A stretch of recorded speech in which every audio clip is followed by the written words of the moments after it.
that she's going to give you so that you're confident to go. Come on, y'all.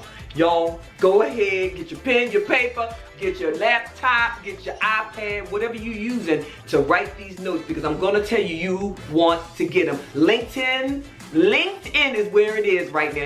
Facebook is still there, but LinkedIn, without LinkedIn, you're not connected to those businesses that you want so desperately to serve. So come on in. Go ahead and hit the emojis. Hit the emoji. Imagine you are at a conference that has everyone that you want to meet, some of your peers, but your ideal clients, decision makers, money spenders, corporate representatives, professionals who need your service. You get connected to some people, and at the end of the conversation, they say, let's connect on LinkedIn. And what happens for you?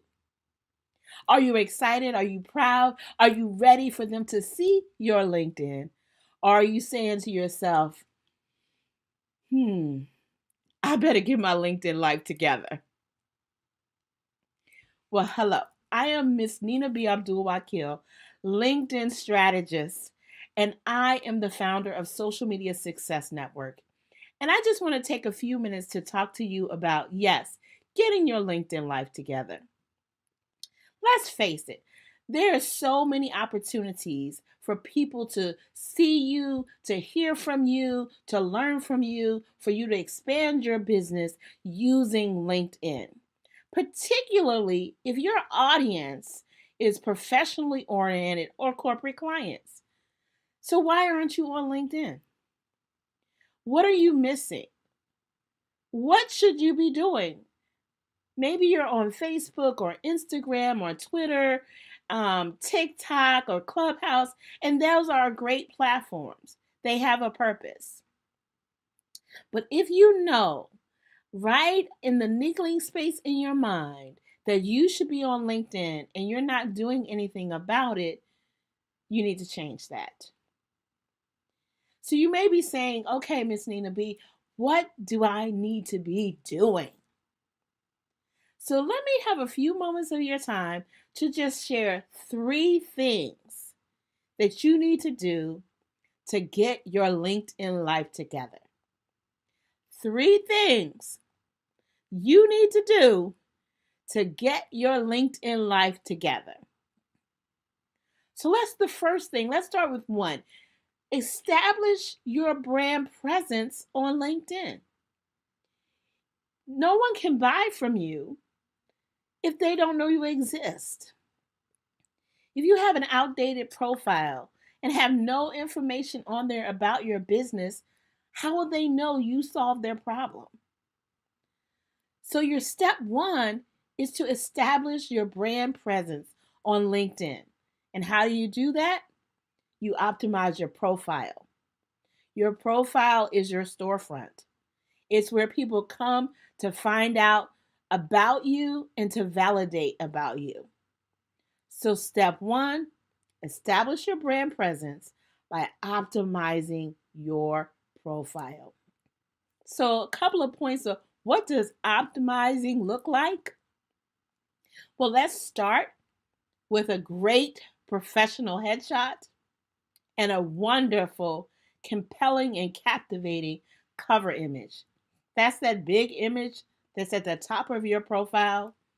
You have so many options to put there, but make sure it speaks to your target audience. And then the remainder of your profile should build upon that story. Let them know who you are. Let them know who you serve. Let them know how you serve and the results you get and help your clients get. Not to mention the piece of your profile that I call the social proof is where people can recommend you, endorse you. That says other people think you're great. You need that too. That's all about optimizing your profile. So what else do you need to do to get your LinkedIn life together? After you establish your brand presence, then you want to do number 2. Then you want to do number 2. Lift and raise your brand voice. Your content. No one knows about you unless they see you. No one knows what you care about unless they hear you. Your content is the cornerstone of your brand voice, and how you raise it on LinkedIn may vary. Obviously, you have options to post. You can post short posts, long posts, video posts, images. You have all different options to post the type of content on LinkedIn. You can create a blog post like articles, but posting is how you raise your voice. If no one knows how you feel about something, what's important to you for your clients, what kind of results that you get them, then how will they know they should work with you? So your brand voice is the second thing you need to get your LinkedIn life together. So get your brand presence and then get your brand voice. And number three is your brand engagement. Build relationships. LinkedIn is not a hit it and quit it platform. It's about building relationships for the long haul. And how do you do that? You engage with people. You get to know them. You care about what they care about. You find out how they're doing in their business, in their space, in their growth, in their development. How can what they do, how can you serve them and help them in what they do? So to engage, you have to spend time on the platform, and the platform honors that. So when you spend 15 minutes of your day on LinkedIn, commenting on your connections posts, posting your content, responding to surveys, making comments in the groups you're connected in, all of that matters. That's how you build relationships. Establishing and doing messaging in LinkedIn Messenger on the platform. The platform sees you active and it honors that. That's about getting your LinkedIn life together. So, the next time you are at a conference and someone says, let's connect on LinkedIn, you don't have to shrink back. You can say, sure, let's connect.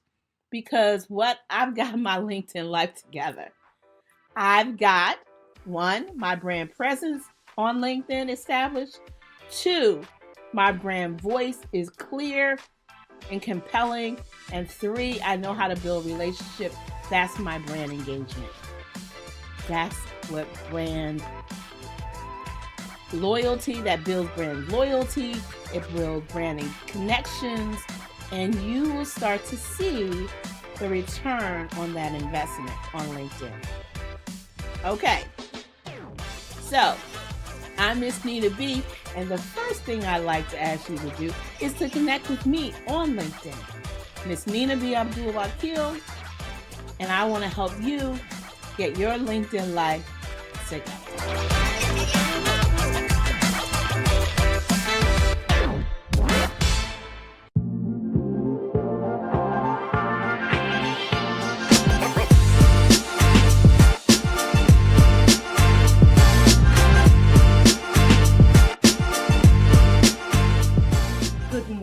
Good afternoon, good evening, wherever you may be watching me from.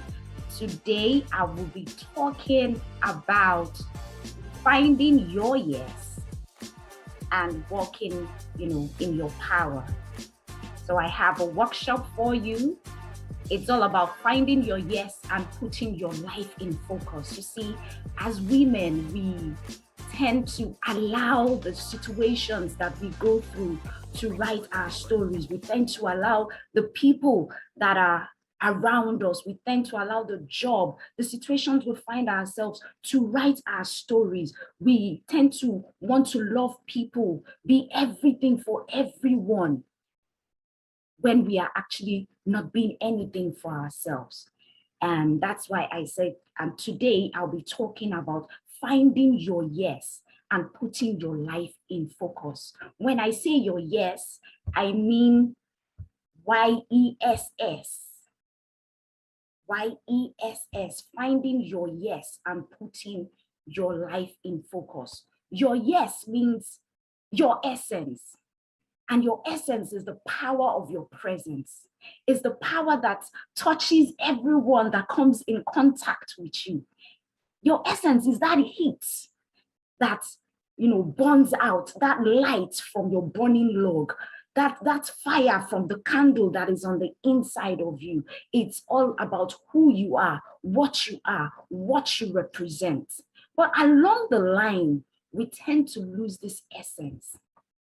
On our journey as women and as young ladies, we experience things like not being good enough, maybe being cheated upon in relationships, taking care of everyone but yourself, doing the not really doing the things that you want to do because of the culture, because of religion, because of maybe the family that you come from, the stereotypical narratives in the environment, in the world. We also conform to finding ourselves trying to fit in and blending into the background. We find ourselves as women trying to prove ourselves in different spheres of life, especially when we are in male-dominated environments. We also find ourselves trying to be perfect, trying to fix every other person but ourselves. We tend to the needs of every other person to our own detriment. Maybe because that is how we have been wired to be. We have been wired to be nurturers. However, we tend to lose ourselves and we allow the situations to write our story. And then we end up feeling stuck in a rut. We end up not living life with intention. We end up feeling so empty, depressed. We end up feeling sorry for ourselves. And then we are looking for balance. We are trying to juggle the job, the marriage, being a mother, being a sister, being a friend, even being you. You are trying to find balance in your life. You want to live life on your own terms. And in the midst of it all, you realize that you are broke, busted, and disgusted. And then you find out that you need to breathe again. Hence the need for change. You start looking for change. You start trying to find yourself. You start asking yourself questions like, how did I get here in the first place? How did I lose my sense of direction? How did I lose my sense of purpose? Because I am trying to be somebody. I am trying to be something for everybody and nothing for myself. And that is the reason I created the YES program for women. Just like you, I have been there. My name is Femi Ayodele. I live in Maryland. I am a Nigerian, and I'm a mother of 2 amazing children. I'm introverted, empathetic. I read electronics and computer engineering, and I worked for 11 years in the Nigerian oil and gas sector. I did a 9 to 5. I had this, good job. I'll get to that later. And I am the founder of Your Essence Life Coaching. You might be asking, why am I saying all of this? See, I am the first child of 3 children. I grew up in a house where my parents were always at each other's throat. And as the first child, the only girl, and I was the eldest. I am like 7 years older than my younger brother. So you see, it was like I was the one that really knew what was going on, the genesis of the breakdown of their marriage. And I'm here trying to be the good child, trying to be the peacemaker.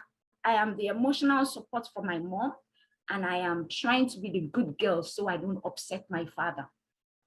You see, I grew up trying to be everything to everybody to the point that I forgot about my own emotional needs. So at some point, I started to parent my parents.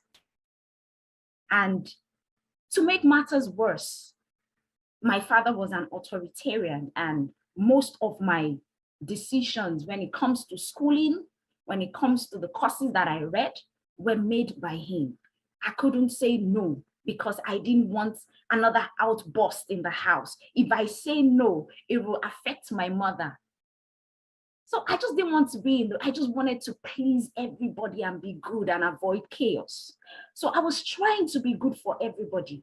I got into this relationship and the same thing happened to me. I lost myself in this marriage. I was trying to be the best wife, got pregnant, had children. I lost myself in motherhood, trying to be the best mother. At the same time, still trying to be the best sister to my brothers and trying to be the best child, a good daughter to my parents. At the same time, juggling, trying to be the good employee at work. This was a job where I wasn't fulfilled at. But then I was having a lot of crises in my marriage. And that unfulfilling job, in quotes, became my go-to for solace. You can see how twisted it all was. The job was good, but I felt unfulfilled at it, but it was the solace that I had to go to just block my mind from the toxicity that was going on in the marriage. At a point, when I got cheated upon, that broke me. It was like I had given 12 years of my life trying to make this marriage work, trying to be the good wife. And I'm still on this unfulfilled job. I'm not still doing the job that I want to do. I read a course that I did not want to read. You know, at that point, I started thinking, like, how did I get here? How did I get myself in this situation? How did I lose myself? I knew there was more to me than all that I was going through. Friends, I had to go on a journey to finding myself. It was when I embarked on this journey to finding myself that I began to look into me and ask my Creator for answers to the questions that I've been seeking elsewhere. You see, I was seeking answers to my questions. I was looking for myself in other people. I was looking for myself in a job. I refused to look on the inside of me. And at the end of the day, when I began to look inside me and I found these answers, I told myself, it is time to start being me unapologetically. So I made these decisions and I began to cut those things that weren't serving me anymore. I quit the job because I was frustrated at it. I was unhappy at it. Although the job had so many benefits, you know, came with all the goodies, but I just quit the job. And I summoned the courage with all the cheating going on. I said, you know what, anything that is not serving me, I have to cut ties with it. And I decided to, you know, have a divorce, started my own business. And I started on this journey towards finding myself. And when I was able to do this, I said, you know what? I need to awaken other women, even as I continue on my journey of, you know, self-discovery. And that is my why. My why is to awaken other women, even as I journey in life, to empower myself and to make sure my children live life on their own terms and not on the dictates of other people, not on the dictates of a spouse, not on the dictates of their job, not on the dictates of culture, society, or whatever. It is time to write your own story and be in charge of your life.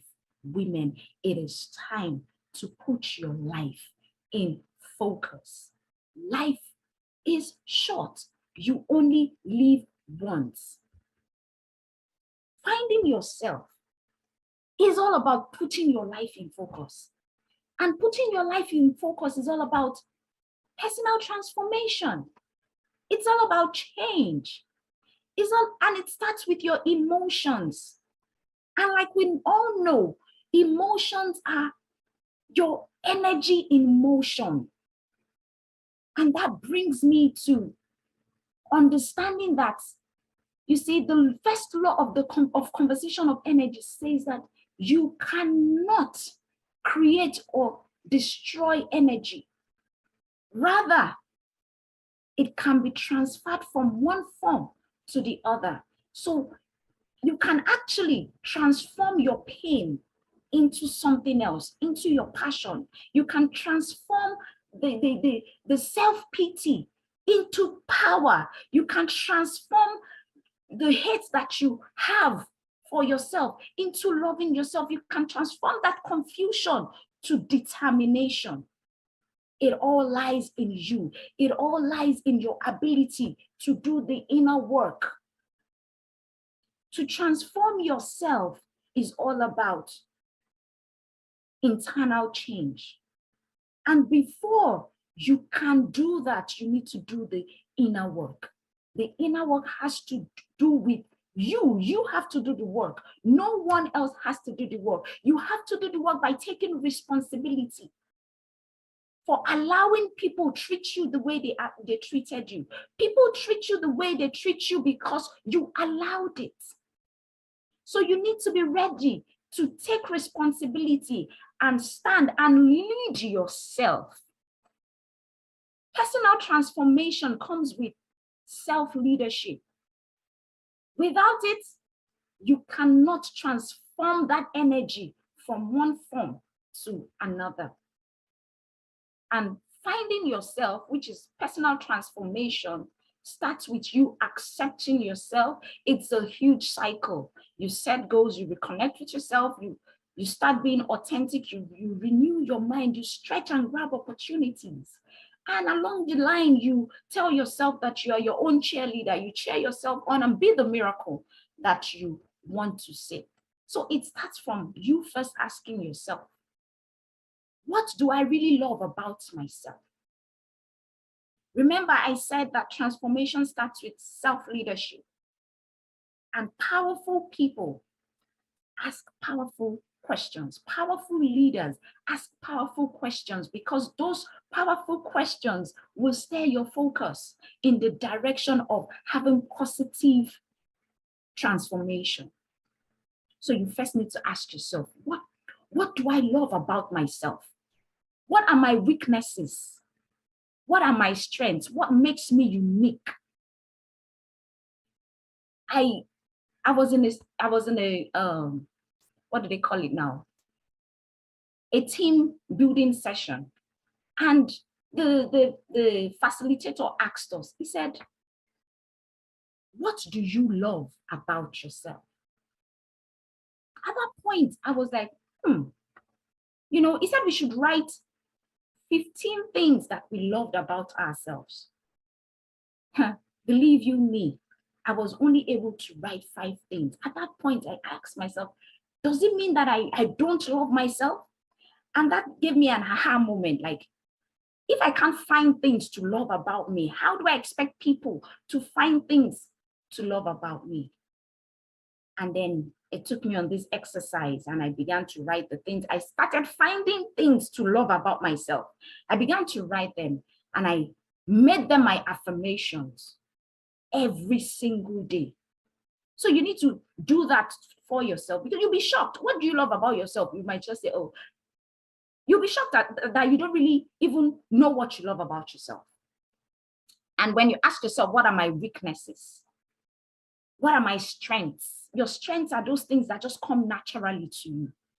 Your weaknesses are those things that, you know, you suck at.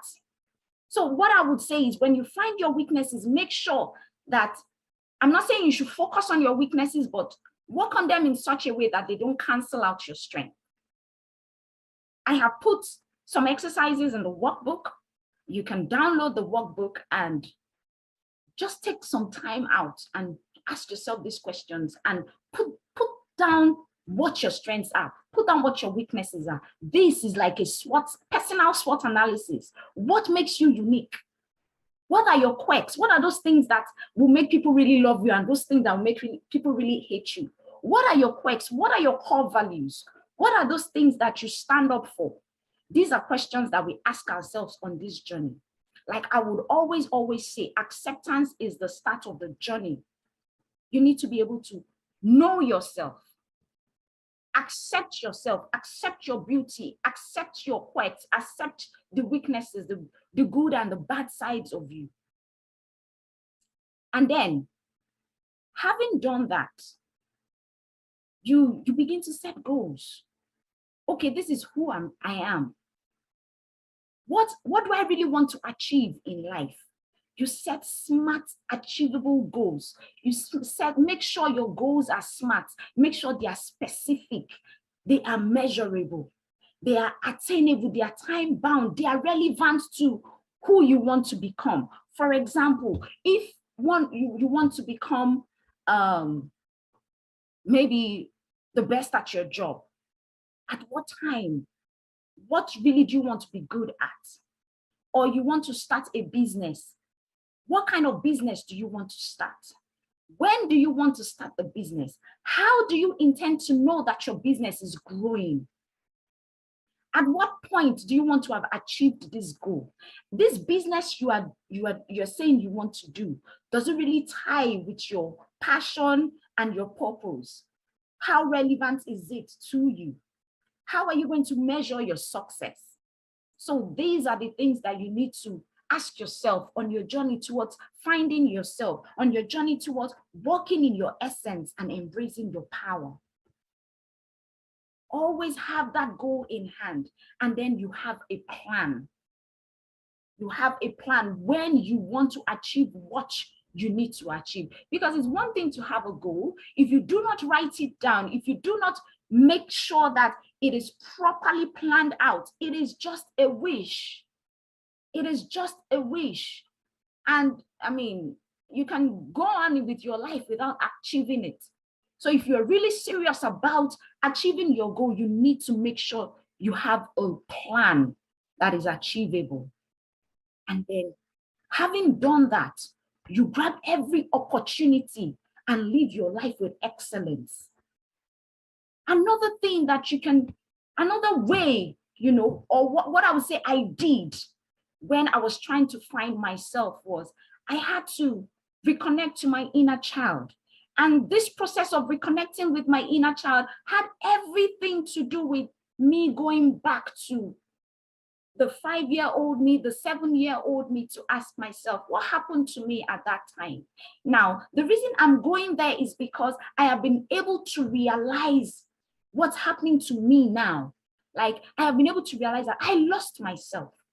I'm trying to find myself again. So I went back to the 7-year-old me to say, what happened there? And I'm able to tell the 7-year-old me, look, it's okay.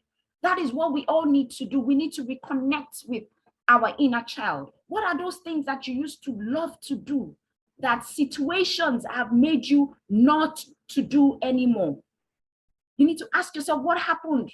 So what we are trying to do in this scenario of reconnecting to your inner child is we are trying to collect the dots. So you collect the dots by asking yourself, okay, right now I see that I am I'm very emotional, if that's what you're feeling right now, or you are very aggressive. And then you are asking yourself, what do I do? How can I transform myself from being aggressive to being a calmer person? You then look back and say, what happened at my childhood? You go back there and collect the dots. When you collect the dots, then you are able to say, oh, okay, this happened in my childhood, and that is why I am behaving like this at the age of 30-something. Now, what you are doing is you are connecting the dots. Then the next step is for you to correct the dots. So I would always say the way, before you can move forward, you need to, go backwards and get some information that can help you learn lessons that can help you change some things about yourself and push you forward. So I had to do that. I had to reparent myself. I had to go back to my inner child and tell my inner child that it is okay. So that's what you need to do. You need to go back and tell your inner child it's okay to feel the way you are feeling. It's now time to come out of that feeling, because it's time for you to heal. It's time for you to find yourself again. So you begin to ask yourself, what are those things that you used to do as a child that you no longer do? And ask yourself, having done that, ask yourself questions like, what do I want to be remembered for? What legacy do I want to leave on this earth? And what would I do if I'm not afraid of what the world thinks about me? What would I do if I'm not afraid of criticism? If I'm not afraid of success? If I'm not afraid of rejection and abandonment? What would I do? The first thing you need to do is to take off the mask. See, a lot of us women, we want to paint a picture like, oh, I'm in a good marriage, I have a good job. You know, you paint that picture like my life is, I have it all together, when really you don't have it all together. Really, you are dying inside. I'm saying this because this is what happened to me. I am going to church, I'm raising holy hands, I'm feeling like everything is all together, but I'm dying inside because I'm in a toxic marriage and I am unfulfilled on my job. So I'm telling the world I am good when really I am afraid, when really I don't feel, you know, what it's really, I am weak, really I am depressed. So what I will tell you to do is, for you to find yourself back again, you need to become authentic. You need to be vulnerable and open-minded. When you are open-minded, you open yourself up for growth. You need to follow your intuition and you know, follow your intuition to lead you forward. You need to be able to lead yourself. Like I said earlier, self-leadership is a representation of self-love. You need to be able to speak your opinions authentically and assertively. When you are your authentic self, what you do is that you give yourself permission to become who you have been called to be. And at that time, your beauty truly shines. So I need you to tell yourself, I give myself permission to be who I have been called to be. I give myself permission to be the woman of my dreams. Having done that, you begin to renew your mind. You begin to renew your mind, because you cannot get somewhere your mind hasn't gotten to. You begin to renew your mind. You begin to, you know, activate growth. An open mind is a growth mindset. Once you begin to renew your mind, what you are doing is you are activating your growth. You are saying that I no longer want to be in the situation that I am in. I am learning better things. I am becoming the me that I have been called to be. And what you do at that point is you begin to learn new things. You filter truths. You unlearn what you have learned before. You research and then you relearn. And at that point, what you are doing is you are taking yourself to a point, because it's all about transformation. When you renew your mind, you are taking yourself to a point where you become the miracle that you want to see. You become the woman of your dreams. And when you are at that point where you are the woman of your dreams, the next thing for you to do is you begin to walk in your essence. You begin to stretch and grab opportunities. When I mean stretch, I mean you begin to look inside of you. The Bible says that out of your bellies shall flow rivers of living waters. The Bible also tells me that I should seek first the kingdom of God, and every other thing shall be added on unto me. How do you seek the kingdom of God? The Bible says the kingdom of God is on the inside of you. So the truth is, you have a well of creativity on the inside of you. So where do you need to stretch to? Stretch inside. Stretch into the gifts that lie inside of you so that you can tap into the well that will spring forth rivers of living waters. In other words, what I'm trying to say is work on your gifts and talents, those giftings that you have buried because of what people will say, those talents, those things that you have stopped to do, those things that bring life back into you that you have stopped to do because of what people will say. Go back and begin to work your gifts. Seek opportunities that are in line with your passion. Grab these opportunities and continue to move with excellence. See, when you start to do that, the truth is you will have a lot of haters.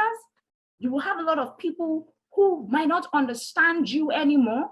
They'll be like, you are changing. I don't understand you. They misunderstand you. Some will envy you. Some will just, But what I'm here to tell you today is you need to be your own cheerleader. You need to get to a point where you are affirming yourself. See, if you did not do the work of knowing yourself, of knowing those things that you love about yourself, you cannot bring yourself to a point where you can say nice things to yourself.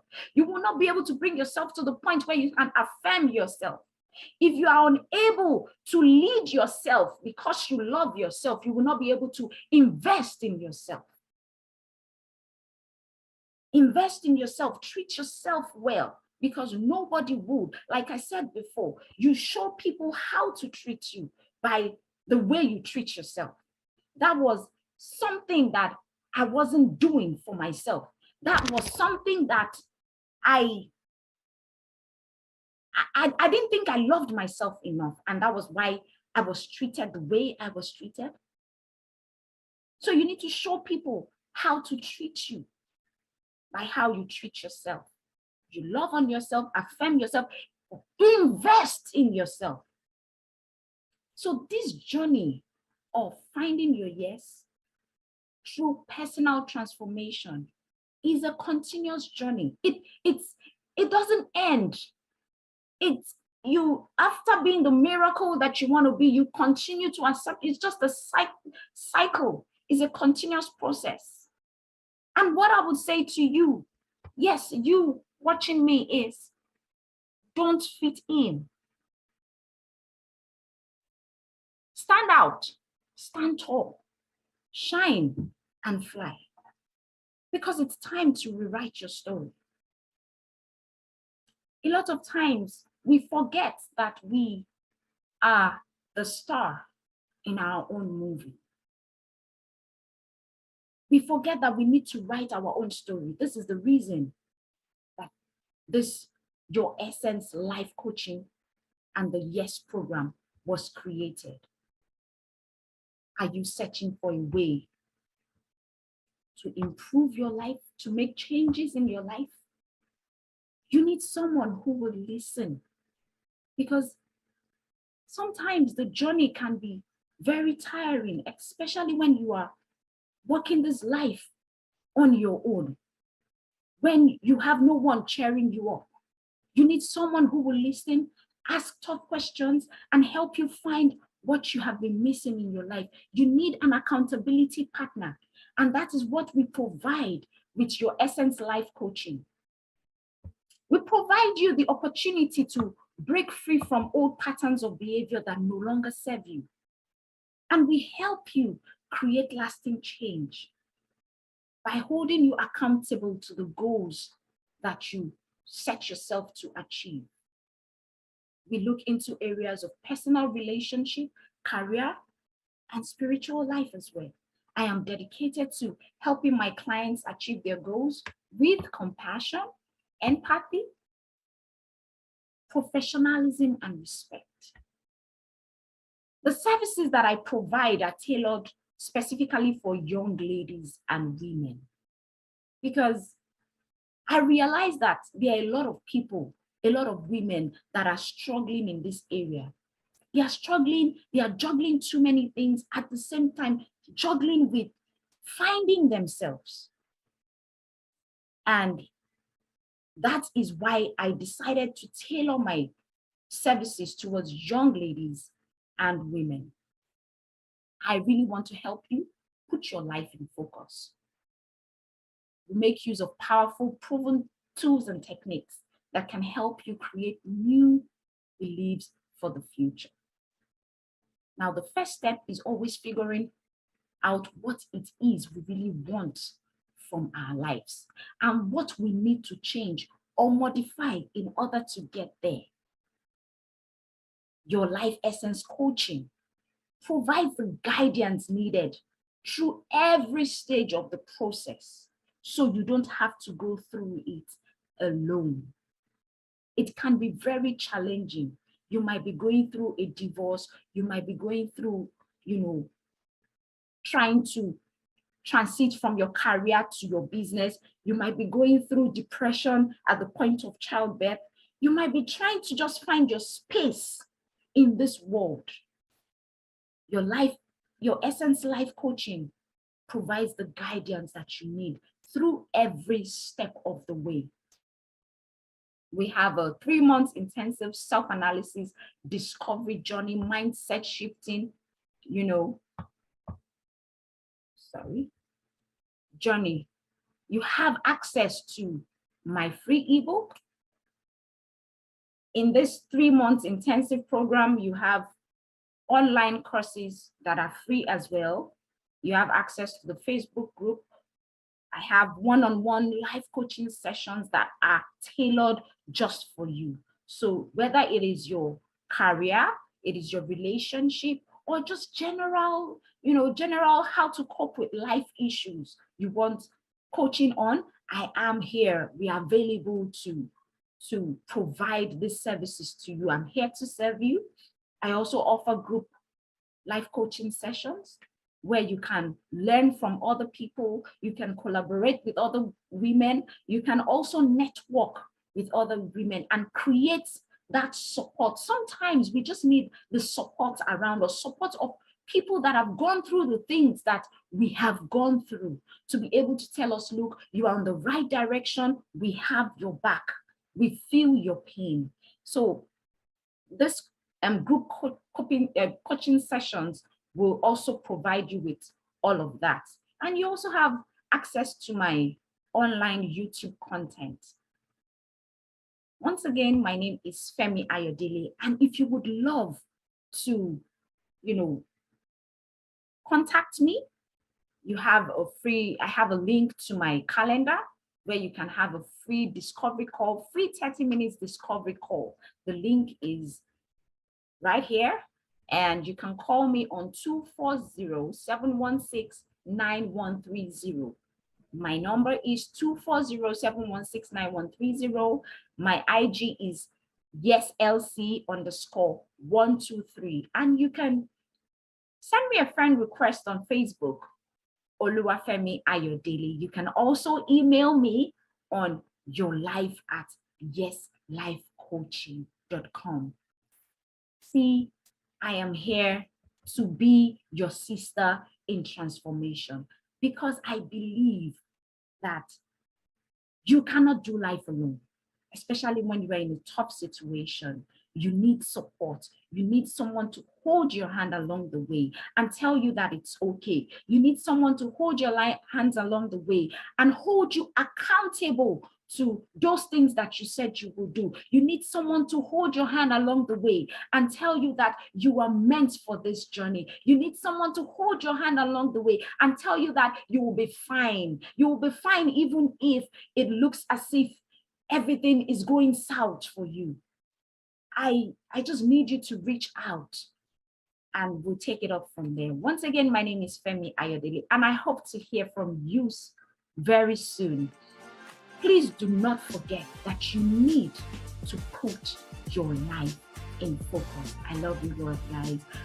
Please do remember to download the workbook, and I have quite a lot of exercises for you over there. Feel free to take those exercises to heart, do them, and you'll be happy that you did. Thank you once again. Bye, guys.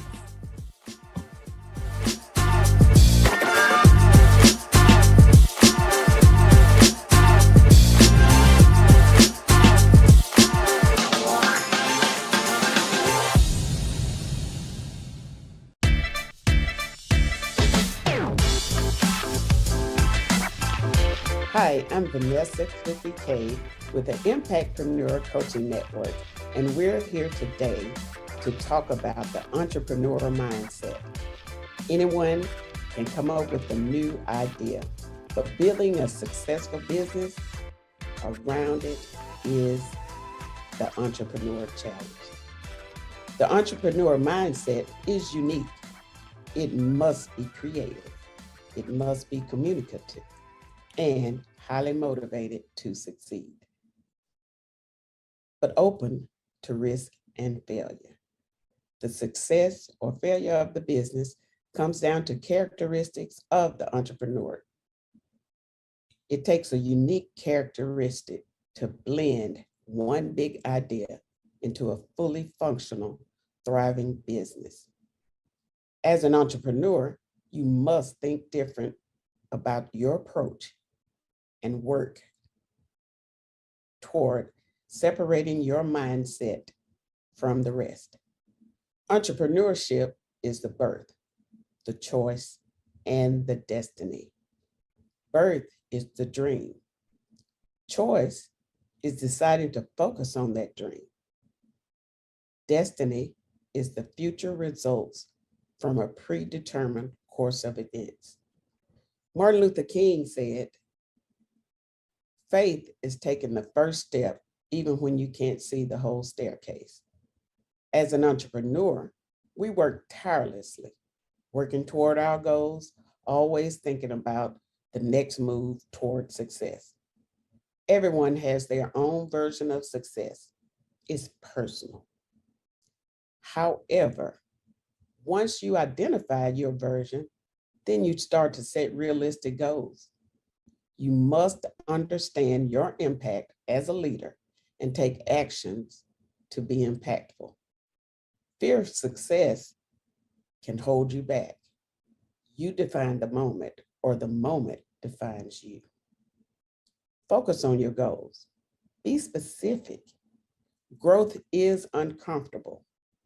It's easy to set goals, but harder to make the sacrifice. Don't think outside the box. Think like there is no box. Challenges are inevitable, but quitting should never be an option. Grow into the best version of yourself. Dream with your eyes open. Remind yourself why you decided to make a difference. I have 5 characteristics to cultivate your success. Number 1, a positive mindset and outlook is a must for any successful entrepreneur. The mindset is the head of the company. It sets goals for the tone and the rest and influences the culture. Negative thoughts undermine the forward motion of the progress of the company, not to mention the ability to lead and motivate the staff. Cultivating a positive attitude is not about sticking your head in the sand and ignoring the things that could go wrong, but it's about learning how to mentally reframe your response. Number 2, you must have a creative mindset. Creativity is needed for any entrepreneur success. The mind of an entrepreneur is always looking for ideas and innovations. The basic life cycle of the entrepreneur product stems from the conception of the idea, followed by turning the idea into a viable product or service. Number 3, persuasive communication ability. The best entrepreneurs are persuasive individuals. The power of persuasion can help you negotiate, close sales, and get a better price on your inventory. Persuasive people tend to be inspiring leaders, while some are more naturally persuasive than others.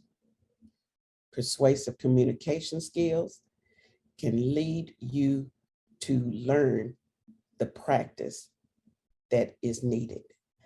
Learning to communicate is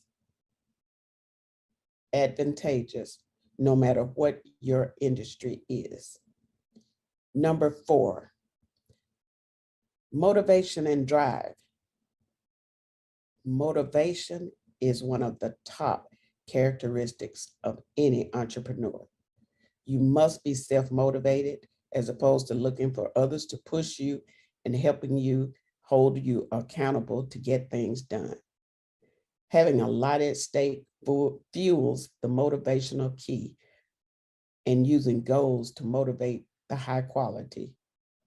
High quality goals are clear, achievable, and manageable.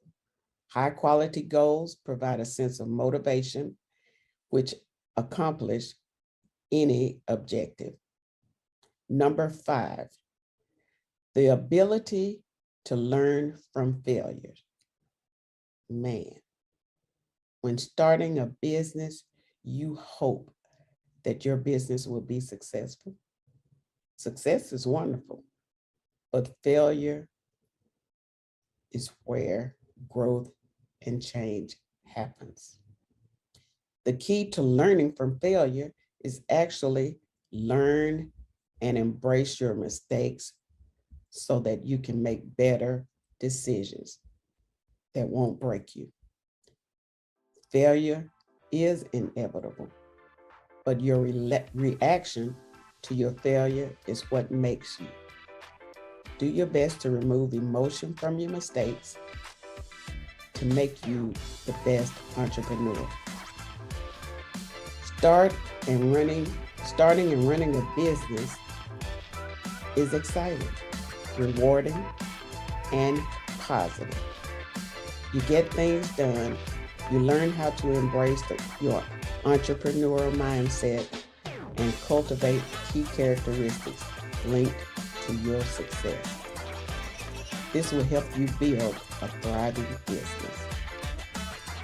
I'm Vanessa Cookie Cade with the Impactpreneur Coaching Network.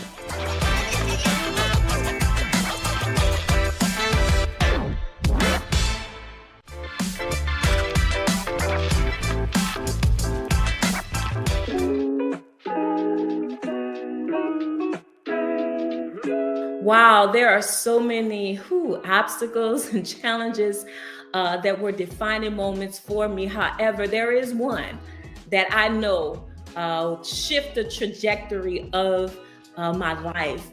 And that was when I was unjustly fired from a job that I sacrificed so much for.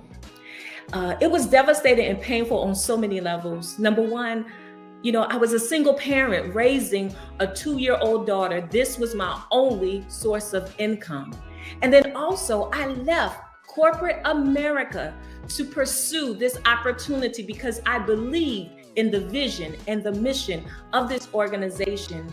And to have taken almost a $10,000 pay cut to give my all to this organization and their cause, and to have myself to be unjustly fired, that was hard for me. I chose this particular assignment, this particular business, because I love to see women leading out front. Yes, I would love to see women in leadership, leading in the marketplace, leading in ministry. And this is why I established You Are You and Associates and You Are Unique Academy, because I want to teach, I want to train, I want to coach ambitious women who may work a 9-to-5 and they feel unfulfilled, undervalued. Hello, my name is Geronda Marks, also known as Coach J. I am the owner of You Are You and Associates and the CEO and founder of You Are Unique Academy. I was born and raised in New Orleans, Louisiana, so I'm a 504 girl. However, I am presently residing now in Forney, Texas. The women that work with me, I want them to know their worth. I want them to be confident and courageous, and to know that they add value to every room, to every table, to every life that they encounter. I am committed to fulfill my God-ordained purpose. I know that this is a kingdom assignment for me. I always tell individuals, I'm going to die empty. I am a pitcher that pours. And so I want to pour into this next generation. I want to also pour into the world. Every gift, every skill, every talent that I have, I am a resource. And as the word says, I want to be an epistle that's read of men. It's been so much fire here on the Black CEO, this conference, this summit, this fire has been so good that I had to came out my jacket, y'all. I done came out my jacket. But here's the deal. Right now, Geronda Marks is going to tell us about how to own our space, own the room for success. She's going to give us 1, 2, 3, 4, 5 strategies, 5 things, 5 walls to knock down, 5 things that we got to do to make sure that we own that space for our success. Come on, Miss Moss. Come on. All right, y'all, hit the emojis. Y'all know what to do. Hit the emoji.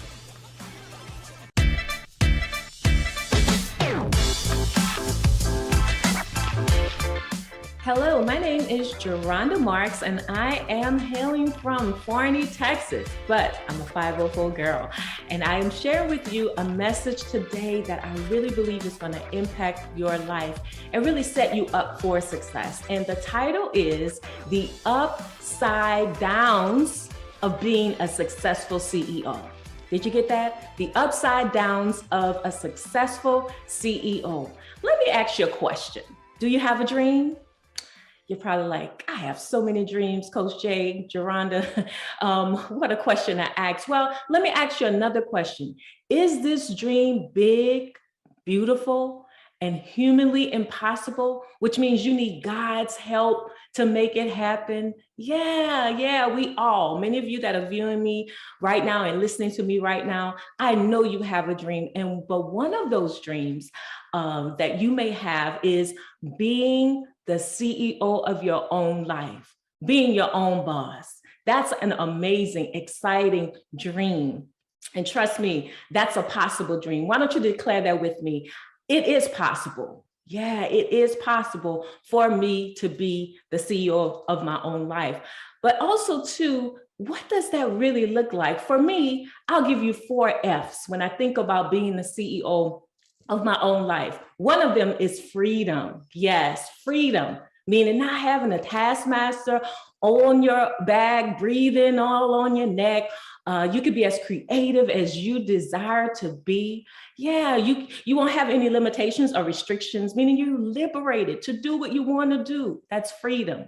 Yes. And flexibility. Flexibility is also something that we all desire, meaning being able to set your own schedule, to be able to spend quality time with your children, your loved ones, without any fear of losing your job if you have to take care of a loved one, things like that. So freedom and flexibility. Also, what about financial security? We all want to experience financial security. What does that look like? Having enough money to take a vacation wherever you want to go, whenever you want to do it, saving up for your retirement or an investment. Yeah, but then the other F, I love this one, fulfillment. Come on, think about that. I want to be doing the work that I'm doing now in this season. I want it to be fulfilling. I want it to be my calling, my assignment. And so when we think about being our own CEO, that's what we think about: freedom, flexibility, financial security, and fulfillment. That's a great future. And guess what? You can have that as well. But also, I want you to understand that on this entrepreneurial journey, as you are endeavoring to be your own boss, this journey can be both a blessing and a burden.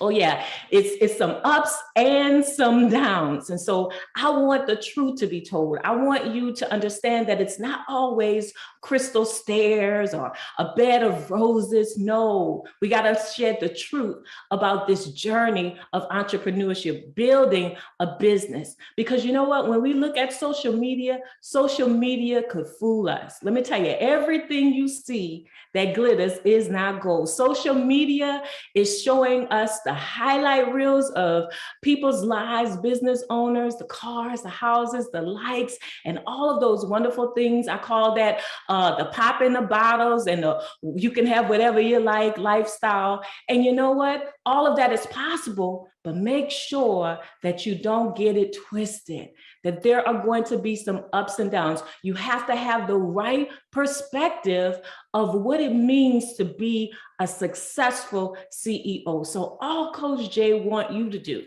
I want you to just look at this journey as a journey that's going to add value to you. Yeah, you're going to have the ups, the downs, you're going to have the trials and the tribulations, but do know that that's what makes a great CEO. Let me ask you the question, what does success mean to you? Not what the world says success is, but what does it mean to you? I like to say that success is me finding and following the will of God for my life. We can't let the world dictate to us what success looks like. And so the question becomes, what does success looks like for you? What is it that you've been assigned to do? You have to have the right perspective and understand that nothing happens overnight. We all have to undergo a process. So all I want to do is I want you to be alert and I want you to be vigilant. Because on this journey, like I said, you'll have some ups and downs, but I don't want you to break down in the middle of the journey. So I am going to share with you 5 areas. Say that with me, 5. 5 areas that you need to safeguard when you're traveling down this entrepreneurial journey. You know how it is that you don't see it now, but say for instance, at the bank, there's a vault and you have a guard that is standing outside the vault. That guard, that police officer, they're on duty, what? To protect the precious jewels on the other side of the door. And this is what I need you to do. These 5 areas, I need you to put a guard at the door. I need you to have some safeguards put up. So you ask, what are those areas? Well, number 1, your personal life. On this journey, please know your personal life, it will suffer if you do not pay close attention to it. Come on, what do I mean? Your relationships. Because on this journey, your relationships can have, go through some strenuous seasons, some challenges, some ups and downs if you're married, if you have children. So you have to get the right perspective about your personal life. And you need to safeguard your personal life. You have to, let me tell you how you could do that. You must clarify the vision. With whoever is walking alongside of you on this journey, be clear about the vision that you have for your family.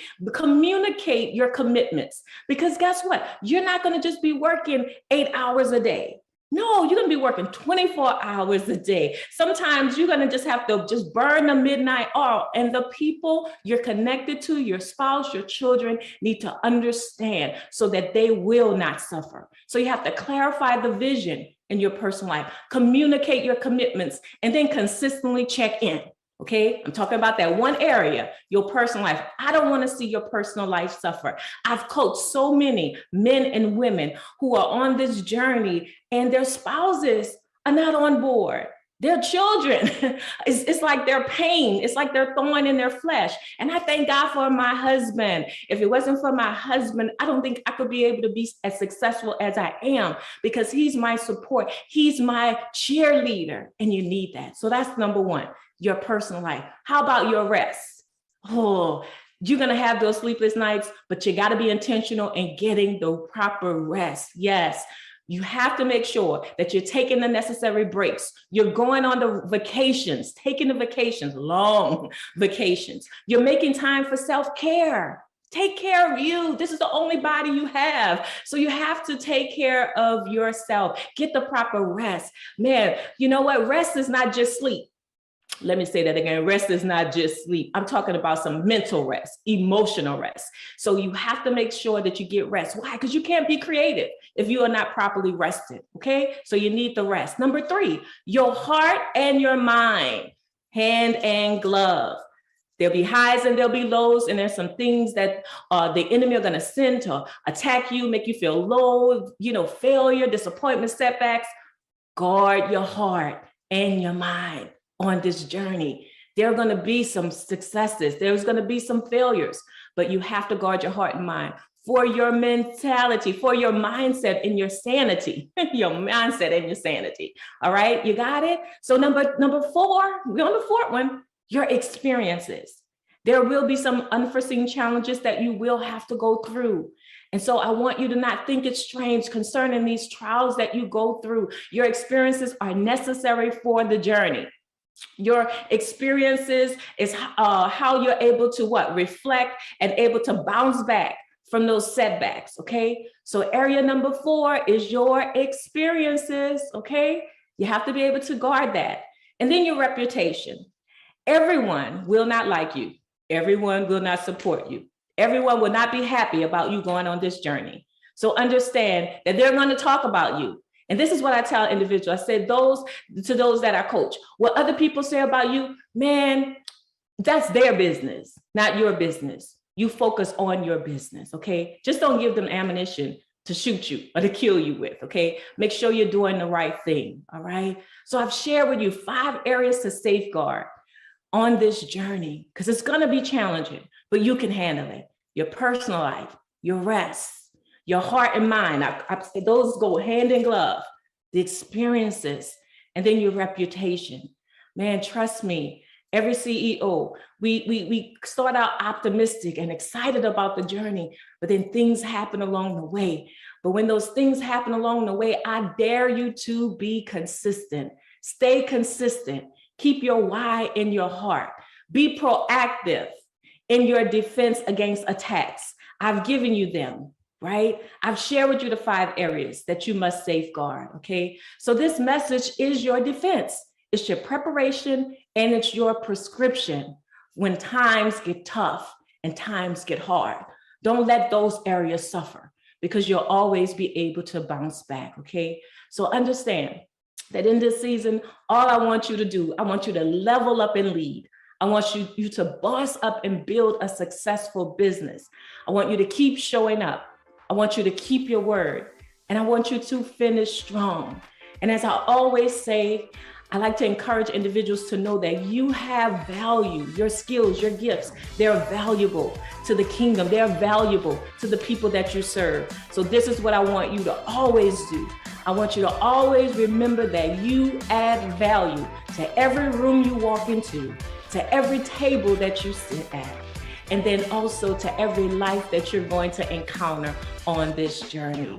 You got what it takes. There's gonna be highs and lows, there's gonna be ups and downs, but I guarantee you, you're gonna make it. So I hope that you will go out and be successful. I know you could do it. Thank you.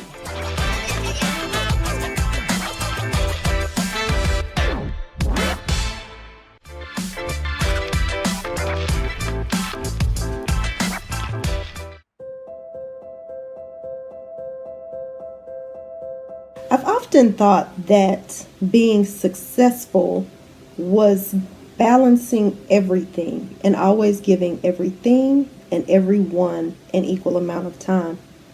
What I've come to realize is that it's not in the balancing, but in successfully blending. And by blending, I mean taking all parts of your life, whether it's your business, whether it's school, whether it's your family, whether it's your hobbies, whether it's self-care, blending all of that successfully from day to day, month to month, year to year, and just blending those facets so that you are a complete and whole person, able to give your whole and complete self. And when you're in those different facets, truly honoring being present at those times. I think that's the biggest challenge that I'm glad that I've overcome. I chose my business because it fills an industry need. And it's important to me that I'm able to empower others that look like me to build wealth by maximizing what they've already mastered and taking that mastery into the areas of corporate and government contracting, as well as pivoting their minority certifications to maximize their business growth. I'm Dr. B. Adamson, and I'm here from Dallas-Fort Worth, Texas. My company is Arlo Owens Transportation and Logistics. Again, welcome. People often say they want 7 different streams of income. And when we think of that, we often think 7 different kinds of businesses. When in actuality, I'd like those that are willing to work with me to be willing to invest in their business so that they maximize what they've already mastered, and just using a different pathway to do that, that being government and corporate contracting. I plan to make the world by being committed to living my life by its authentic design and not living life by default, and by default in choosing not to take chances, make informed decisions and actionable choices so that I can live my authentic purpose.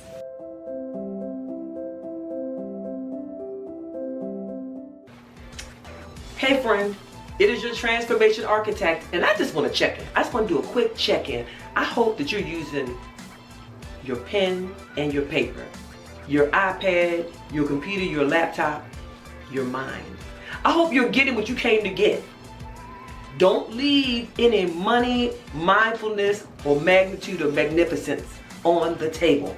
Oh, let's get into it. Because Brandy Adamson is going to come and talk to us about building successful economics bridges between corporations and communities. What is she going to be talking about? She's going to be talking about leveraging your minority contracts. She's going to talk about us going in there and getting those corporate contracts. If this is for you, you better be tapped in, dialed all the way in. If you know somebody that this is for, get them on the line. If they ain't in this conference right now, get them on the horn. They ought to be here. Take notes, because you don't want to miss out on this. Y'all know what to do. Go ahead and give her her flowers now. Hit the emojis, clap, clap. Make sure you pay attention and put little words in there. I'll be back.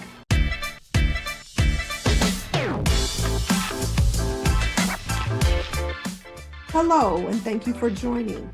Today we are going to speak about building successful economic bridges between corporations and communities from the aspect of government contracting. This is being presented by Arlo Owens, Inc. We thank you for joining us. Our agenda. We'll tell you a little bit about Arlo Owens.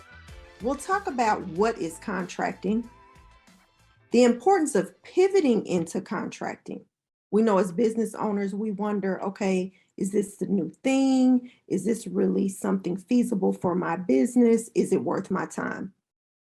We'll talk about leveraging your minority certification. And lastly, we'll talk about the significance to your business and your community. So, Arlo Owens, Inc., we're your partner and advisor in business development. This is a woman-owned company. We have cross-industry experience in servicing, and we have a national client base. So no matter your industry, we've probably worked with you. We provide consulting and advisory services in a number of areas: government and corporate contracting, minority certification, subcontract management, when you have those contracts, as well as compliance to ensure that you're following what you've signed up for in your contract, as well as contract lifecycle management. So you're invoicing, ensuring that your insurance stays intact, and the like. We also talk about business and strategic development. We work with companies to build diversity inclusion programs. So supplier diversity program development and administration. We also do some matchmaking. So if you are interested in being in the contracting space, we can help you find which organizations, being companies, or which agencies you best kind of match with. We also do branding. Branding is important because that is your face to your clients. So, what is contracting? Government contracting is the process that allows a company to sell their goods and or services to the government. And when you think government, remember county agencies, city agencies, state agencies, and federal. There are different types of contracting opportunities. There are those that are competitive. I'm sure a lot of people are familiar with RFBs or low bid. There's the RFP, which is a proposal process. And then there's RFQ, which is a request for qualification. Interestingly enough, there is a single and sole source component to contracting. And in this portion, it's not competitive. So if you have created a system or a product and you are the sole provider of that, you don't have to compete.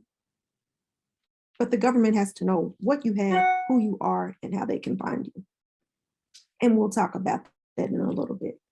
There's also set-asides. So when you think about set-asides, those are for specific groups. So it may be for small business, it may be for women in business, it might be for minorities. Those are other opportunities that are allowed to you as well. So you say, yes, I'm interested. What are my immediate needs as far as government contracting? Your business has to be legally formed. You will want to get with an attorney or an accountant to figure out how to form what's best for you. You also need a Dun & Bradstreet number. Those are at no cost. And you go to the Dun & Bradstreet website and you register your business there.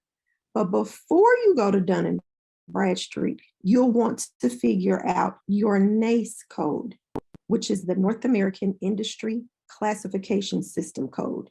And what that does is, by that code, businesses know, what do you do?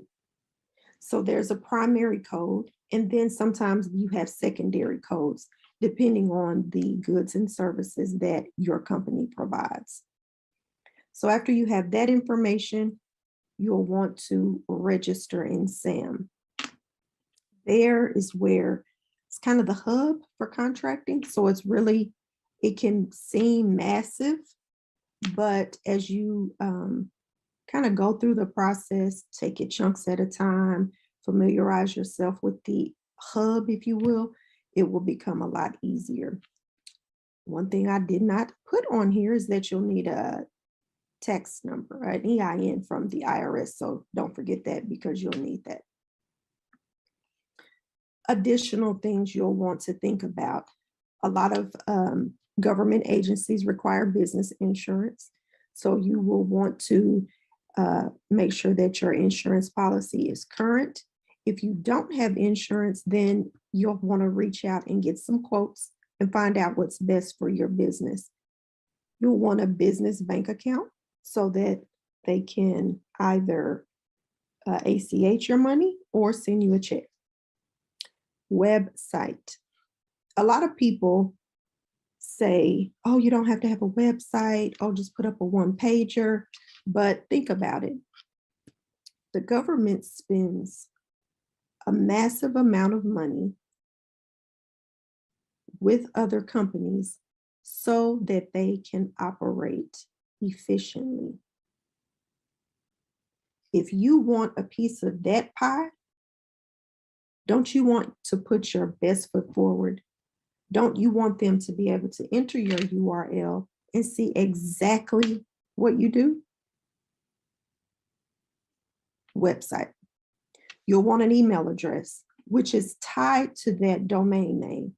So don't have www.companyname.com, but then have a @Outlook email, a Gmail, a Yahoo, a Hotmail. It's about that branding. They want everything to look a certain way, because you have to remember, you're moving into a new space. And not only are the government agencies or the corporations looking, but also those primes that if you are new to the space, you may want to begin to partner with. Capability statement. It's your business resume. What do you do? What certifications do you have? What projects have you worked on? What are your NACE codes? They want to know. It does not have to look exactly like a professional resume. You want your logo. You want to put your capabilities. You want to lay it out. But again, that's part of branding. You want to be sure you use power words. Don't make it cluttered. So it's a process. And a lot of times people refresh their CAPE statement. That's a moving document, because if you've done 4 projects and then in 2022, or you do 4 more projects, you're going to want to move those around. And you don't have to list every project. You'll want to list those that are most relevant and eye-catching to potential primes. Why do you need to pivot? Why should you consider pivoting? We've had a lot going on in the last couple of years. COVID, I mean, we've all heard what COVID is. We've all been affected in some type of way, whether it was changing the way that your family moved throughout just your daily lives, whether you had children or relatives that were remote learning, whether you may have potentially been remote working, if you had contracts or worked or consulted with the company and they said nobody on site. Everybody, and of course, mask, hand sanitizer, wipes, we've all seen that. Well, with that, there's been a pivot. You've seen people saying, oh, I sell this or I sell that. And you're like, you sell that? They pivoted. They saw the opportunity. They saw the need that companies and the government had, and they pivoted to benefit. You maximize your expertise. If you're an accountant, you have an opportunity to work with the government on systems implementations, audits, lots of things, janitorial service. You may be in this area and you may want to expand. This gives you opportunity to do that. Choice. You have an opportunity to choose what projects interest you, what government agencies you want to work with. Some companies say they only want to work within their city. Or they may say, I'm willing to work in my state, move around in my state. Some people say, oh, I want to work with the DOT, Department of Transportation. Well, that could be anywhere. Some people can say, oh, I want to work with just my county. And that's fine. But that's the power that contracting gives you. You have a flexibility of time. You may say, oh, these 3 months, I'm going to work hard. I've got my project list, but I'm going to take off a couple of months. I need to take these couple of months off for the holidays, or I have things with my family, commitments, things I want to take care of. I have a family reunion that I'm planning. You have more flexibility of time and control of your schedule. And of course, increased cash flow. Nobody is in business to just have a hobby. You want your bottom line to grow. And that's what contracting allows.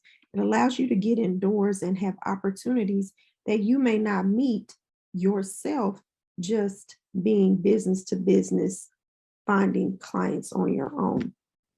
You have the ability to grow and expand your business. Right now, you may be an entrepreneur, you may be a solopreneur or a consultant, and maybe right now you may have a 1099, someone you 1099 to do some work for you. But have you thought about what it would mean to be an employer? Employer affects change not only in your business and your life, but in the lives of others. And of course, you need money to do that. You need money to pay them, to pay benefits. This allows you that opportunity. Facts about contracting. You have the opportunity to work as a prime, which means you sign the contract with the government, or as a subcontractor. where you work with another team, but you're responsible to that prime. The SBA works with federal agencies to award 23% of prime dollars to small businesses. And I will say this, the definition of small is not that small. So you can be a small business for a long time.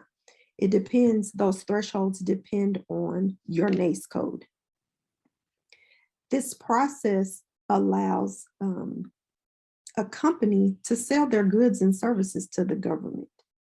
So you have an opportunity to get your business indoors that you may not have in the past. So there's lots of opportunities. And again, I want to stress again, 23% of prime dollars is the goal to small businesses. That's a lot, 23, but we've got to be in the room for them to give them to us. And if we're not in the room, they got to give them to somebody else because they've got to operate the business, right? So let's think about getting in that room if you're not there already. And if you are in the room, let's think about how you're going to grow your presence in that room. Let's talk about leveraging your minority certification. So first, what is it? What is a minority certification? It's a certification by a third-party organization that certifies that your business is in fact 51% owned by an economically and socially disadvantaged individual. Yes, you can look at me and see I'm brown. There's no doubt about it. However, and I can say, oh yeah, I own this company. But if I really don't, I really don't. It has to be by a third-party organization that the federal government utilizes. There are lots of organizations that do that. We'll talk about those in a little bit. And you might think, why do I need to get certified? You can look at me and tell I'm brown. Why do I need to do that? You can still work with me. I'm still available. You're absolutely right. However, on a lot of contracts, they have a goal that says of this money, this much has to be spent with a minority owned company, and you have to be certified. It can't just be, oh, I'm going to use your company because you're here and I know that you're owned by a Black woman or a Black man or a woman. No, you have to be certified because they have to have that documentation. Where do you get certified? A lot of places available. These are several of the larger organizations, and in your area, there may be a smaller organization that partners with these organizations. So We Bank is for women, the National Minority Supplier Development Council, then DOT.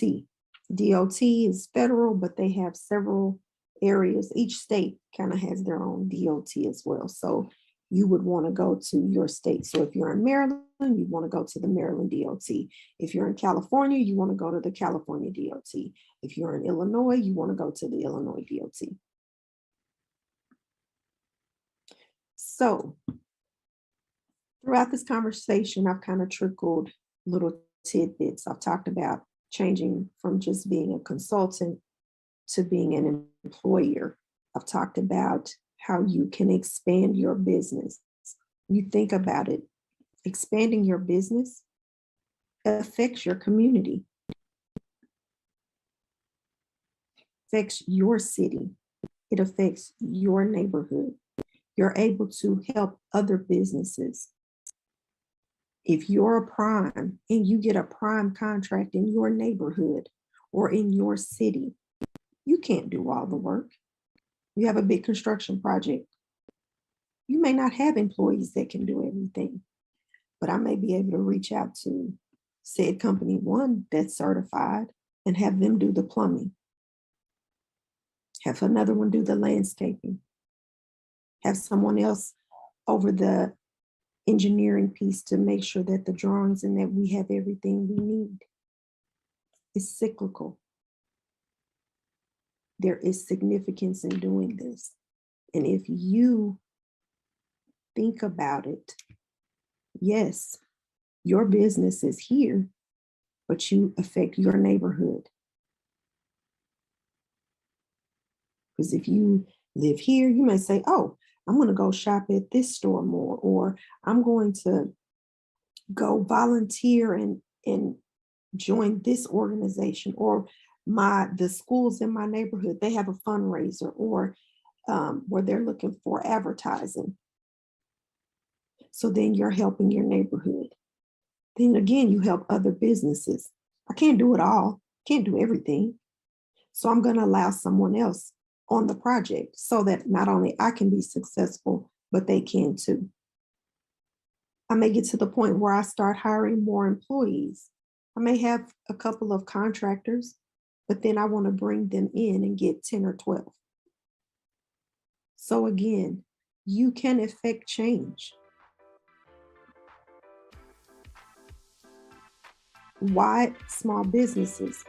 The government wants to buy from you because they don't want it to be all big business. All businesses have new ideas and processes.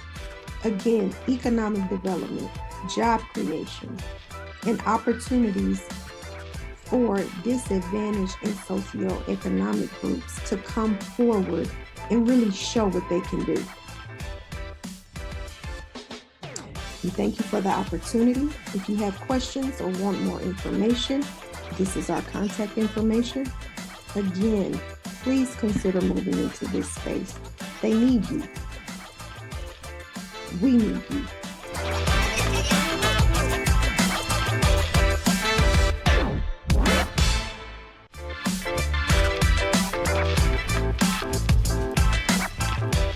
All right, our next speaker, Alicia Brooks, is going to be talking about finding your branding voice. She's going to be talking about showing up in your personal brand. I'm talking about showing up, getting big with it. Are you all ready to hear from her?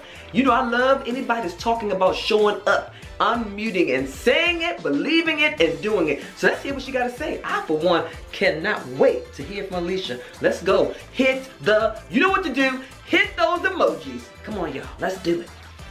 Hello, my name is Alicia Brooks, and I am the CEO of Brand Equally You, where women come to me to redefine, redesign, and reset their life, find their voice, their power, and their purpose to showcase their brilliance to the world through my Brandnique brand blueprints and my personal mastery programs. I'm excited today to talk to you about finding your brand voice and owning your personal brand. So, are you ready? Let me take you back to something. I want to ask you a couple of questions first. What have you been silent about? What are you passionate about and not showing up in confidence in?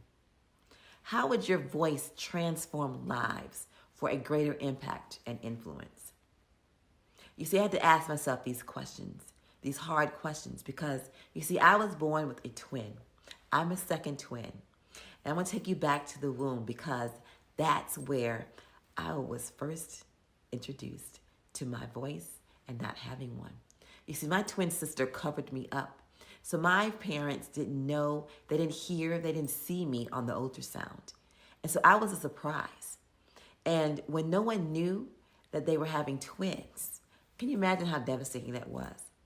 So I spent years playing small from the womb, not speaking up when I needed to for myself and for others. And I was not confident as I am today. I found myself shrinking back and not showing up in grand ways that I knew I could. I had someone tell me, Alicia, you're only operating at 20% of your potential. And that truly hurt me to the core.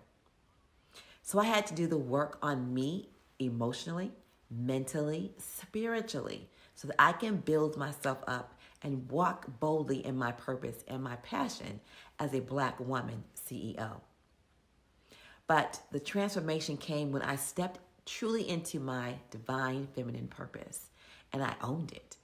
I got crystal clear on who I am, what value I bring to others and themselves and in business, and also personally as well. And I built up my confidence and my self-esteem so high that I know how to rock my personal brand unapologetically. As a personal brand catalyst, I get to work with amazing individuals and businesses on defining, designing, and developing their personal brands and their business brands, because that is an extension of who they are, so that they can live up to their fullest potential. You see, Black business CEOs and Black business owners have to always walk and produce in excellence. But when you're not totally clear on your why behind your personal brand, it becomes somewhat distorted when you show up, because you don't have the clarity of who you are, what your personal brand stands for, who you want to attract, what's the messaging behind it, and how are you going to have impact, influence, and increase your revenue. So let me give you a couple of tips on how you can build and own your personal brand. Number one, understand that your personal brand's mission and vision is so important. It's imperative that you know the why behind it. You see, if you don't have one, it's going to be like, have I arrived? Am I attracting the right clients? Are they really hearing my message? Am I really transforming lives? Am I serving in the best way that I can? So you got to get crystal clear on your purpose. Then you need to know what your personal brand is, because that's your superpower, because it represents what you want people to believe, think, and say about you. You must change what you believe about yourself so that you can change what the world believes about you. Number three, you need to develop your own swag, your confidence, your self-esteem, because you can only go as far as your confidence will allow you to. If you aren't building your confidence up, you won't show up in ways that can hurt your business and your influence and your revenue. So you got to have processes that run your business, and building your personal brand is what grows your business personality. That's what's going to attract individuals and businesses to you or your movement. Your business has a personality and a culture that is directed totally by you. So you need to know that your personal brand is an extension of who you are on the inside. So whatever and however you see yourself shows up on the outside based on what's on the inside. So you get to rock it the way you want to. You get to own your personal brand, your style, your lifestyle, your network, and how you do and say you do business. That's an extension of your personal brand. You see, when you know your personal brand and what it stands for, it will assist you in finding your purpose, your voice, your power, and knowing that everything you need comes from the inside so that you can display that, your brandique brilliance, on the outside and share that with the world. You see, brands need three things to grow and lead today. Number one, emotional influence. It's a feeling about your brand that customers feel or don't feel with other brands. Number two, your brandique distinction. It's a way of doing things that customers interpret as different and meaningful from an industry standard. Number three is your authentic connection, a way of engagement that enforces why customers or clients choose to keep your brand in their lives and top of mind. You see, therefore, you want to make sure that you are transforming lives through your brand, through your services, through your products. You need to understand that your personal brand is more than just colors and a beautiful color palette or a logo. It's your vision, it's your mission, so that you can set the tone for your brand, so that you can really rock it and set the world on fire with building a movement behind it. Your brandique assets What sets you apart, what shows up for you that's going to attract others and have your divine clients. You must get crystal clear on what you have to offer and the value that you bring so that you can have influence, impact, and increase your bottom line revenue. You see, my mission is to truly define, reignite your mindset, your spirit, and send an electric charge to your emotions. Because all of it comes from the inside out. It sets your soul on fire when you get to do this. And so you get to learn more about yourself. You get to learn and see what makes you different, your core values. It sets you apart. So your self-esteem, all of this gives you a soul orgasm so that you can be the person you want. You can have the business that you want, and you can show up and show out and be the light in the world. You see, I get to do this because that's my passion. I've done the work. And you have to do that too. You have to look at who you are, what you have to offer. Why are you offering it? What actually makes you different? There is nothing new under the sun. There are people doing the same things that you are doing. But what makes you and your brand different? What makes your personal style different? Right? So you have to think about, how are you showing up?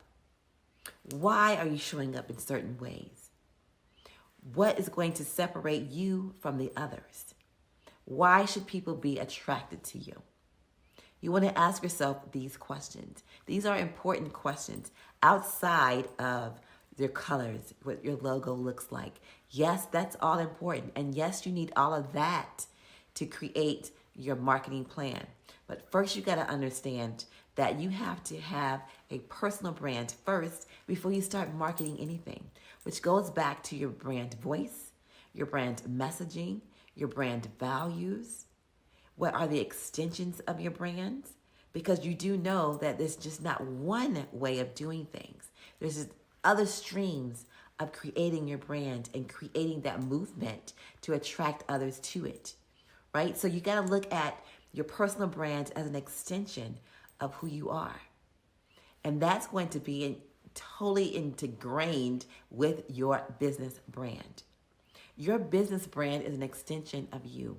And because you are the CEO, you are the Black CEO, you have to own it. You have to walk in that. But you got to really look at, what does that really mean for you? What do you really want to put out into the world that says, this is who I am. This is my brand. This is my business. This is how I'm going to transform, influence, and impact the world. If you have not done that work first, and if you haven't gotten crystal clear on that work, if you haven't truly walked in that, if you haven't asked yourself those hard questions, if you don't know in confidence, full confidence about who you are, what services you offer, what's your brand voice, and truly rock it, truly own it, I would love to talk to you, because that's where a lot of us small business, large size businesses, regardless, Black CEOs have fallen short. We have not gotten crystal clear on who we are, what we stand for, what are our core values, what's our brand voice, our messaging, our mission, our vision behind who we are, so that we can put that into our businesses, so that people can be attracted to our business personality, the culture behind that, and rock that. I'm excited to have shared this with you. I look so forward to connecting with you. And until next time, I really want you to think about these questions. Ask yourself these questions, because it really does matter. It's imperative to your personal brand and your business brand. But until next time, I want you to be and live your brand and rock your brand, the brand unique way. Until next time, Ladies, on. It's not over. It's not over until we win, because there are real challenges that are facing today's Black entrepreneurs. And so the best way that we can inform our community about those challenges and how to overcome them is to have a discussion with other Black entrepreneurs who are invested in their business, who are invested in their personal and professional growth and development, and who are shining in their businesses. So welcome, welcome, welcome, welcome. I am Dr. Kreslin. I am located in Houston, Texas. I'm excited about moderating tonight's discussion. My focus is on leadership and women's empowerment. I am the founder of Queendom Connections, the #1 Queendom coaching program in the world. And so I am excited to listen in and chime in and ask the questions tonight and have you all to share what you're doing. So why don't we do this? Why don't we go in alphabetical order? And why don't you start off with introducing yourself? So I think that means that Amber, you will be first. Let's take 1 minute and allow, 1 to 2 minutes, since it's three of you here, to introduce yourselves. Go ahead, Amber. Hello, everyone. My name is Amber Hawkins, hailing out of Toledo, Ohio. The name of the company is Your Computer Needs of Toledo, LLC. I provide customized on-site, online, and mobile computer training consulting services. I also sell computers and accessories online. Since the pandemic, it has been pivoted to where the on-site has to meet COVID-19 rules and regulations. I provide the type of services and products to small businesses who have 500 and under, who find computers and technology challenging. I additionally do video marketing, audio conversions, form conversions, and also speak on computer topics and trends. Thank you. Thank you so much, Amber, You're welcome. for sharing that. I appreciate that. Okay, Drusella, please introduce yourself. Hey there. My name is Drusella Mugorewera. I'm located in Knoxville, Tennessee. I am the Faith to Faith speaker. I speak about faith, hope, resilience, and leading with empathy. I am also an international income growth and integration coach. I help skilled refugees and immigrants struggling with low-paying jobs increase their income so they can comfortably live in any country in the world. After losing everything I invested in more than 40 years and relocating to US, I have been told several times that I am overqualified. And then my just first job was $6.55 an hour. And I have been sharing my story for free. After learning how I can get paid by sharing my story on the stage, I decided that I can be a professional speaker and I can also help skilled refugees to cash in on their stories and on their expertise so they don't delay where I delayed. So it's my second year in business and I'm super excited to be part of this panel. Awesome. Thank you for sharing your struggles and then how you've learned from that and being willing to share it with others. Thank you so much for that. All right, Dr. Joe, please introduce yourself. Hello, everyone. My name is Dr. Josephine Harris. You can call me Dr. Joe. I am a military spouse for over 20 plus years. I am a psychotherapist, an international best-selling author, and a 5-time Amazon best-selling author, as well as a global speaker. I am also the founder of Common Minds LLC and a certified mental health wellness coach and advocate, where I am committed and voting on women, particularly military spouses, where I facilitate for them and providing them opportunity for hope, whether it's through empowerment, a transformational message, through personal or professional growth. Awesome. We have a very diverse group of women in here in terms of your background and expertise. So this is going to be super excited. And so again, our topic is it's not over until we win. Okay. So this is about real talk. So I want you to be authentic, honest, and just really pour forward, all of your knowledge and your understanding about the questions, because we know as African American and Black entrepreneurs, we all have challenges. So let's really give the audience all that they signed up for in this discussion. So first of all, let me say, Amber, let me ask you, what does winning as a Black entrepreneur look like to you? To me, winning means everything from you're having the recognition of your expertise as far as the business that you are conducting. You also have winning as far as doing what you can to help in whatever population you are serving, your best service and your best product. You are being recognized and respected as a business owner. You are recognized and also respected as the person that gets a nice flow of compensation coming your way. You finally, as far as winning, are keeping yourself balanced. We can get so busy sometimes to where we forget ourselves, but you are doing what you can do necessary to make sure that you do what you need to do to pour into yourself, because if you can't be of best service to anyone. So I heard recognition, first and foremost, that that you've won when you can get that recognition. And I also heard service. What else? What can you share? Drusella, what does winning look like to you? A Black entrepreneur that's winning in business, what does that look like to you?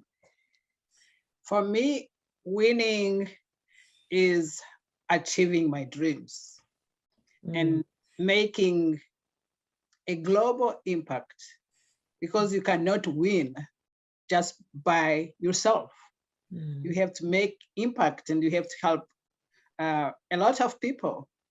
And winning for me is living a lifestyle you deserve. Winning also is helping the least ones, educating, empowering, and others. So when you see the light, I think you have to show the light to others. And I think shining my light to others is part of winning too, because I just don't like misery. I don't like people living in poverty. If there is any tip of development, of success, I just want to share with many, especially women, because they were being underserved, underestimated, undervalued for decades. So I win with others. I hear your passion. And what I hear you saying is that when others win, you win. We all win. And so winning is about really empowering others to win as well. Thank you for that. What about you, Dr. Joe? What does winning as a Black entrepreneur look like to you? For me, it's creating legacies, generation wealth, having a positive impact in the community that you stay in, especially in the Black communities. Because as a psychotherapist and dealing with mental health is very taboo in the Black community. So it's helping them have that understanding that the stigma in mental health is just a stigma, because as in the Black community, we all have to reach out for help. We all have to have that so that we can have that mental stability. So it's like investing in your own in professional and personal development through the community. It's helping the community realize that the mental health is a stigma in our community. I love it. I love it. It is. And you know, I can really get on that topic, but and there are so many stigmas in the Black community, right? Even as it comes to being an entrepreneur. Uh-huh. And so we have so many to overcome in our community so that we can continue to leave that legacy that you talked about, you know, make an impact, leaving a legacy. These are the winning keys. This is what winning looks like for our Black entrepreneurs. I love it. Thank you so much. Thank you so much, ladies. Oh, awesome. So in your opinion, Dr. Joe, what is hindering Black entrepreneurs from realizing this vision and why? Please explain your answer. One of the things I come across a lot of within Black entrepreneurs is competition. Mm. And when I mean competition, that people within our community, we try and compete against each other instead of collaborating. Mm-hmm. So one of the most important thing is collaboration trump competition. And one of my mentor always said that. Her name is Dr. Nikki Ziegler. She always say, collaboration trump competition. So in the Black community, we always try to compete against each other, not realizing there is enough wealth out there for everyone, and we can collaborate so that each one of us can even bring it into the Black community as a whole. Collaboration trumps competition. That's a mouthful. And I agree that competition, when we're competing with each other, that's behind an idea that there's not enough for all of us to succeed. So I love that. I can definitely see that as a barrier. What about you, Amber? One of the hindrances, I'll do this as a quick two-parter. One of them is, might as well say, address the money, because you need the money to conduct business. You need the money to survive. You need the money to purchase or invest in what you need to conduct your business. And you also need the money as far as compensation to you as a business owner that is fair and that there will not be any arguments about, if that makes sense. And let me do the B part. The B part is whom you're surrounded by. If that could be a whole nother talk, but anyway, it's going to let you know, and also you're going to be experiencing who is for you and who is against you. If your goal is to be an entrepreneur, make sure you're surrounded by entrepreneurs. If your goal is to be in this industry, you have to be surrounded by those who are experienced in whatever industry you would like to enter. If your goal is to achieve anything that you're thinking about, that's who you need to be surrounded by, that sect, that group, that committee, whatsoever. Because if you're not surrounded by entrepreneurs, you're going to be surrounded by people who are not going to understand how you talk, how you think, how you're trying to succeed, because that can really block you by whom you're surrounded by. Mm-hmm. Mm-hmm. Great. And so what comes to my mind, one of the things I share with people is that don't cast your pearls to swine. And so, you know, we go around people and we cast our pearls and the people don't understand. And before you know it, you know, you are discouraged, or people are bringing you down, or people have an opinion and it's sending you in a tailspin of emotions that didn't have to happen because you weren't surrounded by the right people. Definitely. And the money, that's the real talk.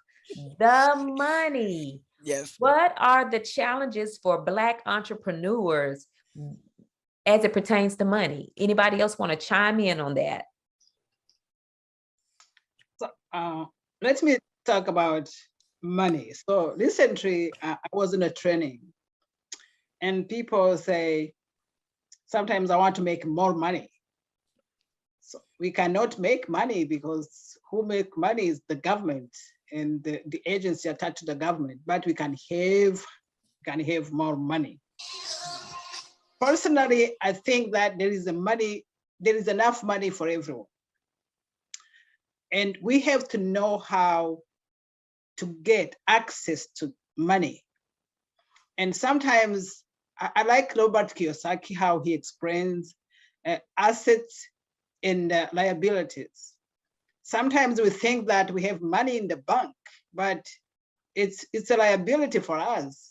It's an asset for the bank, but it's not for us. For example, I want to tell you that after learning that, I went to the bank. I don't have enough money there, but I have my IRA. Why my IRA will be there, not serving me, while I can use it and then they charge me a little bit interest. And I can just go and use it when I need it. And then that little interest will pay off. So I think really one of the problem I wanted to address is the limiting beliefs. Because I think also we have to think our relationship with money. And one of them is like the limiting belief saying that we cannot access money. But if our dreams are bigger enough, if they make us cry, we'll find money. And I want to tell you why, because I lost everything as an immigrant. I came here, I started from nothing. I just had one of clothes on me. I didn't have a house, but I have been in this country 13 years. But now I have a house. It was 110,000 worth. I paid off 65,000. So I'm paying little by little. But the reason why I am engaged in business and to be financially in the time free, I happen to define my uniquely qualified talents and gifts I have. And everybody has those ones. So by the time we will think, and then another problem I think Black community has, we have wounds we have to heal. We have to wounds we have to heal, and we have to network better. The predecessors talked about the surrounding. So if we network better, in our culture, I'm from Rwanda, they say that if a bird doesn't fly, they don't know where the nectar is. So I think the more you associate with winners also, you also win. You have that oil coming to you. So I think we have to have a real talk about money. Yes. Personally, I think really there is enough money. It's like when we are immigrants and people say, oh, you are coming to take resources. I say, no, we are not just takers, we are givers too. But there is a lot of resources. There is a lot of enough money for everyone. We just have to have the techniques and the tactics to get to it and to learn how to use money. Yes. Yes, you said a lot. And so the first thing that really stuck out was the struggle. Like, it's okay to struggle and get in that bad place, because sometimes that's where the real purpose and the real strength is birthed, in order to just really motivate you and empower you to go and take what's rightfully yours, right? Because wealth is ours. It's ours to have. But I also heard you talking about the wounds. Like, as a community, we are a very wounded community. We're a very wounded community. And I think the lack of networking goes back to what Dr. Joe was saying, is the competition. You know, the fear of networking, or thinking that I'm not going to go, network with this person because they're doing what I'm doing. There's no competition. There's enough for all of us to go around. And like Amber said, we got to make sure that we're in the right circles. We are in the circles with the collaborators and not the competitors, so that, we can stay motivated. So very good, very good. So let's move on. Let's move on. So Mr. Oliver, are you present? We can't see you.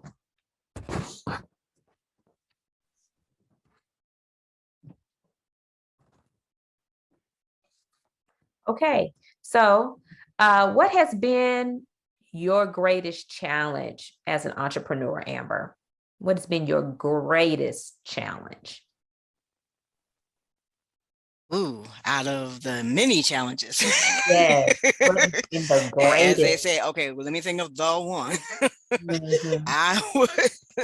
I would say The one is having where people pay my worth.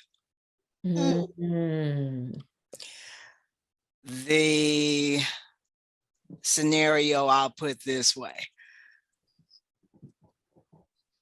We're glad that you're doing what you're doing, but why does it cost so much? Uh-huh.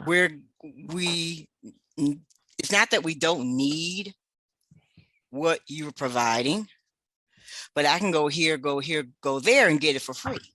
Mm-hmm. Understandable, but you can only get so much for free. Right. You put your bid in, your proposal to gain a contract, gain the customer. Mm-hmm. You don't get it, that happens. You find out that someone else doing what you're doing gets paid more. Was that person. And not only that, and sometimes for any of us who are in fields which is maybe more of a male dominated field, nothing against that, but another proving of the word sometimes is I might not know that much as far as information technology, as much as computers and as much as technology as the next person, but the knowledge that I have is the knowledge that I've gained from what I've studied, what I've had to do in order to acquire the knowledge that I have acquired. I might not know everything, but I can be the person that says, well, this is what they said. And breaking down what the jargon is and everything. So it's the worth part that can be, and it still is, quite challenging. Yes. So because people don't want to pay, do you struggle with pricing and stating what your prices are? At times I do, yes. I feel I've gotten better. That comes with the growth as far as an entrepreneur. It's still a challenge, but I still do what I can to overcome it. Yeah. So what's the greatest challenge out of the two? People's response or your courage to charge what you know you're worth? People's response. Okay. Okay. And how have you dealt with that? They're not the customer, so I have to keep it going on to the next one. Gotcha. So do your customers question your prices? Oh, you're saying they're not the customer that for you at Correct. the time. Got it. So there's potential customers, but because they can't pay it or don't want to pay it, they're not the customer for you. Thank you. Thank you. Thank you. Had to get some clarity there. Okay, what has been your greatest challenge, Dr. Joe? Wow. As a psychotherapist and an international psychologist, I would say unity.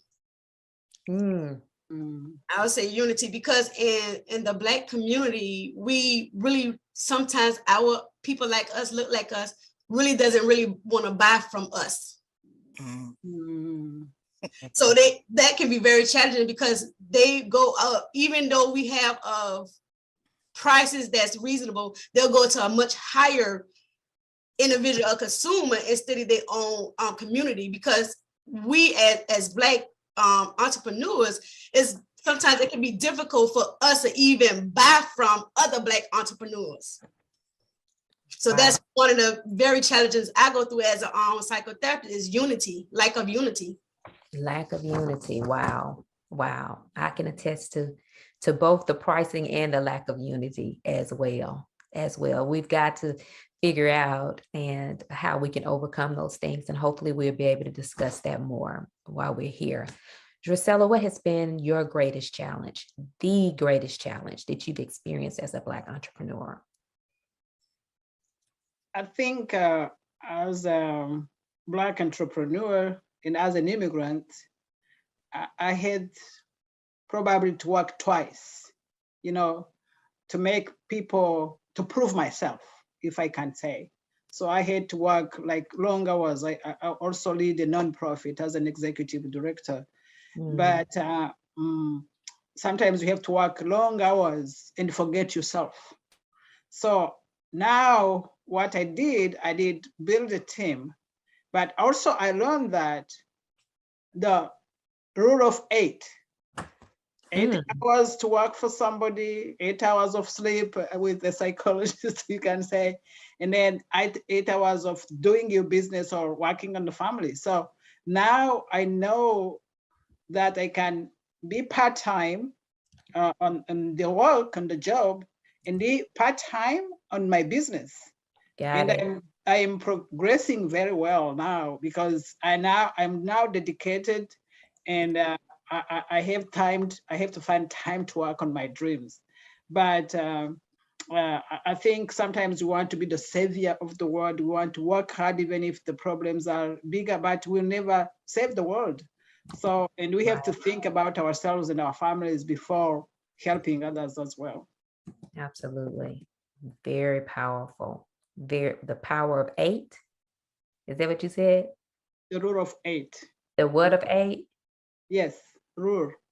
Oh, the rule of 8. The rule of 8. I love it. 8. Yeah. Yes. I love it.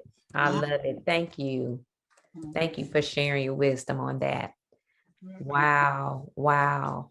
So what have you all learned so far just in this discussion from each other?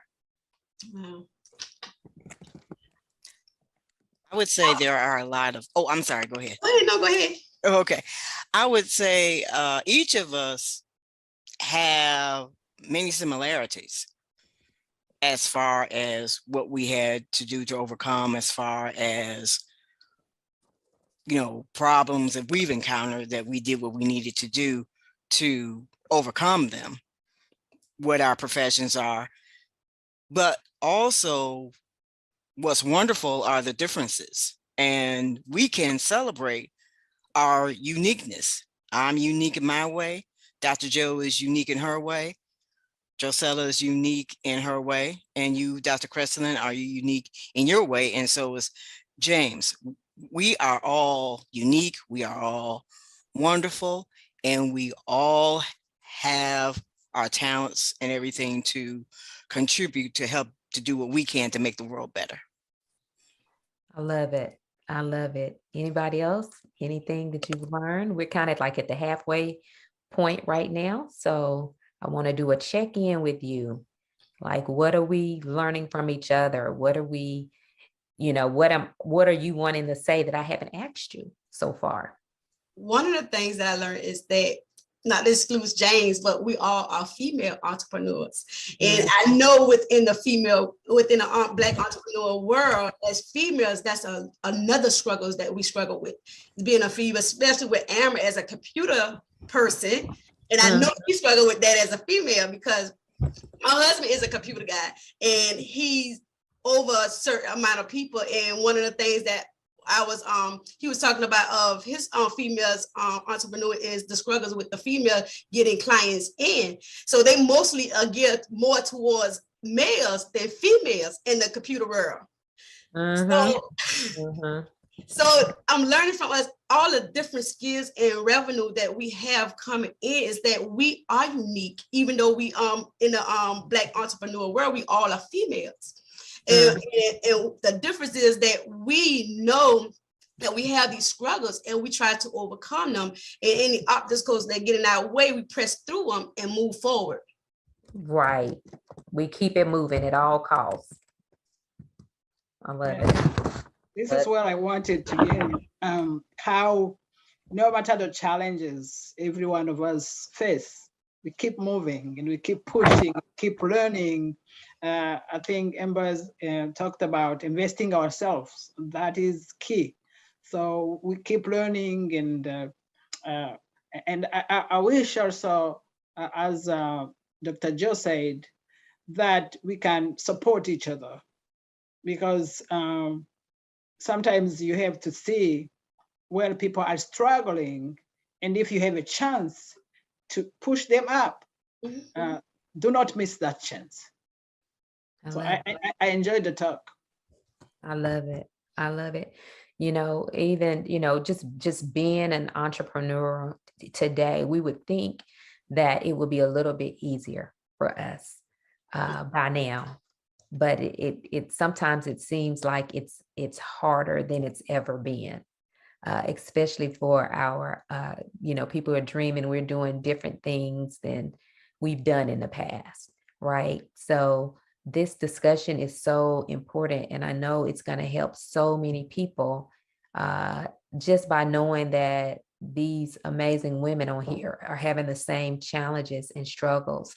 Women and one man, they're having the same challenges and struggles that they're having. So I want to thank you all so much for your vulnerability and for being willing to share. So we've been talking about the struggles, but the second part of this conversation is focused on what can we actually do about it? Okay. What can we actually do about it? So you've experienced some success or you wouldn't be here. So let's really dig in and share some tools and techniques that can help other entrepreneurs and aspiring entrepreneurs to overcome some of these challenges. So what are the tools and techniques you've used to overcome some of your challenges on your entrepreneurial journey? Drusella, let's start with you. I think my first tool is to define my why. What is my purpose?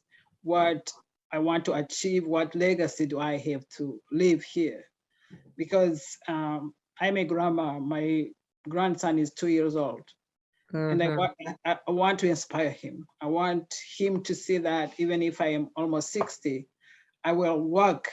It's not over until I win.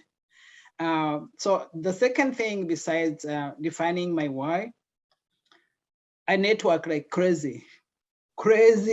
And I want to teach my African American sisters really to network in person, online, their face group. Even if you have fear, we have to overcome that fear. Because if we don't network, they say your network is your net worth. Yep. So many of them are down there because they're isolated. We have to take them from that isolation. So, and we can bring one at a time. Because I think sometimes you have also to encourage people and to listen to them. Because sometimes I say, why, when I go into the room and I see, where are others? And I say, are they informed? Do they have the technology they need? So I try just to understand why we are minority on the scene of business. But I wanted people just to define the why and to believe in themselves. They are capable, they have talent they are uniquely qualified for. So after defining my why, and then I did plan my work and hire a coach. Nobody will develop without a mentor or a coach.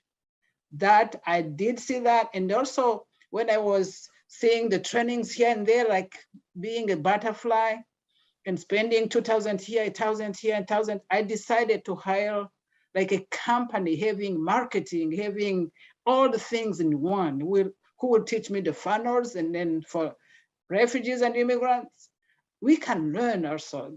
I want just to give them a message. We do not have to play small. We can play big. So these are the two things I can share, but without a coach, without a mentor, it's hard to succeed. I love it. You said a mouthful. Know your why. Know why you are doing what, and how many times do we get lost in the sauce and we forget why we're doing what we're doing? We have a setback, we have a failure, and we just, lose it because we're not focused on that why. Like, why am I doing that? Because if we keep that why in front of us, we wouldn't let much discourage us. I love that. You talked about networking and hiring for help, which is why the money piece, I think the greatest challenge for our Black entrepreneurs, is so important because we need to be able to put the money in your bit. I think you mentioned that earlier, Amber. It's the money that you want to make, but it's also the money that you need to put in your business. And so hiring the people that can help you, hiring a coach, that seems like it's sometimes complicated for our Black brothers and sisters to do, is to pay for a quality coach, because there are a lot of people calling themselves coaches these days, and maybe they're being burned in that arena. I don't know, but a coach is so very important. So is a therapist. So is a psychotherapist. They do two different things, or some people can be a therapist and a coach, and they know the difference between those things. But some people can't get to the coaching until they can heal those wounds that we talked about earlier. Drusella, you have shared such a book of knowledge just in that. And if I can add a small thing on that coaching. You can. There are also free resources. Absolutely. You know, there are people who do challenges. There are masterminds which are free or just $47 or $97. So you can invest little and harvest much. So I think probably I want to keep in touch with you ladies, so the conversation doesn't stop here. So we have to see how we can multiply thousands of us using the resources you and I already know to help others to know that.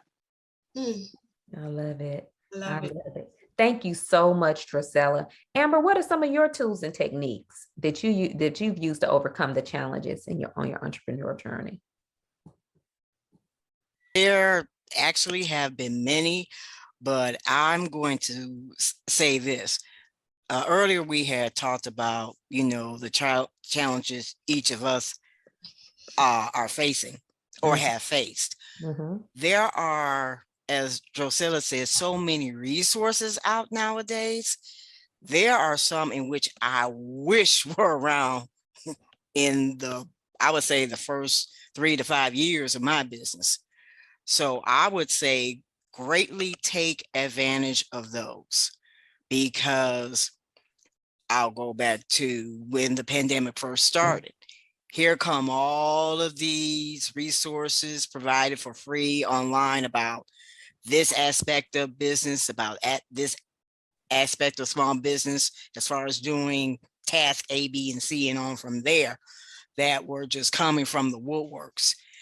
And you had the opportunities, and you still have the opportunities with a lot of them, as far as gleaning from that knowledge and that information. One of the other things is that I'll touch money in this way. All of these small business grants, usually grants are in the nonprofit sector. But since mid 2020 and on from there, I mean, there had been for small businesses before, but the floodgates opened as far as small business grants are concerned. So anybody out there listening to us, please take advantage of those. Please do not give up on your business. Please find out and get assistance if that is not your forte on applying for them, because they're out there. They are available for different industries, different populations, and on from there. I would say the third thing is, and I'll touch on computers and technology, there is help as far as if you are challenged in that way. Because whatever you do, however you do it, computers and technology is going to be involved one way or another. And computers and technology, I say this a lot, it is not going to go backwards. Maybe to go back down memory lane and that's it. But it's going to go forward and keep going forward. And you need to make sure you are computer and technology sound. Great. So I'm glad you touched on the resources that we had during the pandemic, because I have to admit, I was one of those who was skeptical when they first started giving away money. The government, I was like, oh no, they want something from me. You know, I just did not trust it. I did not, but I understand. I got on board, I got on board. Black people just haven't had a lot of success with the government. And so, I was very leery, but I did get on board and I was able to take advantage of that. So I want to share for those entrepreneurs who may have gotten a grant or gotten a loan through the Small Business Administration, that if you did not maximize the amount of money that you could get, they are still loaning money at a very small interest rate. And so use other people's money. If you believe in your business and you have something that can be lasting, then use other people's money to really build that for yourself. So I'm glad you brought that up, because that was a powerful tool, and it still is a tool. I don't think if you didn't take advantage of it at first, I don't think you can just start now and get that COVID loan. But if you were a part of the process and you only got a few dollars or what have you, a few $1,000s, if your business is eligible for more than that, you can still go back and get more. So thank you for bringing that up. And also, you're very welcome. Yeah, you're telling us to embrace technology. It is not going anywhere. Whenever you go into a store and buy a computer and get it home, soon as you take it out of the box, it's obsolete, it's outdated, because technology is moving that fast. So yeah, I agree. That's one of those things that I'm leery about sometimes too, but it's not going anywhere. So we have to figure out how to use it for good and not get turned off by it, but just because some people are not using it that way. So thank you so much, Amber. That was very valuable. You're very welcome. What about you, Dr. Joe? Give us some tools and techniques to help us overcome some of the challenges, which you've used to overcome some of the challenges on your journey, and I know it's going to help us as well. One of the things what the lady said is building that network. Building that network, getting a mentor, getting a coach, getting a therapist, because as a psychotherapist, I have a therapist and I have a coach. So it's getting that, taking care of your mentally, your physically, your spiritually well-being is even also looking into the eyes look through the world through other people. It's like getting that trend setting requires unconventional thinking. Whether you understand, you got to play the market. You have to really have the opportunities to know your market. Who are you marketing to? What are your consumers? What are your target audience? Absolutely. Absolutely. I love it. The marketing piece, that's what I love about Black CEO, that I was not marketing savvy, and they are. They are amazing with marketing, and it is so important. That's how people, stars, NBA players, everybody, it's not just based on skills that they get picked up, it's on marketability. And it's on there. People are looking at your Facebook pages. They are looking at your Twitter. They are looking at your Instagram. They are Googling your name. So it is so important that we make sure that what we put out there aligns with the image that we want people to see about us. So that marketing is also important, in building your network. We keep hearing that word come to the surface. Network, network, network. Drusilla said it best. Your network is your net worth. And so you do business with people. You exchange money with people. So the network becomes your net worth.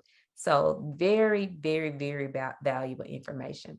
Were there any other tools and techniques that you all thought of as you heard other people sharing that you want to share? One of the things I say is get it teamwork. Teamwork. Make sure you're a good team player, because when, as that old saying say, teamwork make the dream work. Absolutely. So you have to have trusted teamwork. And with me, I go by, I have a biblical affirmation for my business. Mm-hmm. So with me, I put God in everything I do.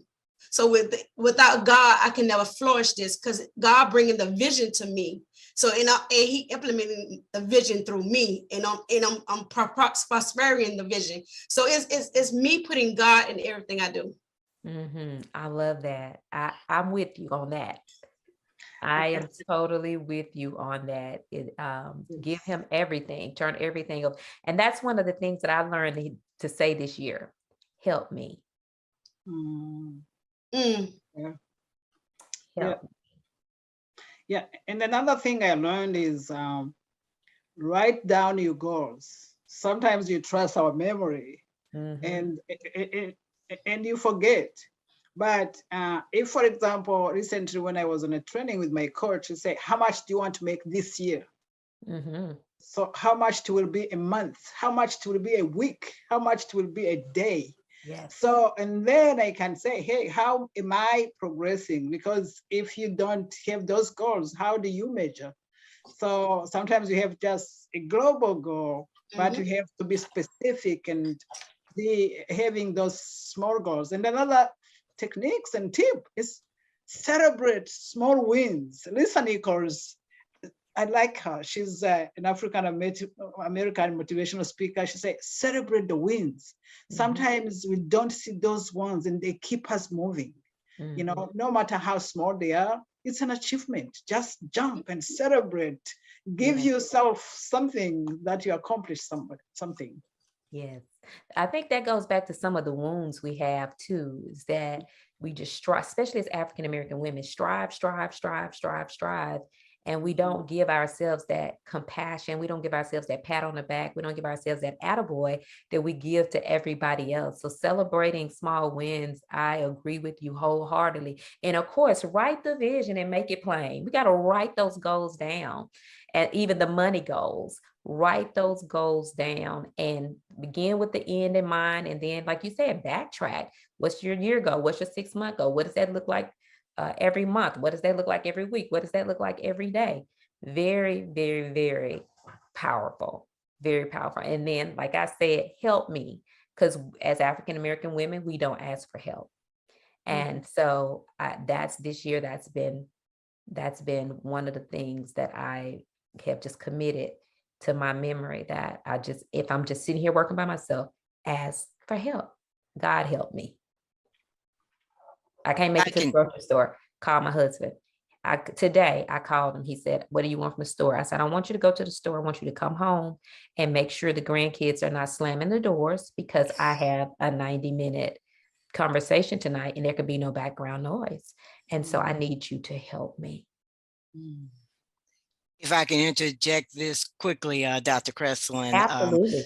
The part as far as the help, prayer, of course, because your faith will be tested. Absolutely. Let me assure you, and I'm sure the other ladies agree with me, that your faith will be tested at times. And connecting with, I would say, someone who is more experienced in that I do what I can, and I still do, to connect with seasoned entrepreneurs, those who have had more years than I have, those who have more experience in what I'm not experienced in, those that can lend a listening ear, because I may need to vent. Yes. Is because it could be where you run into so many frustrations that you need that listening ear. You need a confidant. You need to have, this is what I have. This is a contract I'm going after, but I just don't understand whatever it is you don't understand. Your thoughts and ideas about this, that, and the other, and on from there, because we don't know everything. Absolutely. We cannot do everything. We can do all we can. And multitasking, I'm sure that's a term that hasn't been heard in a long time. There are times when we can flow extremely well, multitask and do 20 things or 30 things at the same time and get it done. But many times, if we're realistic and when we're honest, we're humans.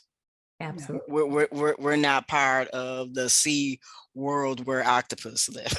Right. So, gotta think about that. Absolutely. Very, very valuable. Prayer and mentorship. Ask somebody to show you the way. And that takes humility, right? And prayer too. Prayer is like, I need help. That's the humility. And so humility is definitely needed on this entrepreneurial journey. You all have been so gracious and graceful in sharing some very valuable tools. So we're on our last question, and looks like we have James present. Can you hear us, James? And I can hear you fine. awesome, awesome. Well, why don't you give us a short introduction of who you are and what you do? I am, well, first of all, the name is James Oliver. I'm from Cleveland, Ohio, or the greater Cleveland, Ohio area. I am an accountant, specifically an enrolled agent, and I also share the title of money coach and proactive tax strategist. Wow, awesome, awesome. So we haven't been able to see you or hear you, but I think you've been able to hear us, right? Yes.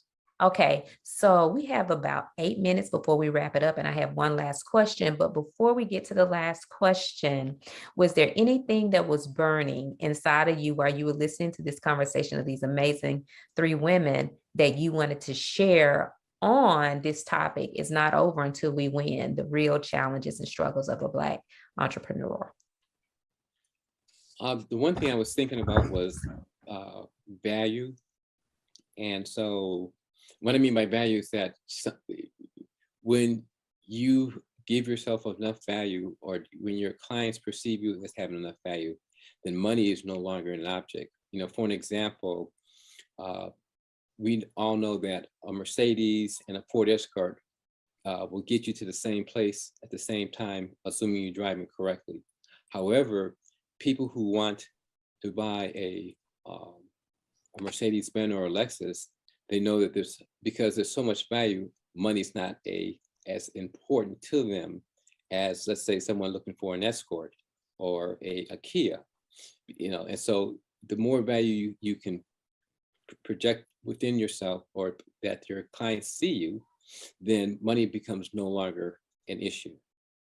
So with me, in terms of accounting, my specialty is taxes. And so I had to try to differentiate myself from H&R Block, Jackson Hewitt, those places. And so becoming an enrolled agent was one of the things that I did to differentiate.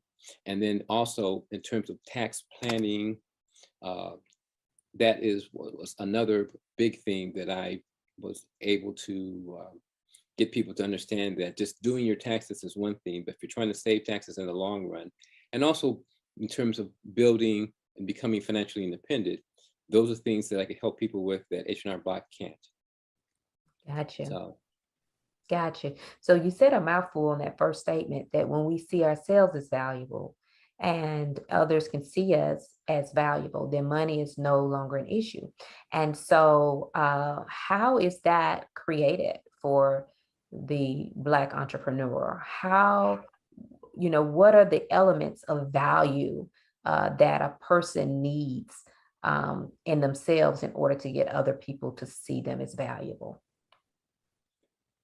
Well, you've got to probably be the orange amongst the apples. You got to be the different person. You know, you got to be, like I said, you got to be the Mercedes-Benz or the Lexus among the cars. Mm-hmm. And so, and what you have to show is that you do more than just, you know, instead of, one of the things, for an example, someone says, what do you do? I say, I help business people save money on their taxes, versus just saying I'm an accountant, because everybody, accountant is an accountant, CPA, whatever. But if you say something like, my business, I'm in a relationship business, and my goal is to help business owners to save money on their taxes, that then catches sometimes people's eyes and ears and say, okay, well, how do you do that? That leads to a conversation, and then sometimes I can get, it's a way to get business. And so you have to think of things that you do that you uniquely are you're in terms of your strengths and weaknesses, and how you service people. And so if people see that uniqueness, that's something different than what everybody else is doing, then they will tend to gravitate towards you that way. Great advice. Great advice. Dr. Joe, I see you lighting up. Yeah, let me piggyback off what he said with the value, because I'm a psychotherapist, and there's many psychotherapists out there. There's many international psychologists out there, but I am a military spouse with a PhD in a psychotherapist. So when I put value in a mental health coach, where I help the military spouses through challenges with their mental health. So you see the difference. What he's saying is the value that I put on myself. I love it. So you put your money where your mouth is. You said that you were something, and then you went and got the credentials to back it up, which adds value, the letters behind the name. So I totally get it. So listen, y'all, we have 4 minutes before we not finish the conversation, but we wrap up this part of the conversation. Okay, so I want you all to take no more than 30 seconds each to, if you had just one game-changing recommendation to share with other Black entrepreneurs or those aspiring to be one, what would it be? One game changer. One game-changing recommendation. What would it be? Amber. Don't hold back what makes your business unique. Everybody does this, everybody does that. But make sure you even rehearse whatever makes your business unique. Because if you rehearse it, you're going to have the confidence to say it without stumbling and letting it flow like water. That's my analogy of it. So for instance, yes, there's computer training, there's consulting, but what makes me unique is that it's customized, because not everybody learns the same. And I'm still one of the few computer trainers, if the house is big enough, who still specializes in coming to your home and training you on your own equipment, training you on your own computers. Again, got to meet COVID-19 rules and regulations.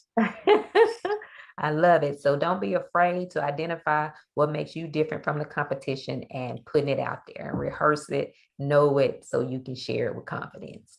Wonderful. Dr. Joe, one game-changing recommendation.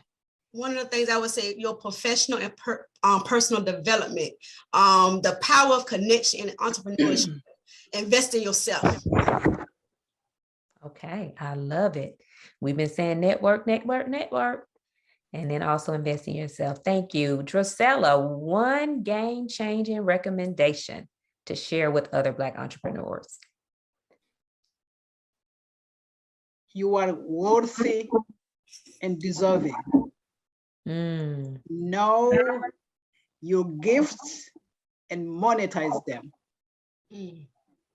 Love it. Know that you are worthy and deserving, and monetize your gifts. Awesome. All right, James, what's your one game-changing recommendation? I'm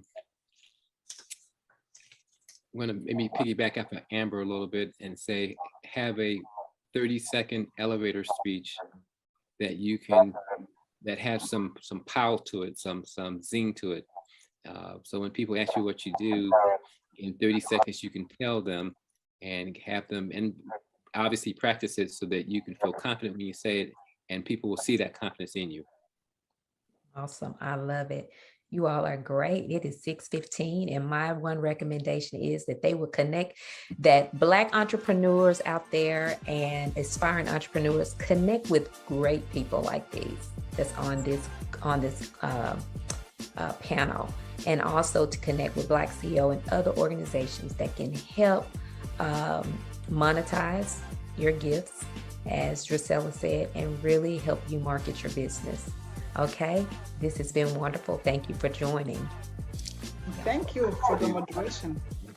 I'm just stopping recording.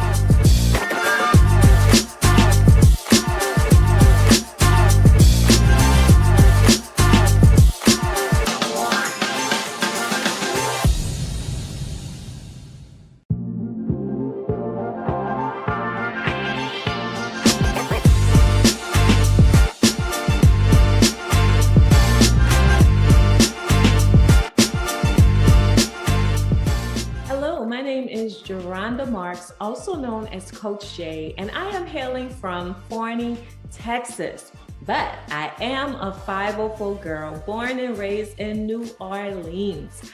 So I thank all of you once again for tuning in and sharing with us. And I'm going to actually do an extensive workshop, just some things that I think will be helpful for you around the topic, the upside downs of being a successful CEO.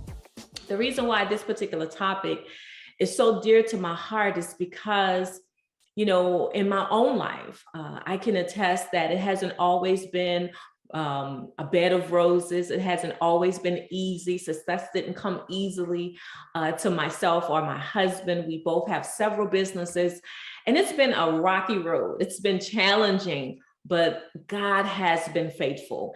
And I believe it's because I stayed the course. And when I say stay the course, I mean that I'm consistent.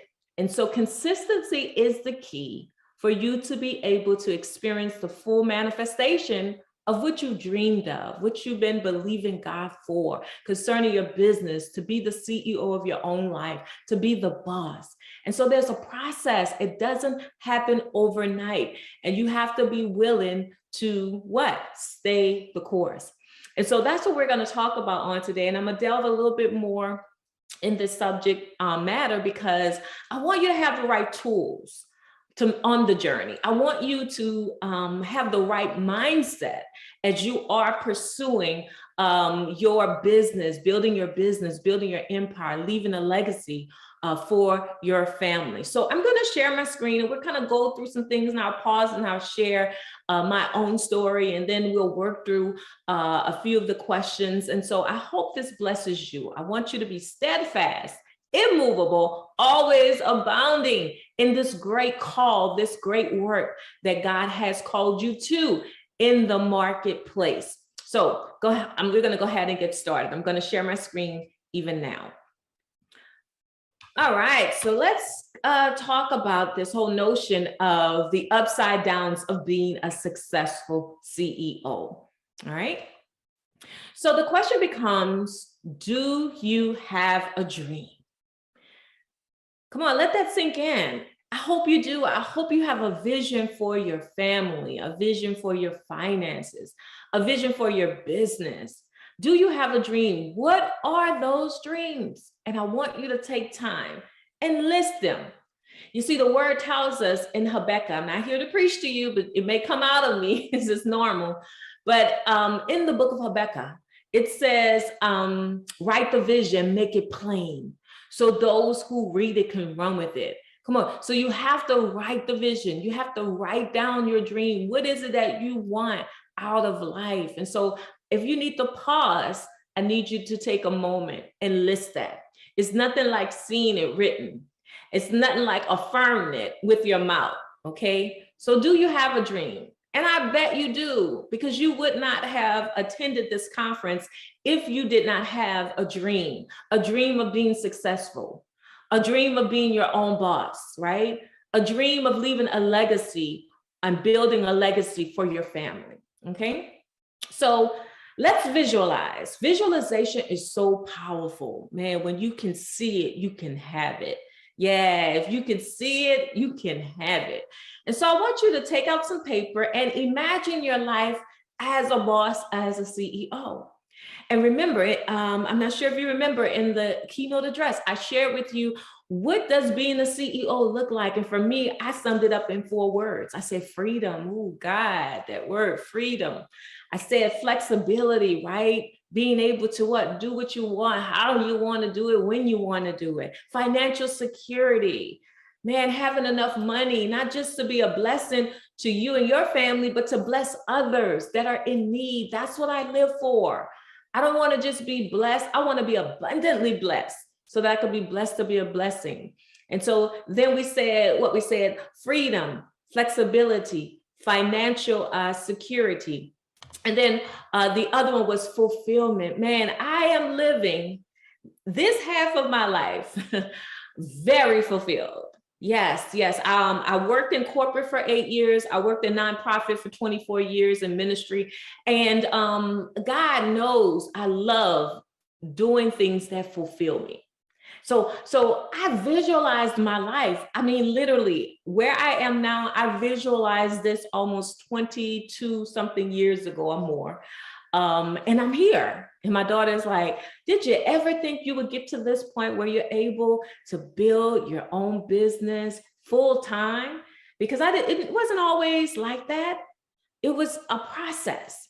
And so I told her, I said, I visualized this. I saw this. I wrote it. I did the visual parties. I wrote in my journal. So I want you to take some time out and I want you to do it. What does that look like? Being your own boss, being the CEO of your own life. What does it look like? Ooh, write that. And not only write it, but I want you to get a picture, a mental picture, and then hold fast to that mental picture. Okay. All right, and as I stated, the freedom, the flexibility, the financial security, all of us want that. That's so important as you're on this journey. That's what I'm living for daily. I don't want no chains holding me. I don't want no restrictions. I want to be able to go to my grandbabies' parties, games, fly, if I need to go out of state, out of the country, financial security. Have all of that, man, not worrying about finances, money working for me. That's what I'm talking about. Fulfillment, okay? Fulfillment. Yeah, operating in your sweet spot. Operating in your sweet spot, doing what you love and what you've been called and assigned to do. That's what it looks like to me. But you first have to visualize it. And then you're able to walk into it, okay? So take a moment. And I want you to take these words: freedom, flexibility, financial security, fulfillment, and then any other word. And I want you to write down, what does freedom look like for you? You know, freedom for you might just simply be, you know what? Oh, Lord, not wanting to clock in, right? Or have to punch nobody's clock, right? Yeah, flexibility. Come on, what does that look like for you? Being able to care for your loved one. And no matter how many days you have to spend in a hospital with them, don't have to worry about fear of getting fired because you have been out of work a matter of weeks, right? Oh, that's freedom. That's freedom and flexibility. Financial security, going to Greece. That's for me. Going to Greece, whatever it is, what that looks like, your retirement, having $10,000 in your emergency fund. No, $50,000 in my emergency fund, able to invest over $200K in some rental property. Come on, you got to see this and you have to write it. And I'm just trying to trigger some things. Fulfillment. Being able to wake up when you want to. People are like, what time? Some of my friends be like, on Clubhouse, asking me to get on Clubhouse at 6 in the morning. Nah, on Mondays, I'm not waking up at 6. And Mondays, I'm waking up at 10:30, 11 o'clock, because I do what I want to do. I wake up when I want to wake up, okay? But I'm living a fulfilled life. I love what I do. If I didn't get paid, I'll still do what I'm doing. Helping, adding value to people's lives, serving people. And then what else is there that you desire to do? So I want you to take some time and I want you to fill that out, okay? Remember, success. What does success look like to you? Now, we know what the world deems success, right?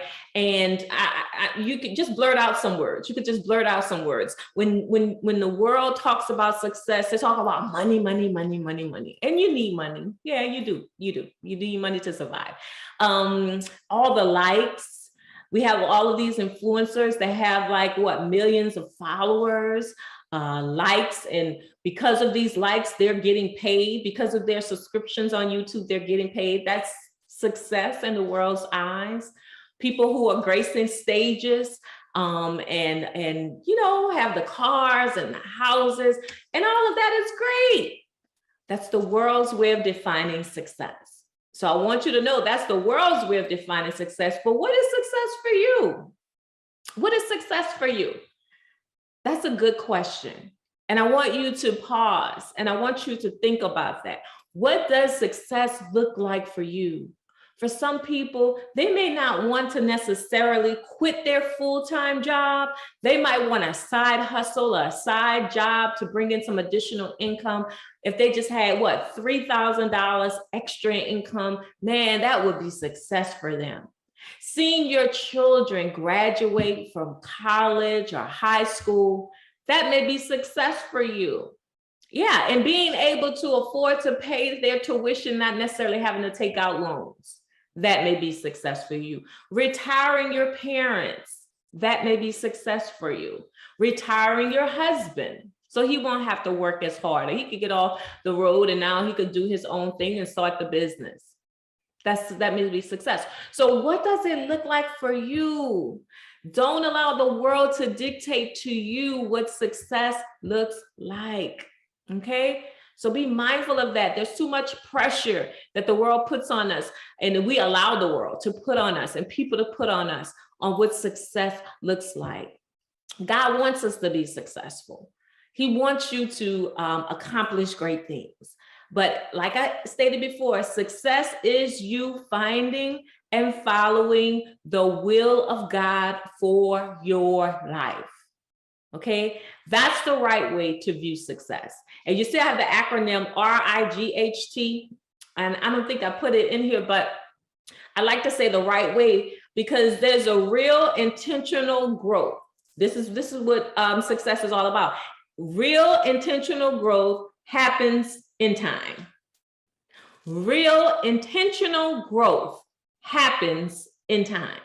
It doesn't happen overnight. That's success. Success is not an overnight wonder, right? You have some people, they win the lottery, yeah, they become successful, or just they become rich, put it like that. I ain't gonna say wealthy, because when you talk about wealth, it's a legacy. Some people, they become rich and it's what, 1 year only, okay? But you want the right way to view success, okay? So success is you finding and following the will of God for your life. Say that with me. It's what God says concerning your life. That's why you don't have to compete. That's why you don't have to compare. That's why you don't have to complain. That's why you don't have to, pull people down, but you can walk in this calling. You can walk in this assignment freely, because what? It's the will of God for your life. So no matter what other people say, this is the will of God for my life, for my family, for my marriage, right? Success in your marriage. Some of us, for success for them, may be to have a thriving marriage, a healthy marriage, a peaceful home, okay? So that's success, all right? So the right way to view success is so very important. So even as you're on this journey, there's some things that I need you to commit to. 4 things you must do, okay? I need you to choose to trust God. And I'm not trying to push any religion upon you. You may not believe in God. You might believe in the universe. I don't know what you believe in, but I'm a woman of faith, so I'm gonna say this: you have to choose, all right? The reason why I say you have to choose, especially on this road, because there's so many things that are gonna manifest, and you're gonna need some help, you're gonna need some support, and you're gonna have to be able to realize that you must partner with God on your next journey, you're on this journey and on your next level, okay? You need to choose to trust God. Then I need you to commit to the process. No, upfront, you gotta commit to the process. Why am I saying that? Because if you don't make an intentional decision to commit to the process, you won't last. You will not finish. You will start, but you will not finish. You got to be committed that even when life hits you with arrows and darts and you're under fire, there's so much hell going on in your life, you're committed to the process. So not only am I choosing to trust God, I'm gonna commit to the process, and then I'm gonna collaborate with God. Do you know that you're in partnership with God? Yes, you are. You are in partnership with God. He needs you here on earth to fulfill your assignment. So you got to get your directives from him so that you guys can partner together, right? Nothing like being in partnership with God. I know we're looking for all of these external partners, but I dare you to partner with God and then watch how your business will begin to have some traction and some momentum. And then consistently keep showing up. You know, when people look at my life and they're like, how could you have stayed in ministry for 24 years? God has blessed me in leadership. I've been training thousands of leaders and doing workshops and seminars. And I was consistently doing that. I was consistently showing up on the job in the right position, you know, regardless of how life was hitting me and the things that I was going through. I was consistently smiling, consistently loving, consistently serving, being present. You know, man, it goes a long way. And so whatever you sow, you're going to reap. And so I need you to be consistent. Don't be in one moment and out one moment, showing up on social media, giving good nuggets and tips and strategies. And then next thing you know, they don't see you no more. No, be consistent. Show people that I'm going to be there. Whether you show up or not, I'm going to be there. If one person show up, I'm going to be there, right? So consistently showing up. Those are the 4 things. And when you begin to commit to these 4 things, you say, I'm choose to trust God. I'm committed to the process. I'm going to collaborate with God, and I'm going to consistently show up. Guess what? You will be and see it. You will be the CEO, and the people will see you showing up as a CEO if you do these 4 things, okay? So as we begin to talk about those 5 areas that you need to safeguard, I'm telling you, I feel this so strongly in my spirit that if you safeguard these areas and pay close attention, you know, there's power in being self-aware. And so self-awareness to me is the superpower. You know, when you're able to look at yourself and analyze yourself and assess yourself and begin to see what things you need to change or do differently in order to get different results. And so this whole notion of safeguarding, that means that you're being intentional about positioning what? You know, Holy Spirit or real guards to guard your life. You gotta do this. You have to do this. So those are the 5 areas right here. These are the 5 areas. Your personal life, okay? And you remember, I talked about that when I was sharing with you about you know, that your personal life on this journey, it will suffer. Yeah, it will suffer. But if you have the right things and systems in place, it won't have such a major impact on your relationships. All right. So your personal life is something that you have to safeguard. Your rest, okay, meaning your mental and emotional state. You got to make sure you're safeguarding that. And then your heart and your mind, remember I said I put those together, they go in hand and glove, like they go together like red beans and rice. But yeah, your heart and your mind, that's so important. Your experiences, yeah, what you go through, don't neglect those things. Go back into your faith file, keep a record of those things that have manifested in your life, the successes, because you're gonna have to remind yourself, if God did it before, he'll do it again. Then your reputation. You know, be a person of integrity, have the right work ethics, be a person of excellence, that when they see you and you show up, you showing up and you're giving it your all, right?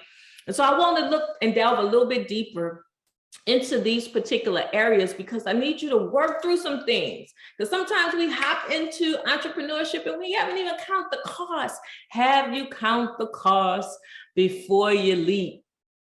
Have you count the cost before you launched? Okay, so I need you to count the cost, and I need you to definitely look at these areas and assess them and see where you are. Okay, so questions, asking the right question gives clues to the puzzles, it gives answers to your next level. So you have to ask the questions, ask these areas some questions. Okay, I need you to ask these areas some questions. So what are they? For your personal life, remember, I'm talking about your relationships, your relationship with your spouse, your relationship with your children, your relationship with your friends. Come on, I don't want them to suffer, because they will as you're building your business, all right? So you need to ask yourself the question, what 5 people are in your relationship circle? What 5 people are in your relationship circle? So if can you name them? List them. You need to know. And if you don't have 5 people, fine, list the people. It could be your husband, your wife, your children, your nieces, your cousins, your friends, your church buddies. I don't know, your covenant sister, your covenant dude. I don't know. Okay, list those 5 people. How much time are you devoting to them? Because as you're building a business, you're going to become busy, but you still have to make time for them, right? Are they supportive in the things you're doing? Because you don't need people around you that's not supportive. You don't need them that close to you.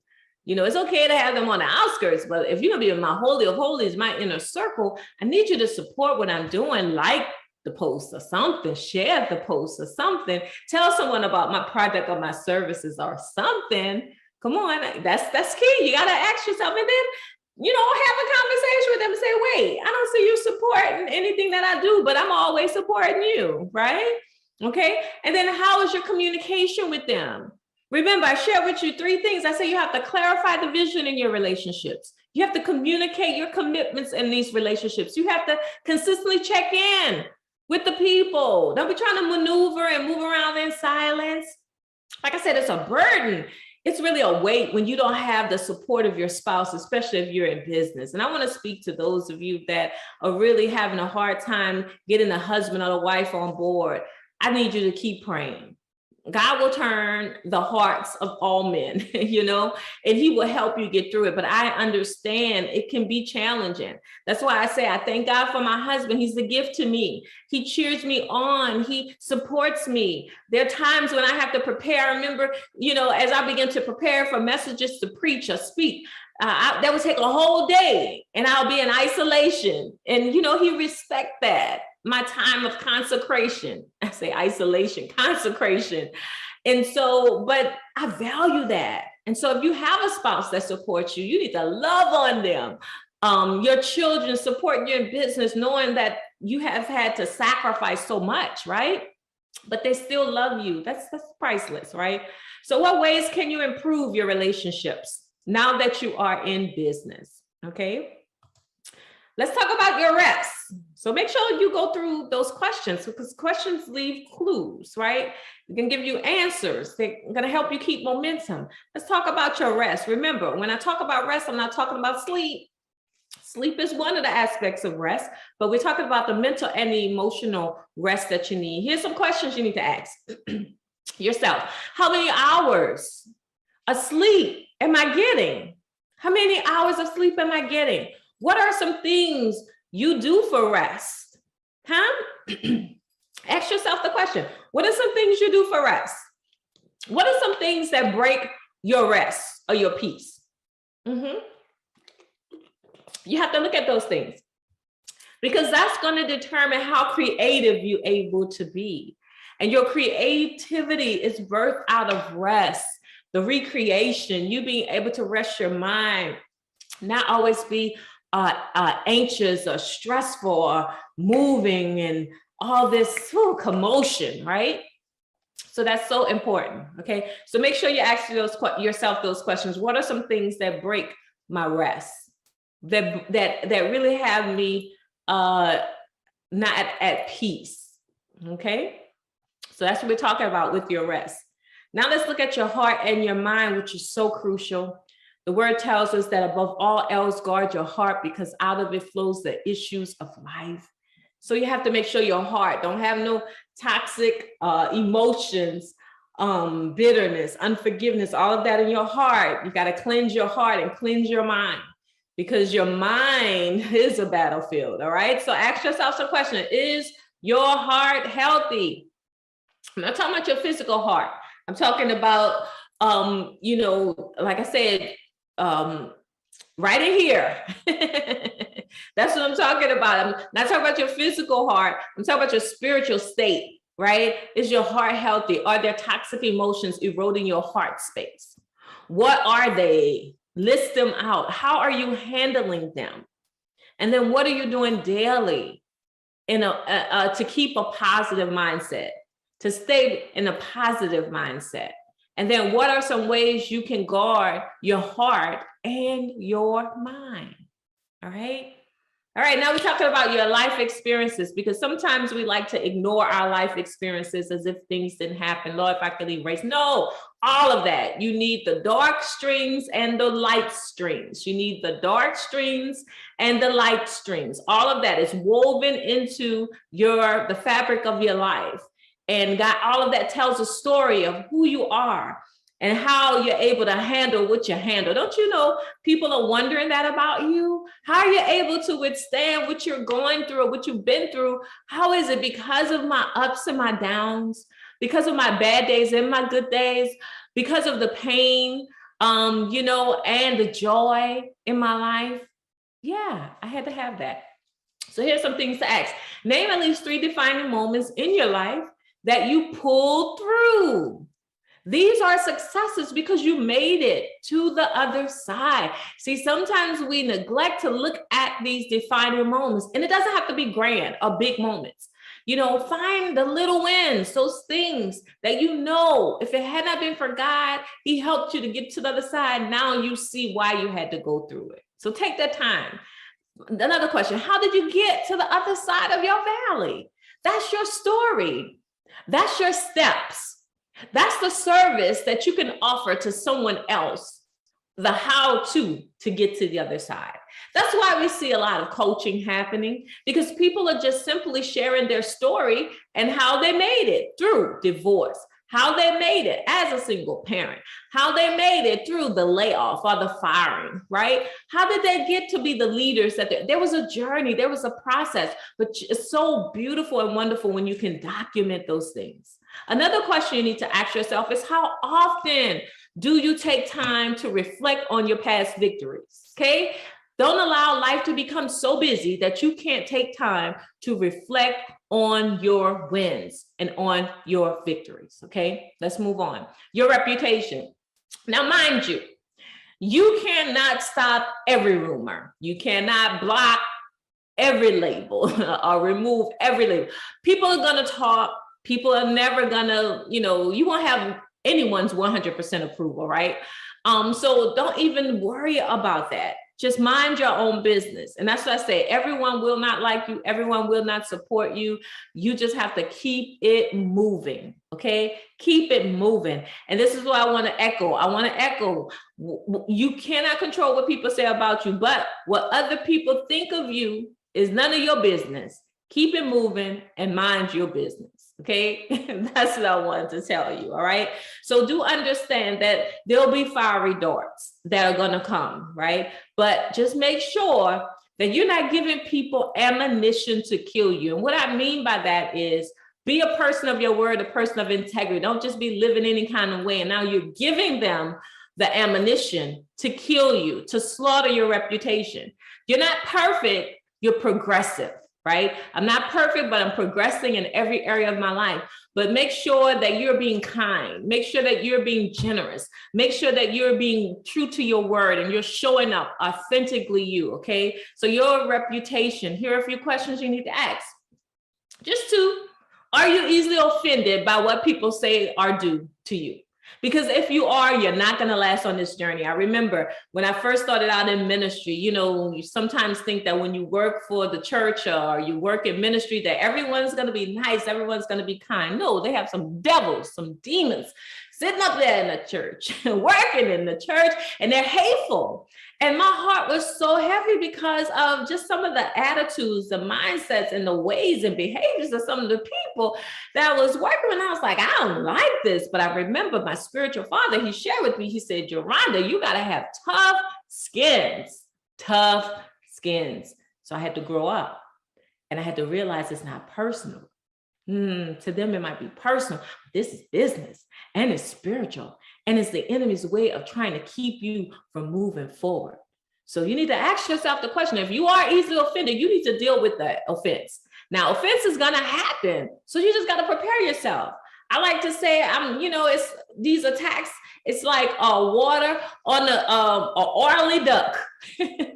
Y'all know if you put water on oil, an oily skin, it's just going to roll right off. And I'm so anointed, so oily, Lord, I stay under your covering and under your anointing. It's just rolling off of me. As an entrepreneur, that's how it has to be, because you got to keep it moving. And so even when people put negative and insulting comments on your posts, just delete it. Don't be going back and forth or telling a piece of my mind. Just delete it. Just ignore it. Just understand it all comes with the success. It all comes with your increase and your upgrade. The other thing is, how do you handle the offense? Do you always want to go tit for tat? Or do you take it to God in prayer? Or do you act mature, mature enough to sit down and reason with one another and really talk to the person you have the issues with? How do you handle it? Come on, let's talk about it, because we're talking about you moving to your next level, okay? So as you're maneuvering through this entrepreneurial journey, I know it gets hard. It does. It gets hard.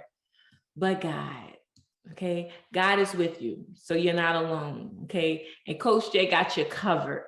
As I said, there's ups and downs of being a CEO, but you're going to make it to the other side. So my desire for you is for you not only to survive as a CEO, but to thrive as a CEO. And as I say, keep showing up. Don't stop showing up. People are waiting on you to show up authentically yourself. And then keep your word. If you say you're going to go to the meeting or you're going to sign up for the course or the class, be present. If they can't count on no one else, they can count on you for showing up. And then I want you to finish strong. Got it? I want you to finish strong. I love this quote that Les Brown says, because on this journey, there's so many things that come and block and stop us, and we allow these fears to hinder us from moving forward. And this is what he said: too many of us are not living our dreams because we're living our fears. No, I'm not going to live my fear. I'm going to be a successful CEO at any cost, man. I'm going to do the work, whatever it is that I need to do. I'm going to do it so that I could see and leave a legacy for my children, my children's children. And so I'm not going to quit. I'm not going to give up. I'm not going to let my fears block me or stop me. And that's what you have to say to yourself as well. Okay. So remember, go out and add value to every room because it's in you. Add value to every table because it's in you. And add value to every life because it is in you. Okay. Well, of course, thank you all for sharing with us for the upside downs of being a successful CEO. I do want to remain in contact with you, so you can follow me on all the social media platforms at Geronda Marks. Let me go ahead and end the show and stop the sharing. You can all reach me at Geronda M on Instagram and on Twitter, and I'm also on Facebook. All you have to do is just put my name in, just Google it, Geronda Marks. But also, if you want to send me an email directly, you can. I would love to hear from you and just share with me how this particular workshop has helped you, what sort of transition that you're in, and that this has helped you to really make some good decisions and to really evaluate your life. I want to hear your story. So make sure you send me an email. You can send it to Geronda, Geronda, Geronda@youareunique.org. Geronda@youareunique.org. So remember to follow me on all social media platforms. I'm on Instagram, I'm on LinkedIn, I'm on Twitter, as well as TikTok, all of those different social media platforms. And I look forward to meeting you and to also connecting with you. So have a wonderful day and keep showing up.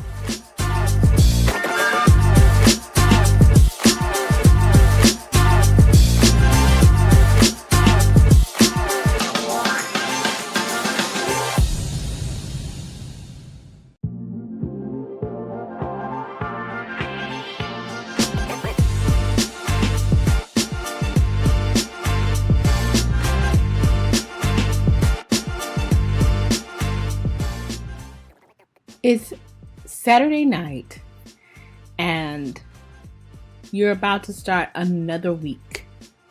Sunday is tomorrow, and typically on Sunday, you may be thinking, I need to work on my social media post, like many entrepreneurs. And then Sunday afternoon comes, Sunday night comes, and you look up, it's Monday morning, and all of those posts that you had up here in your head never made it on paper, never made it on Canva, never made it on a scheduler, never made it to social media. You may be, like many entrepreneurs, guilty of social media neglect. Let's talk about that and see where we go. So you see, the number one problem facing today's entrepreneurs when it comes to growing their business online is social media neglect. All of those great ideas, all of those great marketing ideas that never make it to the platform, never make it in front of their target audience, never make it in front of their leads, their prospects, and their potential clients, and even the clients they have that they should continue to work on retaining, never see that content. And it becomes like a slow death. And the thing is, there's a reason. There's a mindset thing that says social media takes too much of my time. It's using up my time. I have to be working on my business. I don't have time for social media. Let me challenge you on that point. So let's move aside the whole online space. And let's talk about if you decided to open up a brick and mortar. You had a shop. I'll say it's a bakery. I love sweet stuff, so I'll use a bakery. You open up a bakery. Well, you have to have a location. So you set a location and you expect people to show up and purchase your products. And without you doing anything. You wouldn't think that. You know that you would have to advertise in some way to let people know at least you were having a grand opening. Something to let them know that you existed, that you had the bakery. Something to let you know that you had that sweet, irresistible, mouth-watering confection that everyone wants. So you at least had to do some advertising, and then it grew from there by word of mouth. And before you know it, people were coming in. But you know that over time, you would still have to do some advertising. So maybe you post things in a local paper, maybe you post things on a bulletin board in some community areas, maybe you hand out flyers, maybe you ask your customers to share about the bakery. All of that is leveraging social interaction to produce results in your business. Social media is the same way. You've got to make some investment of time to make yourself known, to make your products and services known, to make people know about you and how great your stuff is, your services, your products, so that they will, one, purchase from you, and two, tell other people about you. So just like you would need to invest time and resources if you had a brick and mortar, you have to be willing to invest time and resources if you're growing a business online. And social media is the way to do that. So it's not a waste of time. It's an investment of time.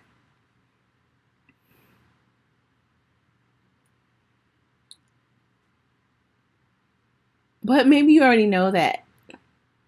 Or maybe not. And you may be wondering, am I guilty of social media neglect? If that is the vehicle I am using to help grow my business, have I been neglecting it? Have I been inconsistent in posting? Have I been inconsistent in my messaging?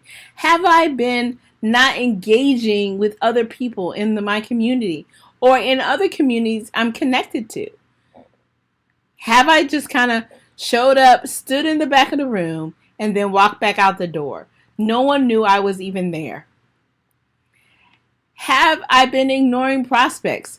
Maybe I do a post and somebody responds and they show an interest in my services by even getting on my email list, and I do nothing with it. So I have leads, which are people who are interested in my product, services, brand, or mission.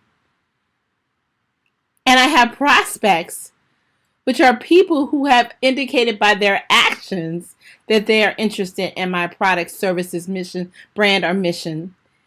And I'm still not doing anything with either one. I am guilty of social media neglect.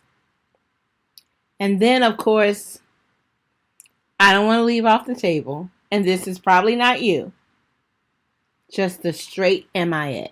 Missing in action, totally off the grid, totally disappeared.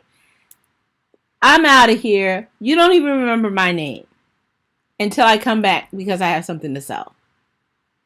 Not a good look. So, these are some of the symptoms of social media neglect, right? But what happens? What's missing? Why does this happen? Typically, it's missing is a strategy.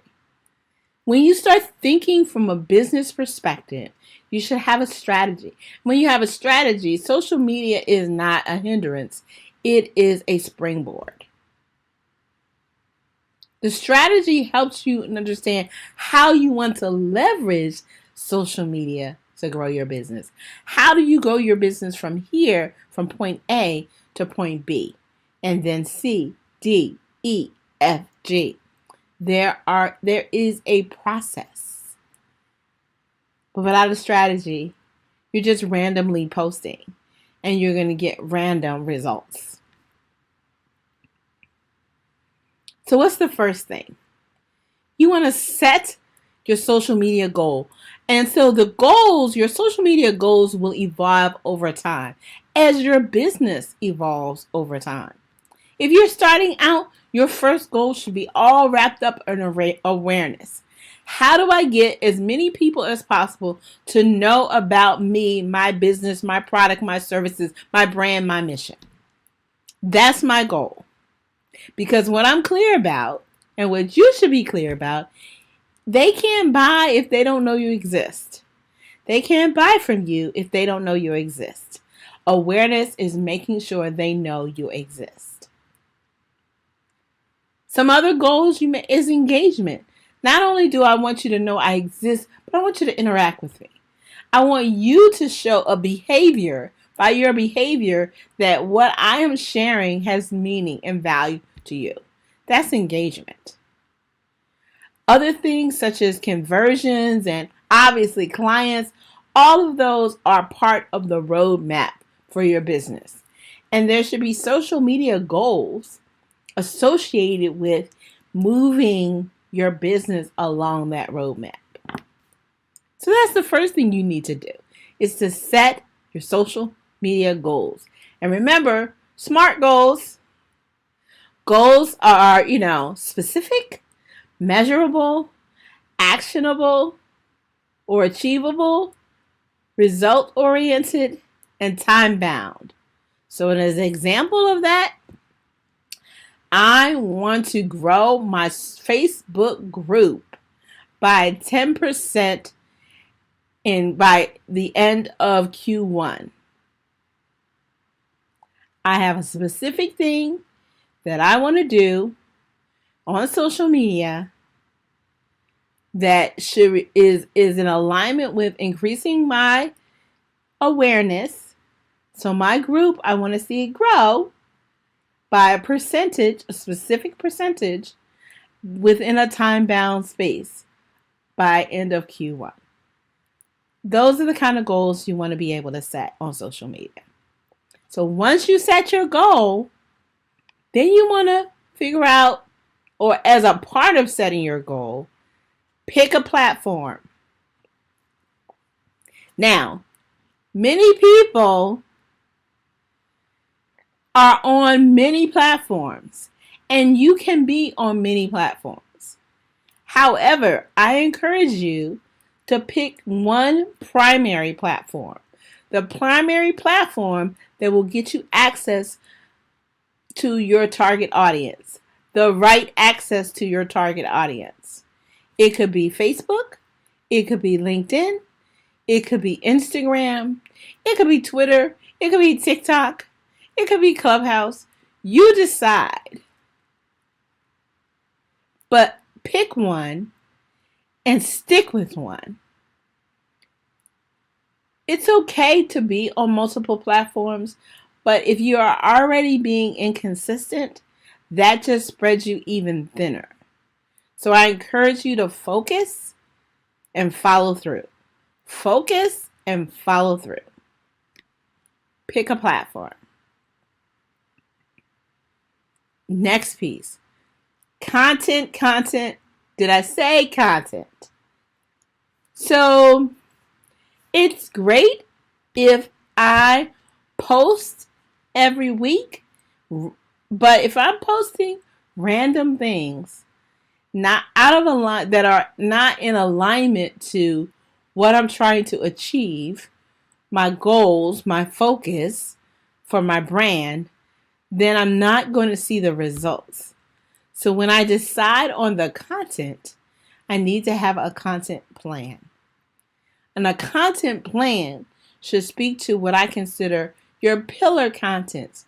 What is your brand about? What problem do you solve? Who is your target audience? What product or services do you have? All of those should be reflective of your pillar content. And the content that you craft to post on social media should be engaging and also converting. Engaging says, come, let us talk. Let us work together. Let me share some tips and let me know how that works out for you. If you give me your email address, I will give you more tips or maybe an ebook. If you found this ebook valuable, how about setting up a strategy call with me? Converting. So that's engaging and converting. So your content should speak to both of those things. So here on this chart, you'll see 6 categories of content. 6 categories of content. And if you're interested in these, then you can find them in my community. I have a Facebook group called the Social Media Success Hotspot, where I drop all this kind of tips and techniques and information. So if you go there and join, you get this information. But the categories of content, because you're wondering, okay, how do I not sound like a broken record? I'm always posting the same thing. Diversify your content portfolio. I encourage you to diversify your content portfolio. Mix it up. Have some entertainment. Have some fun. Be willing to post things that aren't about your brand, but are about who you are, who your audience is. So for instance, the age-old Android versus iPhone. Android versus iPhone. Now, that is always a hot topic. Everyone wants to weigh in on that. So that is entertaining. It's fun to see how people, some people are diehard, iPhone users, some people are Androids to the ground. All of that. Those kind of posts always get a lot of engagement. I happen to be an Android user, but I love my MacBook Pro. So I'm an anomaly. There is a group of us like that. But I'm sharing that to say that's one type of content, right? It doesn't have to be about your brand, but it's something to engage with your audience. Other types, inspiration. We're all familiar with the quotes. But also, aside from the quotes, you can do things like trivia, share a story. All of those things can be inspirational, education oriented. share tips, techniques, resources, things like, other links to websites that could be useful tools. Another is conversation oriented posts, things that are asking questions, conversation starters, querying people, polls. But also you want to add posts that connect with your people, right? And encourage them to connect with each other. And last but not least, promote your products and services. So out of the 6, you'll see just the last one is promotion. So a lot of the content you should be doing, if you think of the week, you have 7 days in a week, 1 day to rest. So now you're down to 6. You got 6 categories.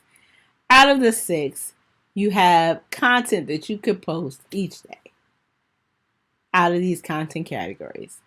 That right there could be your content plan.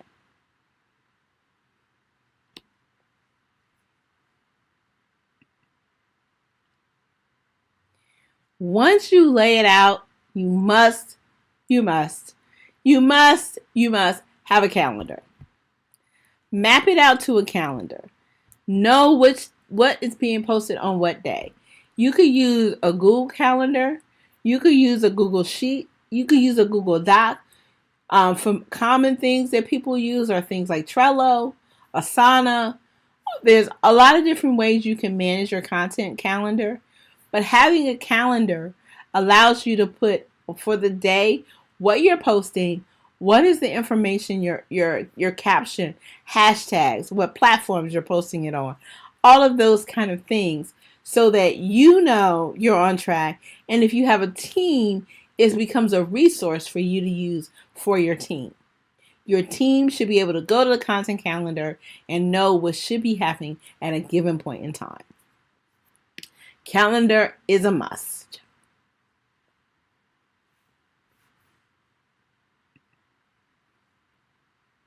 Now you've laid out your content, you created your content plan and mapped it to a calendar. Now you just have to execute it. Execute it. What does that mean? So you've got all the information, but you want to create the imagery or the creatives associated with the content. So you want to, maybe you're using something like Canva. You want to make sure you have compelling caption. You want to make sure you're using hashtags, and different platforms have different guidelines around using hashtags. But at the end of the day, hashtags help you extend the reach of your content. So you want to have that as a part of your plan. And you want to execute it by setting it up either to post manually on the platforms or to set it up with a scheduling tool. I happen to use socialchamp.io as the scheduling tool I use, but there are many tools out there, and you can set them up ahead of time and literally set it and forget it. Okay?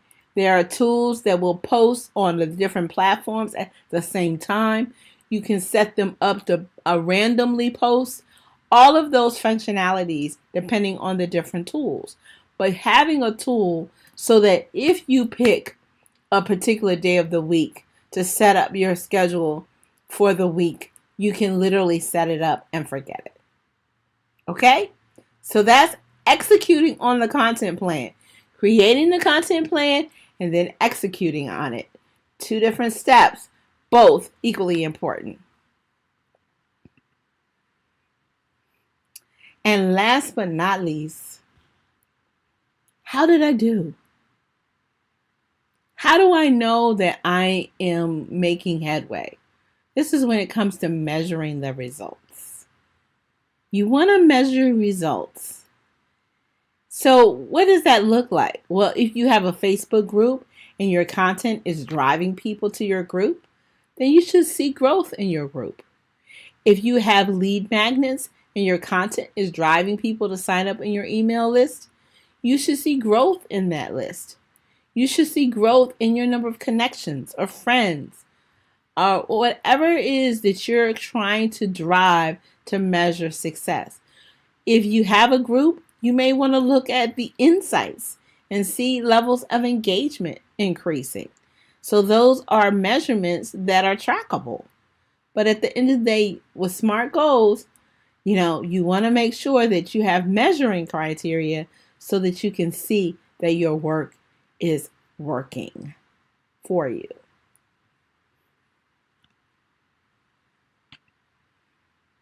Okay, so what's next? You created this roadmap, this strategy, social media strategy, right? And you want to know what do I do next? Will you use it? Right? And then typically people set it up for a quarter and you revisit it for the next quarter and you tweak and tune it and you continue to evolve it as your business evolves. And maybe there's some new things you need to do or new things you need to learn and you need some help. Well, I invite you to join my community.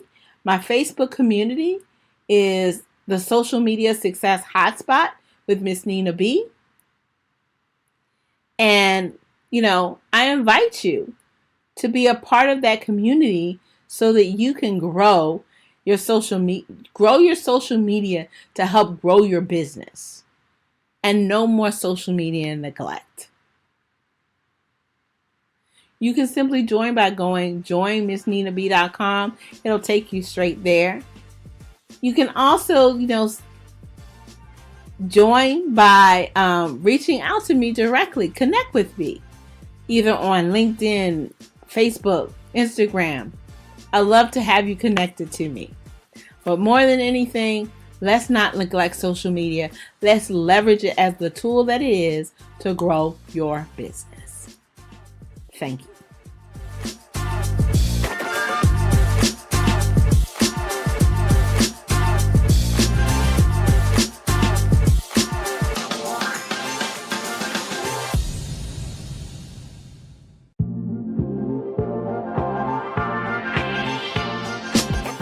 So, how many of you have ever heard that song, Step in the Name of Love?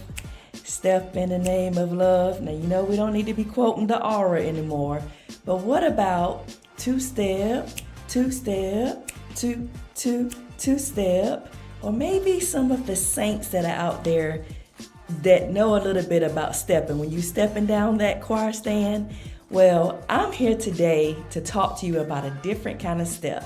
Because maybe some of you have also decided to join a sorority or fraternity where you're going to step. You got the Qs, the Omegas, the Deltas, the AKAs, so that's a different type of step. And then maybe you thought about, for the saints, like I said, that's out there, if you take one step, he'll make two. But today I'm here to tell you about a different kind of step. That is step up, step out, and step in. That's right. Step up and step out and step in. But before I do that, my name is Dr. Jennifer Harris. I'm the CEO and founder of Purses, Pumps, and Power. And I am so thrilled to just be talking to you today about how you can step up, step out, and step in. So let's start with the first step. Step up. Have you ever thought about stepping up to the plate, or have you ever heard that term, you need to step up your game? Well, in today's entrepreneur, especially as women, as business leaders, you really have to step up your game right now because it is so competitive. But not only that, you are in a league of your own. And when you step up to the game, you start stepping up into what it is that you desire to have in your business, what it is that you desire to have for your family. So step up, okay? Step up and step out and step in. Now let's talk about stepping out. Have you ever thought about what you're going to step out to? Or maybe you put on this nice outfit back in the day. I'm an oldies person, 90s, 80s, 90s type of baby. But have you thought about when you started to step out of the house, you had on the nice outfit, you just about to step out. But let's talk about today about stepping out into your destiny. Let's talk about stepping out into what it is that you desire to have for your family. So today's entrepreneurs, you really have to not only step up your game, but you have to step out into your mission. What is that mission that you know that you're going to have and want to do and be in your life? What are you going to step out of? Maybe some of you are stepping out of fear, or maybe you're stepping out of, toxic relationships, and also maybe stepping out of some bad decisions that you have made in the past. And either way, it's okay, because once you step up and you step out, then you can step into your destiny. You can start to step into what it is that your heart's desire. What type of business you're going to step in? What are you going to step into your purpose? Are you going to step into the wealth and the desire and the finances? Because one of my mentors often told me, wherever you are in life, your mind got there first. But you have to step out of what it is that you think that's holding you back and step into and make that jump, make that leap. And today, when we're talking about entrepreneurship, we know it's not a simple thing. We know it's not a simple task, but entrepreneurship is something. And as a business leader, you can do that. You can step out of fear. You can step out of your comfort zone. And many of you have been sitting a little bit comfy, just sitting back, waiting for things to happen. That's not how we're going to rock this time. This time, when you step out, you're going to be stepping into your purpose. And you're also going to be stepping into the joy and that you deserve and the happiness that you deserve to have in your life. So when I say, two-step, two-step,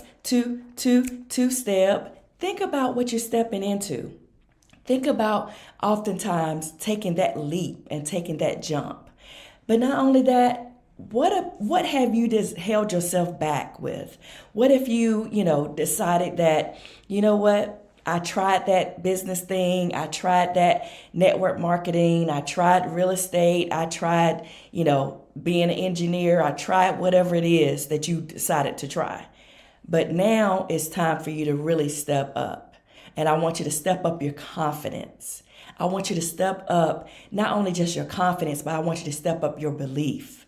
Because many times we may not have all the backing that we want, but when you believe in yourself and you believe in your dream, you can make things happen.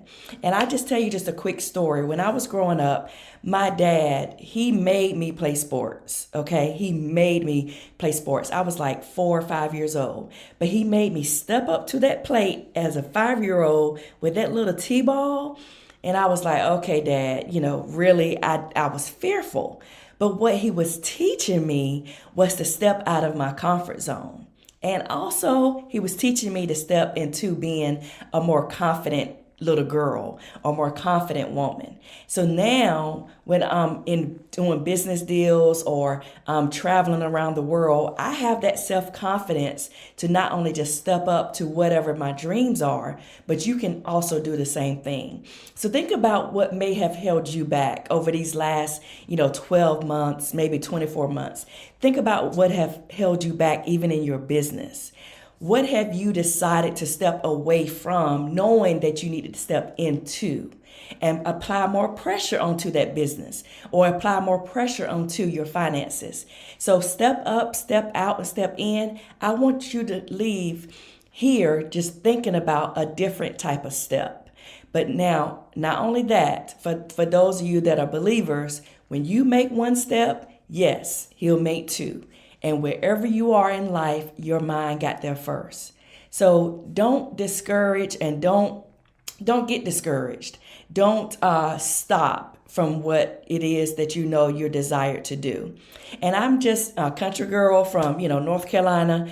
I am a real estate broker, entrepreneur. And I remember when I was stepping out of being a network engineer, I hated it. Of course, I was on weekend nights and I said, you know what? I have to step up my game because my mentor also told me repair your roof while it's sunny outside. And when I did that, I jumped and stepped into real estate, which has been phenomenal as far as my destiny. I have been doing that close to 2 decades now. But think about what it is that you may have put on the back burner. What are you willing to start to step into? I want you to write that down. I want you to write it down. What have you stepped away from? Now, it's great to step away from toxic relationships. It's great to step away from, frivolous debt and just endless spending.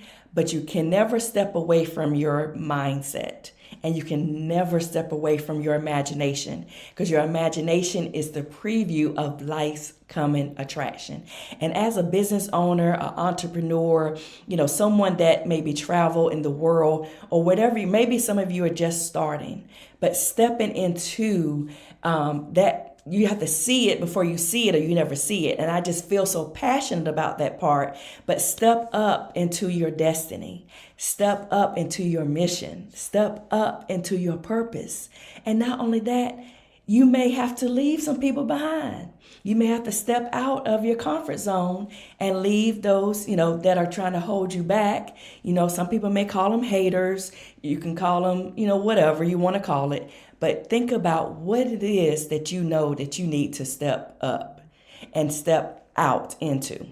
So step up, step out, and step in, because it's time to not only declare what you have and want to be and do in your life and in your business, but it's time to step into your purpose, and it's time to step into your destiny, because no matter where you are in life, your mind got there first. So for those of you that may have just decided, you know what, I'm going to put this dreams or put this business on a back burner, I'm challenging you today to step up, step out, and start to step into what you know is rightfully yours. Again, I am Dr. Jennifer Harris, the CEO and founder of Purses, Pumps, and Power, and I just delighted to talk to you about two-step.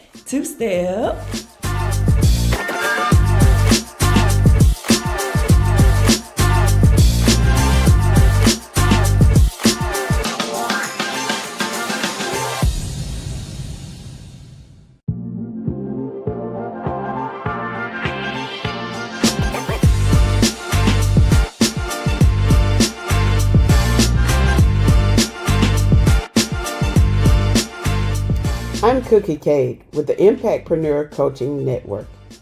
This workshop will help you through your journey, and I'm here for your success. Let's get started.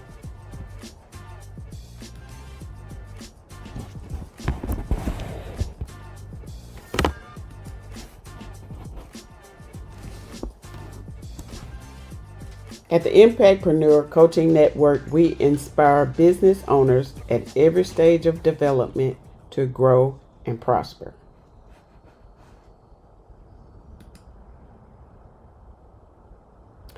The agenda for the course is an introduction and course overview, self-analysis, characteristics of successful entrepreneurs, small business failures and success, finding your space, risk, thinking like an entrepreneur, time management, and planning.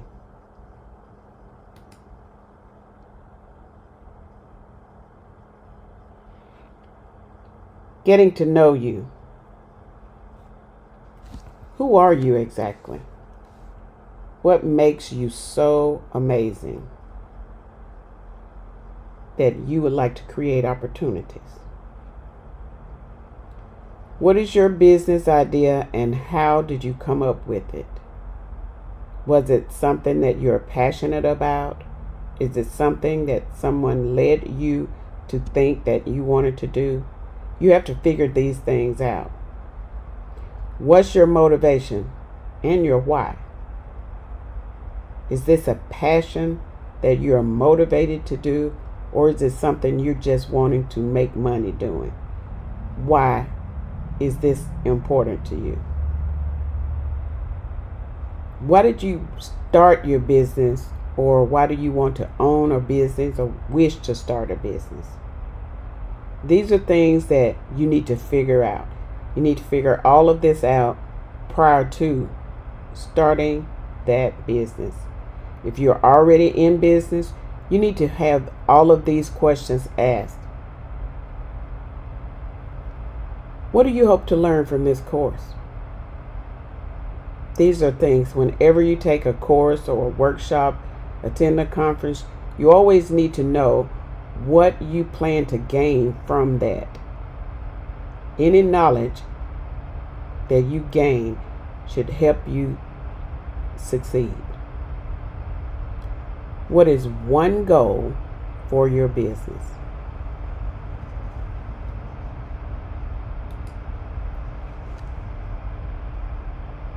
This course is about finding your niche. Success depends on finding, developing, and refining a niche. Filling a need that is not being met. You have to create opportunities for whoever your customer is, whatever the business idea that you have. What are you trying to do that's different from someone else that's trying to do it or have already done it?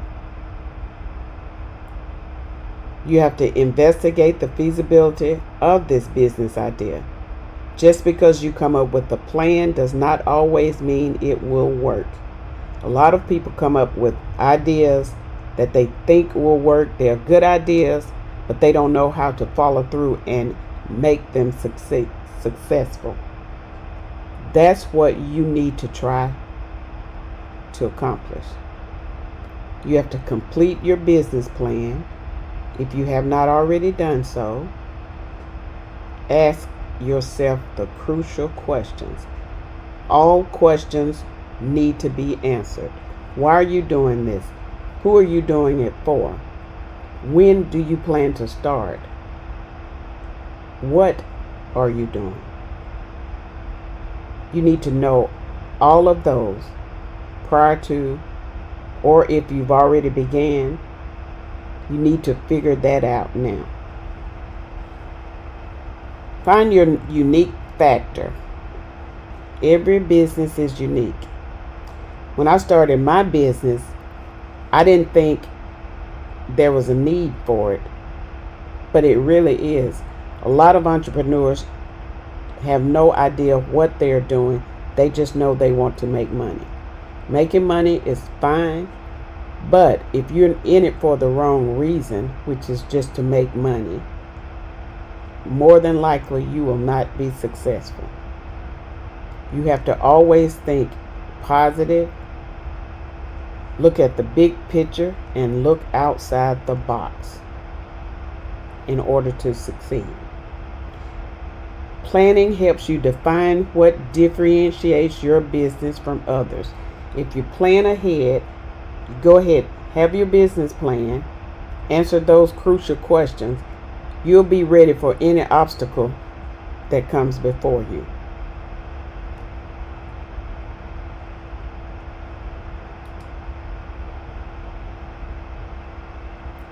Your most important asset. What is the one thing that your business has that no other business has? Think about it. You must think really hard about whatever you plan to do. Or if you've already started, what are you doing so different from everybody else? McDonald's and Burger King sell hamburgers. They're the same entity. However, McDonald's has the Big Mac, Burger King has the Whopper. They're basically the same thing, but the taste is different.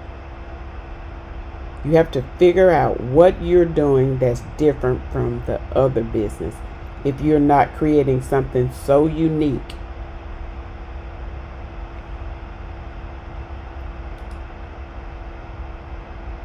Self-analysis.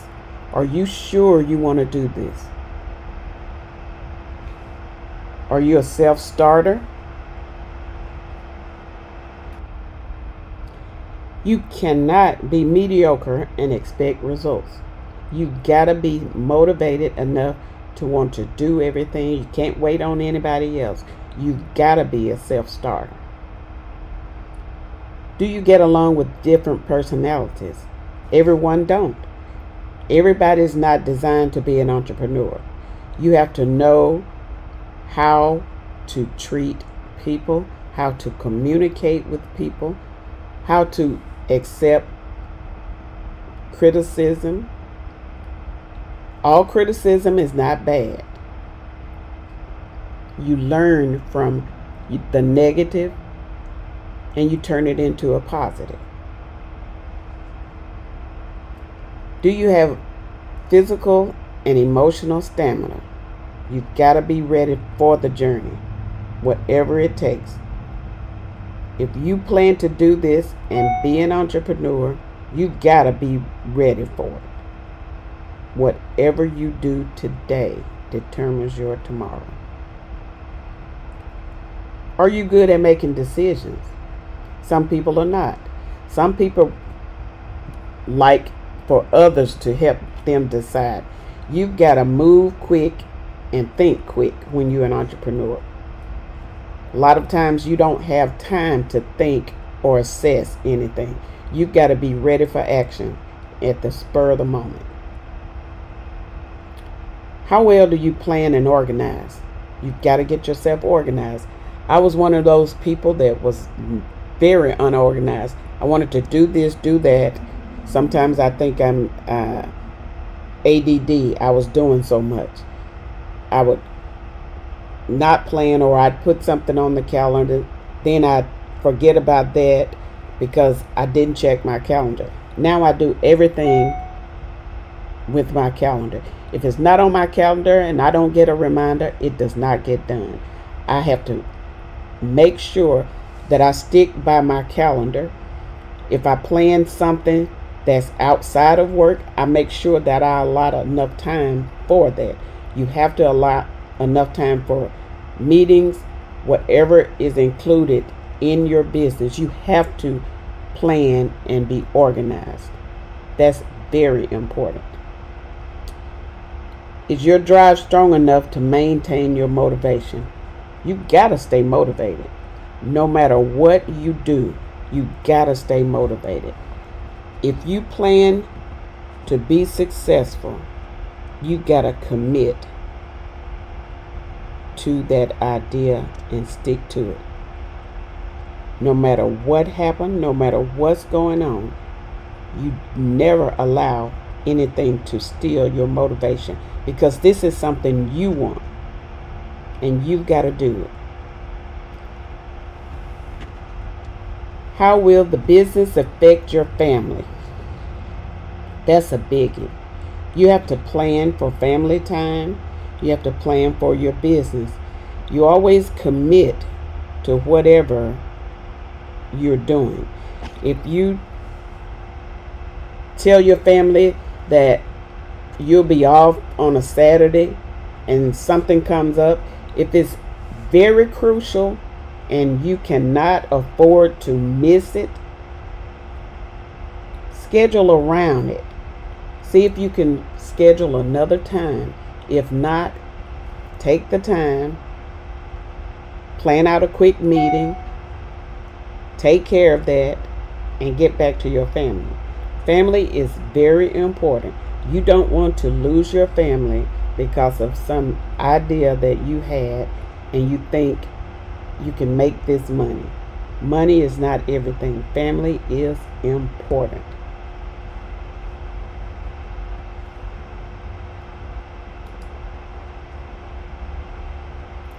The characteristics of a successful entrepreneur. Passion. You have got to have the passion for this idea. Whatever you committed to, you have got to have the passion for it. You always think, I'm committed, I'm going to do whatever, and I'm going to devote myself all the way.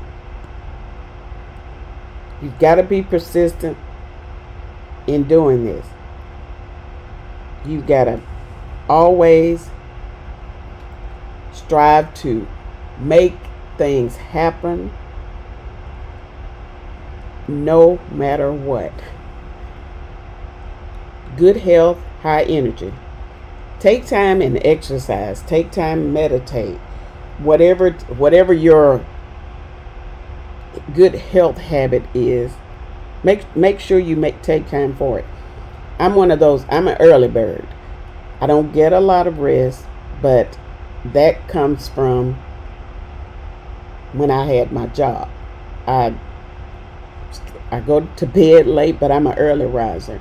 I'm up early, so I try and get a little exercise in. If it's no more than 30 minutes, whatever it takes. Even if I'm at the office, I'll stand up, walk in place, whatever it takes, as long as I can get a few minutes to keep myself healthy. I try to eat healthy, but that doesn't always pan out. Whatever it takes to keep your high energy level up, because you've got to be ready for whatever you're doing in your business. Creative and innovative.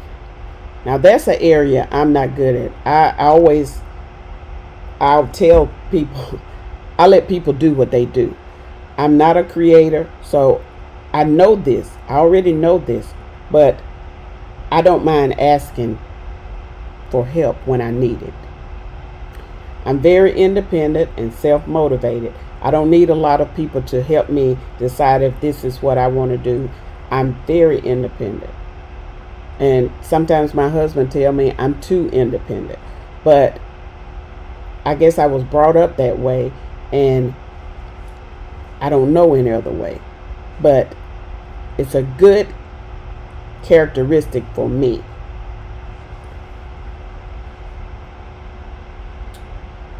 Intuitive. You have got to know what you're doing. Be aware of whatever it is,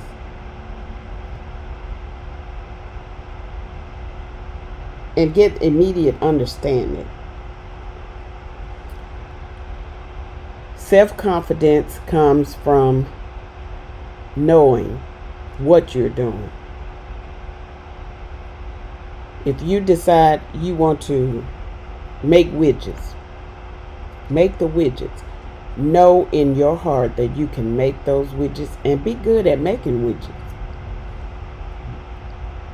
If you're confident and believe in yourself, if you're selling a product, you can sell that product because your confidence is so high that people will believe in your product.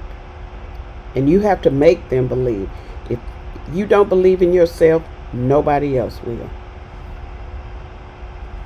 You have to have the desire to work hard. Hard work has never hurt anybody. If you plan to be successful, you wouldn't mind working hard. Resourceful. You've got to be resourceful. I always tell my clients, if I don't know, I know somebody that knows. I have a large network, and it really doesn't matter what it is. 9 times out of 10, I know somebody that can help with whatever the issue is that come up. Build your network so you can have the resources. It doesn't always mean resourceful as far as money. If you have someone that you can count on to help you out with whatever the issue is, that's a good resource.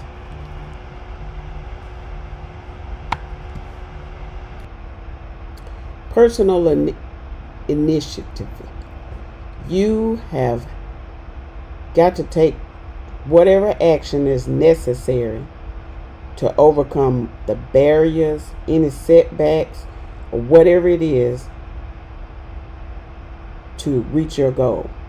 You don't want anything to hinder you from reaching your goal. There's 6 steps that you can take to develop your own initiative. Develop a career plan. Build your self-confidence. Spot opportunities and potential improvements. Check your idea. Develop persistence and find balance. All those will help you with your personal initiative. Are you a calculated risk taker? I am. I have always been that way. I just figure you can't get anything done if you don't take risks. My sister would always tell me when I was younger, and I think that's where I got it. Scared money can't make any money. She was big on investments. And every time she would tell me about something, I would say, I don't know about that, or I don't think I want to do that. But she would always say, scared money don't make any money. And that's true. If you're not a risk taker, how do you know your idea is going to succeed? Everybody's not going to be on board with you. So you've got to take a chance on your idea. Because like I said, if you don't believe in your idea or your business, nobody else will. A lot of times you need to assess whatever the pros and cons are. But in the long run, most of the time, it ends up being very good. Vision. Do you have a vision for growth or success? You've got to decide, is this something I want? Do I see it? Can I see the big picture?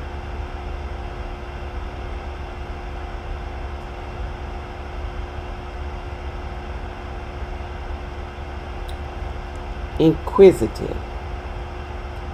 You have got to make sure you are positive.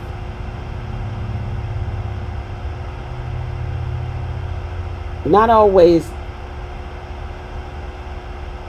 curious, but you can be neutral, but always show interest in what you're doing.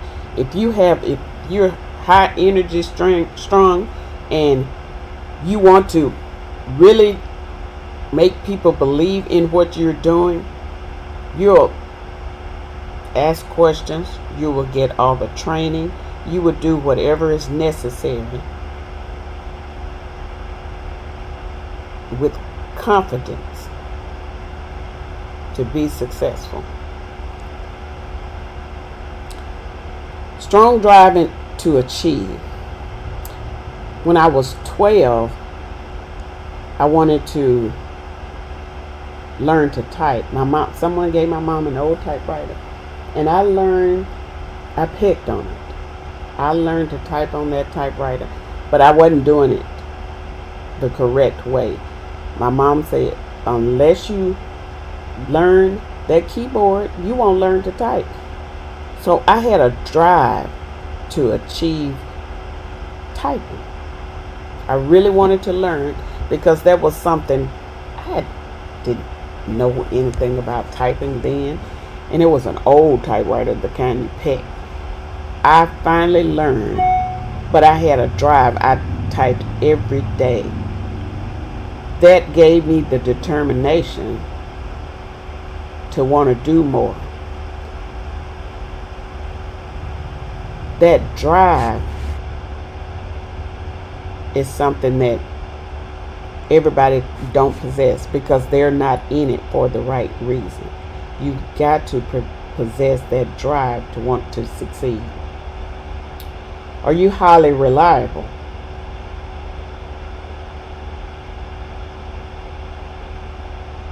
You gotta be trustworthy, because in all of my years of doing business, I'm a strong believer. If you tell someone that you'll do something or you'll provide something for them, you've got to do what you say.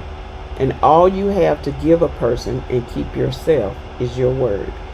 If you can't keep that, you don't have anything to give anybody. And you've got to be realistic. I know I can't be a rocket scientist. Number one, I don't like science. I'm afraid of heights. So I cannot say I'm going to produce this rocket, because I know nothing about rockets. I know a little about science, but not enough to make a rocket. Being realistic is very important whenever you're doing your business.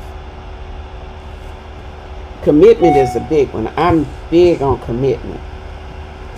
Commitment is the most important part, I think, of any business. If you're not committed, you won't succeed.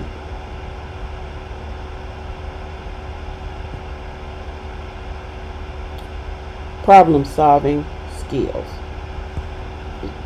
You must be able to solve problems. Solving problems is easy, but it's hard.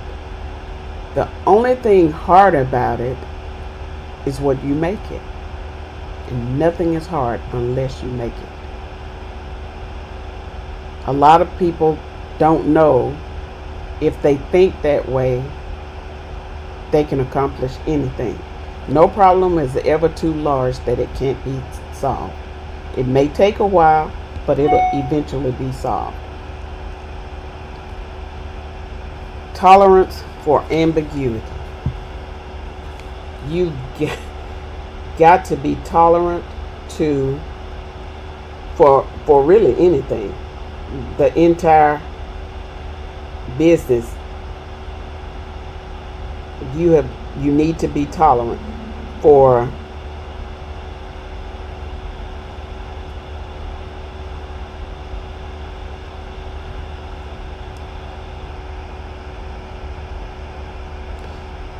you've got to be open to any other suggestions. My way may seem right to me, but someone else may have a better idea, and it may not take as long. You've got to be tolerant to those that may want to help you, but you think your way is the best way. You know,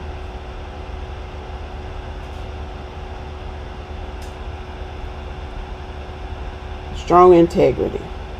You gotta have good integrity. Oh, very strong. If your integrity is not strong,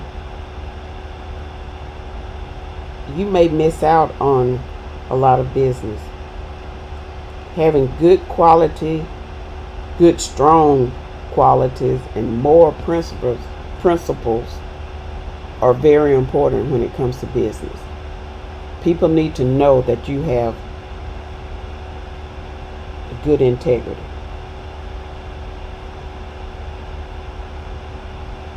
The ability to consolidate resources. You need the ability to consolidate resources. That goes a long way. Being able to put things together and get them done, having products or services that your customers need to consolidate is really a good characteristic. You have to have strong organizational skills. Some entrepreneurs refuse to learn. They don't want to team up and get things organized, lead.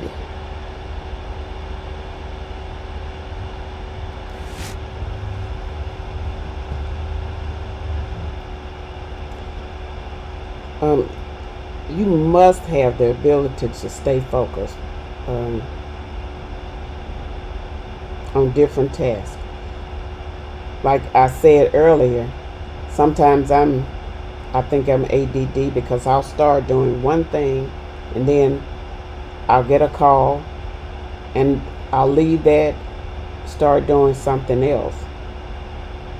But then I have to think, in order for me to be efficient, I've got to do everything in order.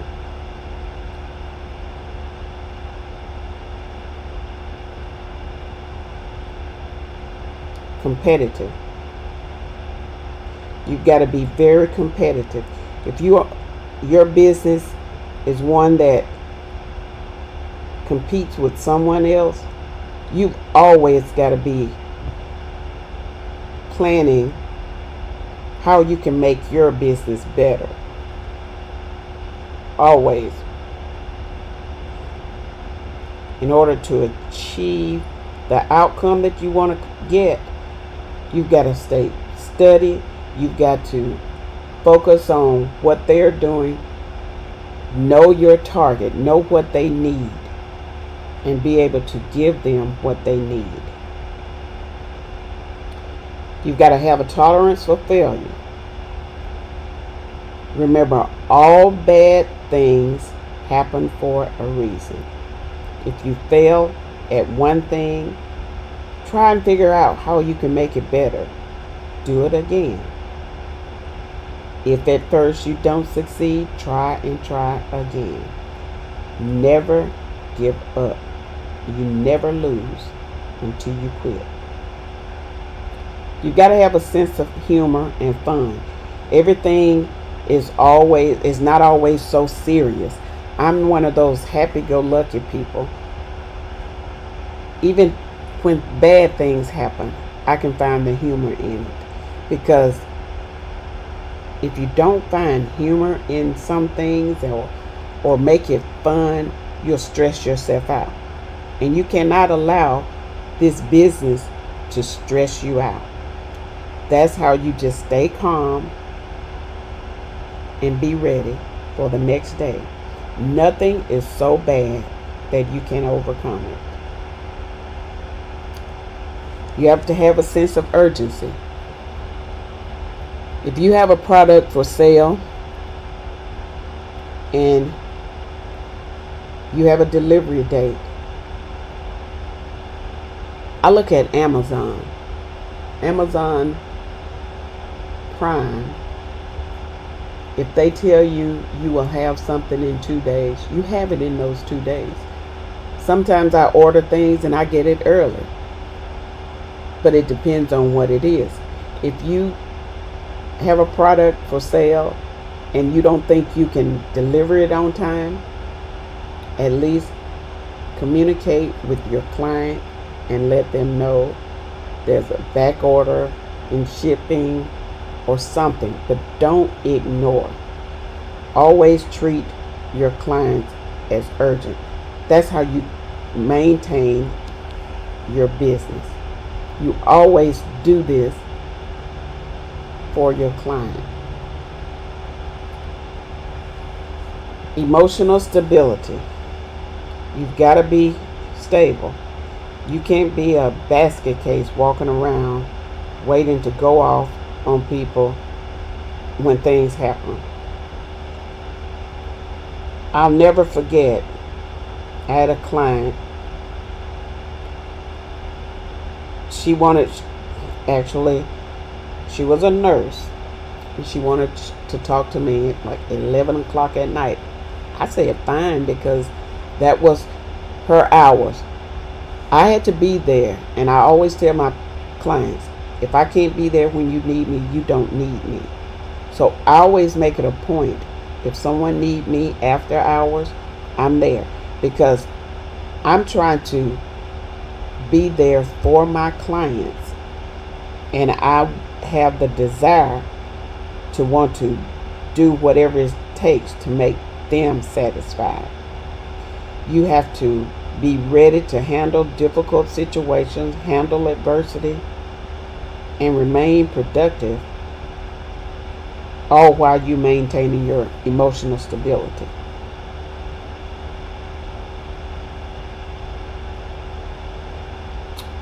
You can develop emotional stability by getting sleep. You got to get good quality sleep. Practice self-care.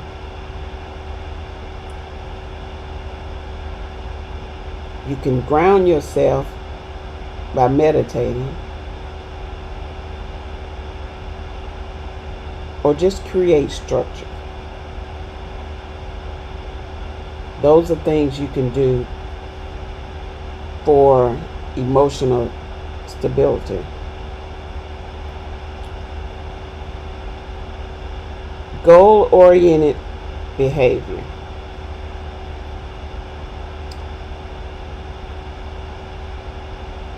This actually falls in the range of motivation.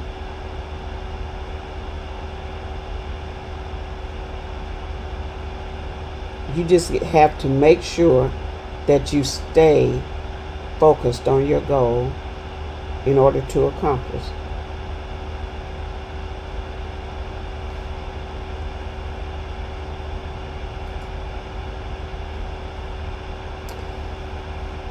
What successful entrepreneurs are not. They're not people that take risks without calculating the consequences. Not at all. People that do not look for resources or help. People who are not realistic. People that only desire to be rich. People that don't have a life outside of their work. These are a lot of things entrepreneurs don't think about, because all they can think about is, I have this product or service and I need to make money. And at the time, that's all that's important to them. But that's not a plan for success.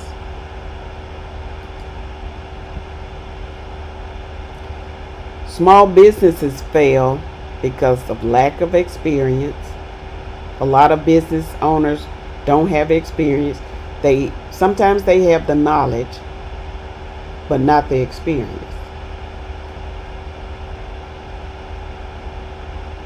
Insufficient capital, no money.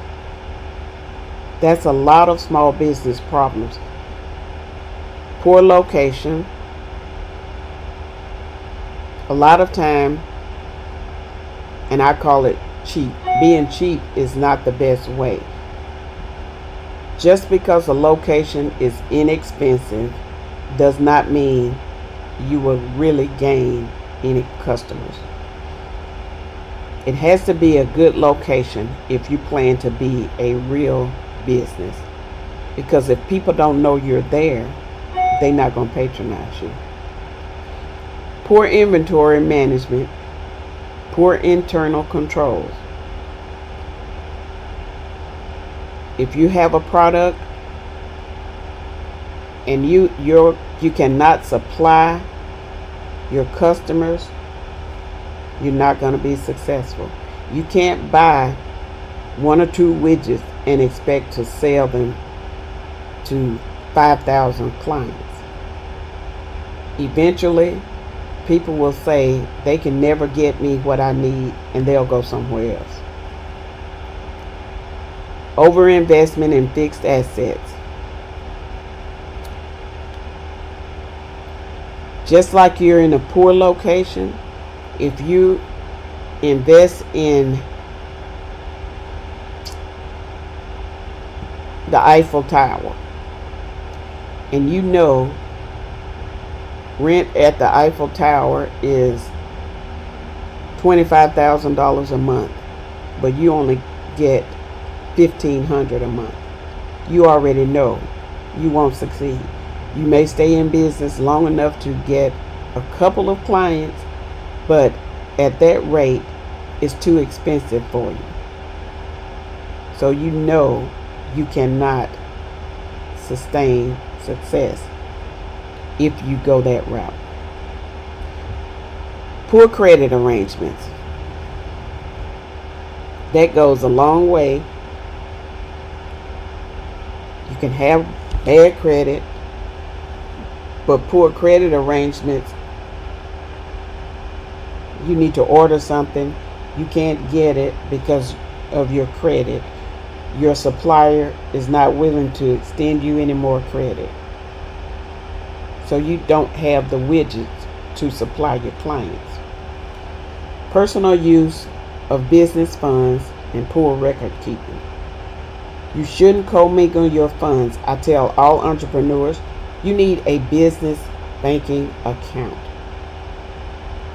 Most clients or customers are not willing to write a check to Jane Doe because you did work in the business of whatever you're doing. They don't like that because they like to keep good records, and you cannot run your household and your business on the same account. I have my account. My husband is an entrepreneur. He has his account, and we have our personal account. We don't mingle our businesses together. He has his business account, I have mine, and we keep it that way. You have to keep good records. I use QuickBooks. I like QuickBooks because it does what I need. I'm not advocating for QuickBooks, but I like what it does for me. You have to be prepared for unexpected growth. If you're a small business, you got to think. I always think 5 years ahead. Every year I think I add another year because you have to have a vision to see where you want to be 5, 10, 2 years, 20 years. Where do you want to be? So you always have to be ready for that unexpected growth. Not enough attention paid to the competition or market conditions. Whatever you're doing, you need to always know what your competitor is, what the market condition is. McDonald's always know what Burger King is doing. Burger King always know what McDonald's and Wendy's are doing. They always keep an eye on Chick-fil-A. Even though they all sell something different, they're all restaurants and they all want to stay in business. So you always have to pay attention to your competitor or whatever the market is doing. If you have low sales, you have to be creative, come up with a plan, do some marketing. But that's not going to help if you're not doing anything for your business. Poor pricing. A lot of small businesses price themselves right out of business. They want the money now. We've got to have it now. I sell pencils. My pencils are $5. I can go to Dollar General and get 5 pencils for $1. You can't overprice yourself out of business. Not enough attention paid to the target market. Who is your target? Know what your target is. Know who they are and what they need. That's how you stay in business. Lack of planning. Small businesses fail because they fail to plan. You gotta plan. Lack of sticking to plans and budgets. Again, if I plan to sell jackrabbits, I've got to stick to selling jackrabbits. If my budget is $25, I can't say, oh, the market is hot now, I'm going to do this, I'm going to do this. You've got to be willing to say, okay, it's better to sell 5 jackrabbits than try to sell one at $70 instead of $25. Whatever it is, you've got to stick to your plan and budget. You cannot go over. I have a budget sheet that I use for my business. It does not matter if I'm doing something for my house and I don't have the money. I don't go in my business and get it out.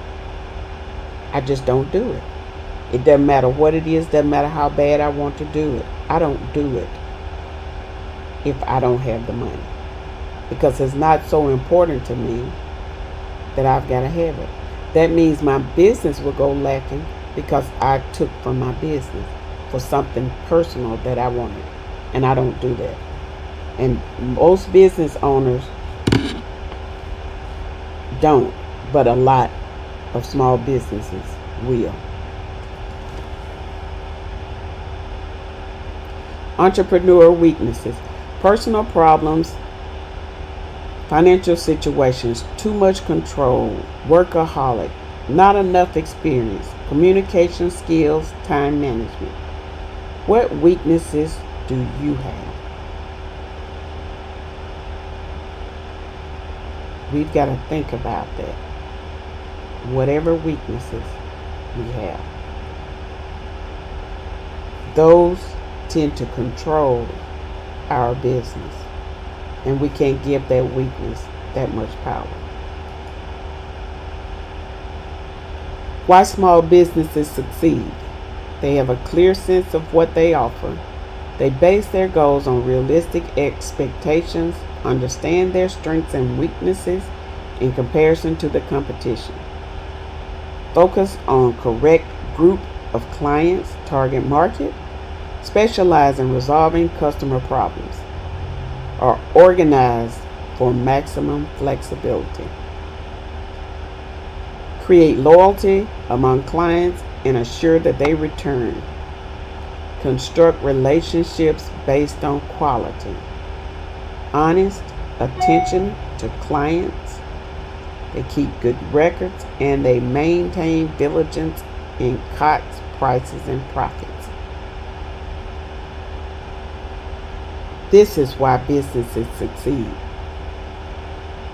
Not only small businesses, medium and seasoned business.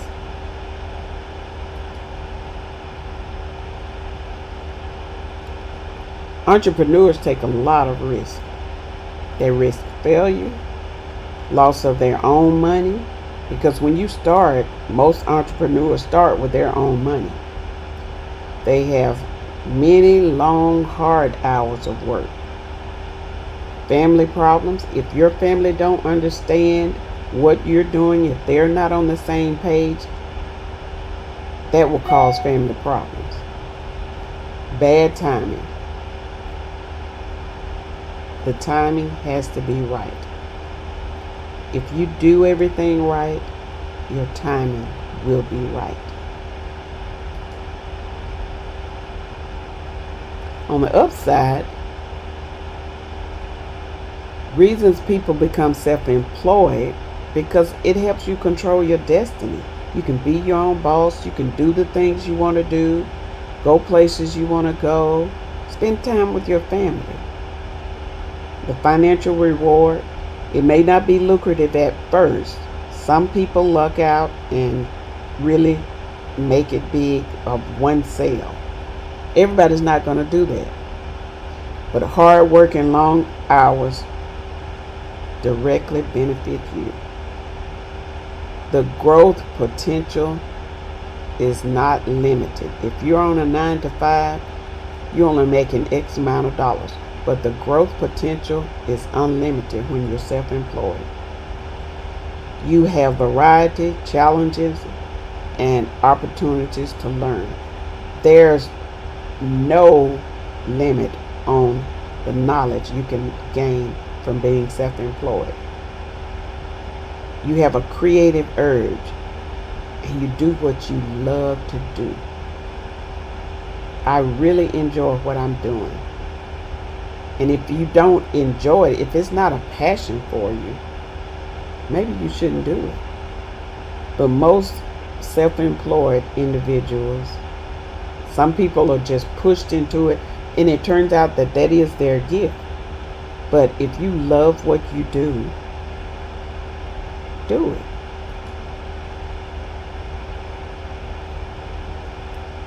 Think like an entrepreneur. How does an entrepreneur think and act? They understand and pay attention to profitability, manage time effectively, behave ethically, distribute scarce resources effectively. They plan, have a balanced personal life, is creative and innovative, and they brainstorm. Always thinking. My mind is always turning because I think of things, I can do this a different way, or I talk to somebody and they give me an idea of something I can do, or something they say will click.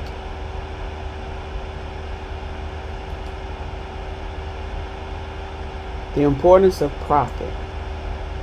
Profit is the positive difference between what you earn from selling your goods and services and what you pay to produce them. If you're paying too much to produce them, your profit is not going to be great. Use your profit as the only measure of success can be dangerous. It's very dangerous. Cash is king. You need to have sufficient cash flow in order to run your operation. Like I say, I don't touch my business account for anything unless it's business related.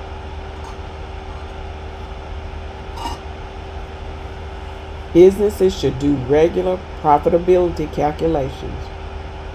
Understanding profitability makes it possible to administer your resources most efficiently.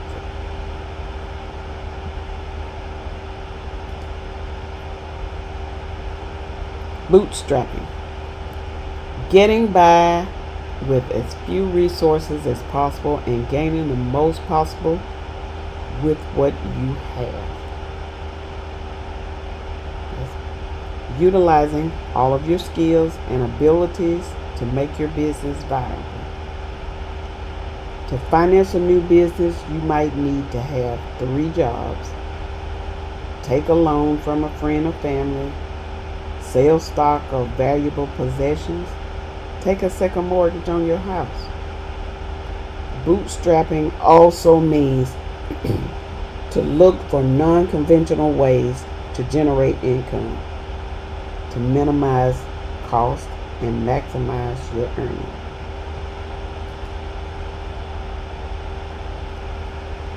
Effective time management. Time management is extremely important. Good time management requires discipline and organization, but it'll help you become more efficient and it'll improve the quality of your work. It always will. If you start before you get up in the morning, think about what you're doing, plan your day, you'll always have good time management. Before I get out of the bed, I grab my phone, I look at my calendar, I look at what I have going on for the day, and I plan around that. And I make everything happen. Sometimes I'm able to squeeze something extra in. Sometimes I may not, but I always make sure I get everything done that I'm supposed to do for that day. The importance of personal planning, that's where the boundaries should be established between your work and family. your free time. I work my time around my husband. On the weekends, I have my grandkids. I try and manage everything around whatever they want to do, because when they are there, that's their time. And I make sure they have me when they need me.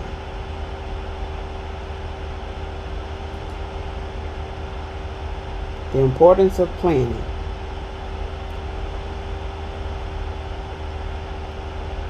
Look at your business as a whole. You use it as a guide in making daily decisions, useful communication tools, and increase your chances for success. Planning helps you see the future business opportunities. Planning can also make improvements based on your re-evaluation and past plans. Planning takes action, not reaction. Planning also gives you the opportunity to ask yourself questions, key questions. Planning is a vital part of being an entrepreneur. Why do you plan? When do you plan? You are always planning. Consistently planning. Before I go to bed, I have my little notebook and I'll write down something that I always have a notebook. I always write down things as they come into my mind. And eventually you'll see where you can use that idea or that thought. The planning process is dynamic. It is not only a reaction to a critical event, it needs to be integrated into your daily administration of your business. It's the key to success in guiding your business through both difficult and easy times. When the pandemic hit, I thought I was just not going to have any clients. I think I picked up a few because people were at home and they started thinking, how can I do this? How can I do that? And they called. It was really, even though the pandemic was bad, it was good for me because it helped me help them.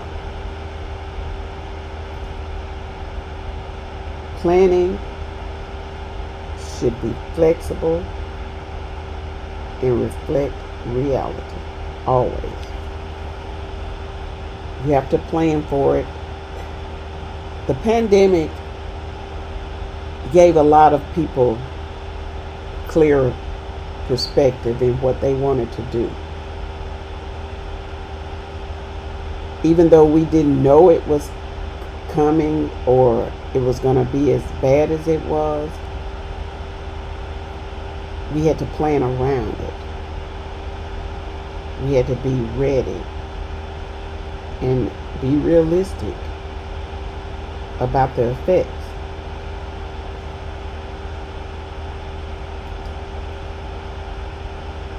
Now let's talk about you. These questions are the questions that you saw in the beginning. Who are you? What is your business idea? How did you come up with it? What's your motivation and your why? Think about your why, not the how, the why. What did you hope to learn from this class? And what's one goal for your business?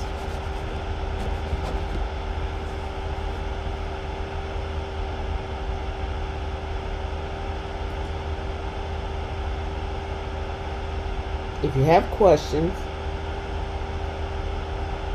please send an email to support@impactpreneurcoachingnetwork.com.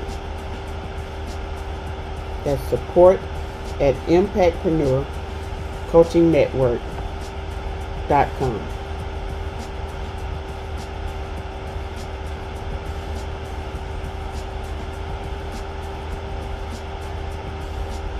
Let me help you help you.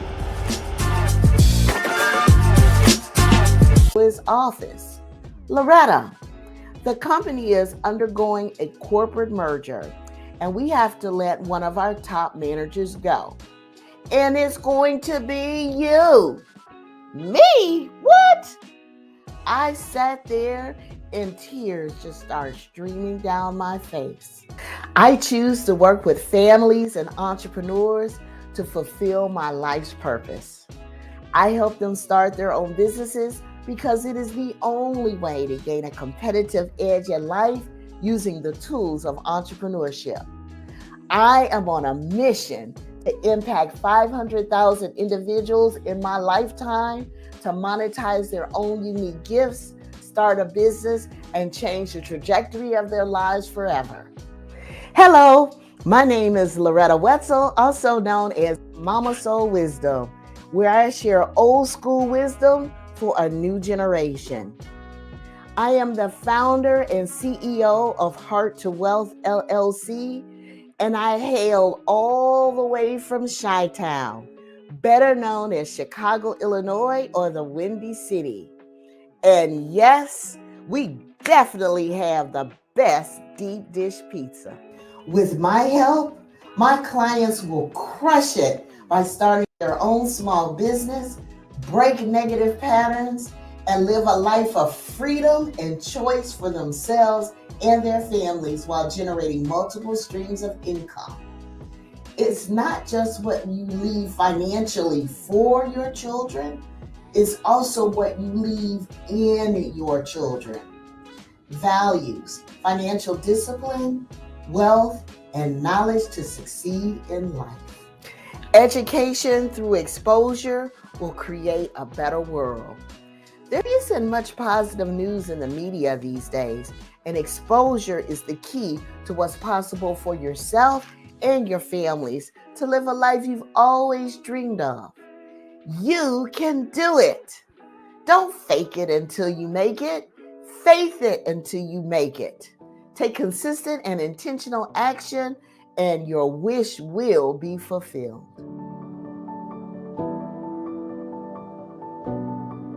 Well, Lord, Loretta Dooley Wetzel said, stop messing around. Do you really want success? Stop messing around. Do you really want success? Now, I'm not going to have her talking to me like that, but was she speaking truth to power? Is she speaking to your inner self? Let's dig in. Because I had to ask myself that, am I messing around? Are you messing around? Let's find out. Go ahead. Hit the emojis. Bring on Loretta, because we need to find out what Loretta knows so we can get moving. See y'all in a few minutes.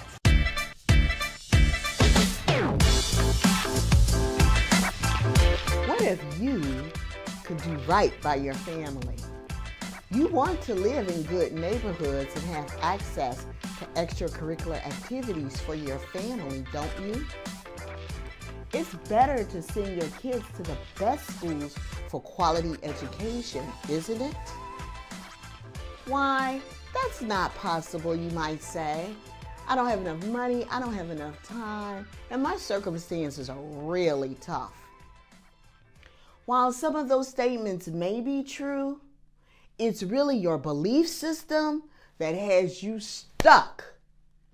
But if you are ready to hear the truth, say yes. If you are ready to stop messing around and break the cycle of negativity, say yes. According to a published 2020 study on 233 millionaires, over 75% of those millionaires were self-made, meaning they didn't inherit their money. 51% of them were entrepreneurs, and 41% of that population came from poor households. People, we have no excuse. With technology available at our fingertips today, It is easier than ever to start your own business. My name is Loretta Wetzel, also known as Mama Soul Wisdom, where I share old school wisdom for a new generation. I am passionate about families and entrepreneurship. Why? Because it is the only way to gain a competitive edge in life for yourself and your family. Business ownership develops multiple streams of income and eventually points toward passive income where you begin to build true wealth. I am on a mission to impact 500,000 individuals and families to monetize their own unique gifts and start their own business using the tools of entrepreneurship. I've had the privilege of helping families to change the trajectory of their lives by guiding them in starting a small business, everything from hair salons to real estate investing. My promise to you is to help individuals and families become financially independent through entrepreneurship. But first, you gotta stop messing around. Are you just gonna keep watching reruns of Empire or Build One? Are you gonna keep watching Power or claim your own power? I'm from the Chi, and I choose not to get caught up in that drama. If you want your family involved in your business in whichever way you define family, your children will imitate you, period. It doesn't matter if it's past their bedtime. They will pick up your behaviors through adult conversation or worse yet, in the street. Let me share something with you that might be shocking. I remember being a kid, about 8 years old, and my mom would put me to bed at 9 p.m. She thought I was going to sleep. Instead, I had a small flashlight hidden underneath my covers, and I would read for about 90 minutes. Then I would flip my pillow from my headboard to the foot of my bed, crack the bedroom door open just a teeny tiny bit so I could see the kitchen TV. I remember sneaking and watching The Tonight Show with Johnny Carson when adults could still smoke on TV and I could hear grown-up conversations. Here's some old school wisdom for you. Little pitchers have big ears. It's your choice how you spend time with your family. But choose wisely, grasshopper, because you are being watched and imitated. If every man you bring home you sleep with and you think your sons and daughters aren't going to grow up and do the same thing, you are sadly mistaken. And ladies, just because a man takes you out to dinner doesn't mean you have to have sex with him. It had to be a man that created the phrase hit it or quit it. But I won't go there so we can keep this G-rated. So, how do I start my own business? I don't know. Well, that's okay, because honey, I didn't know how to do half the things I'm doing today 10 years ago. You see, part of my professional career included being an HR executive at a major airline. I worked in corporate America for 15 years, coming to work early, staying late, and sacrificing precious time away from my family. My boss called me into his office one day. He said, Loretta, the company is undergoing a corporate merger, and we have to let one of our top managers go. And it's going to be you. Me? What? I sat there and tears just started streaming down my face. Me, the dedicated employee who showed up for 15 years. Me, the employee who lived and breathed the corporate culture. Me.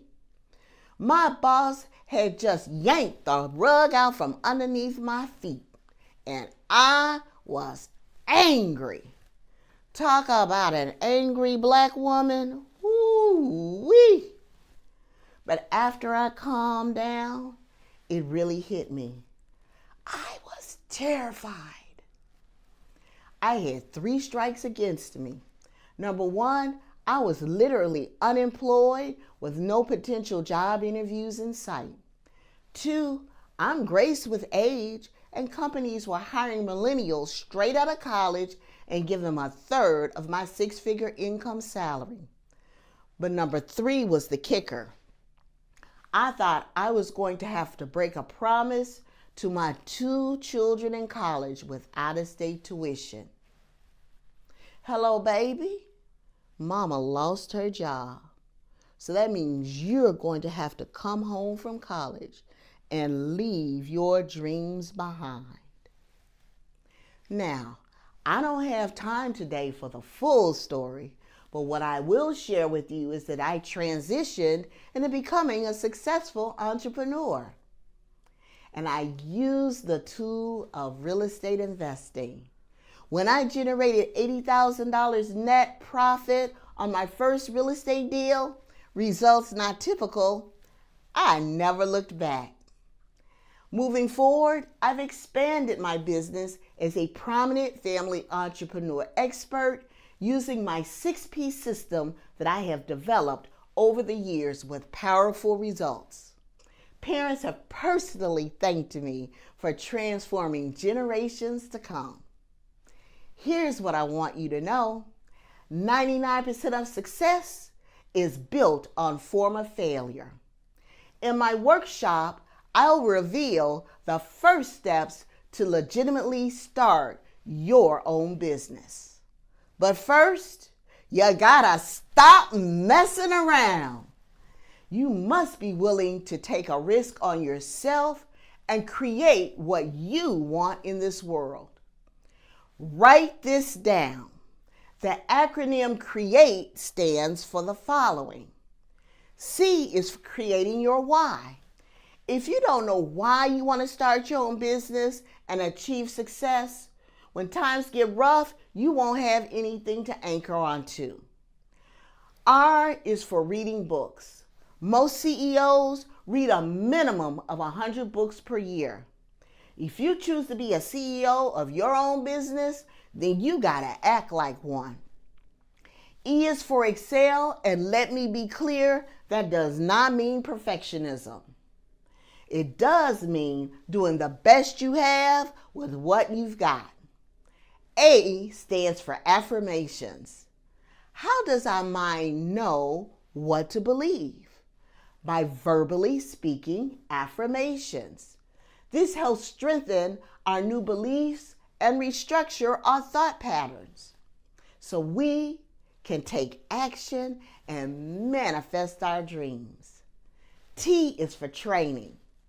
You can learn all day long, but if you don't apply what you have learned, it will never come to pass. And E is for experiencing life. Don't squash your dreams. Life is meant to be abundant, experiencing all that the world has to offer. But in order to create, you gotta stop messing around. You gotta what? That's right. Stop messing around.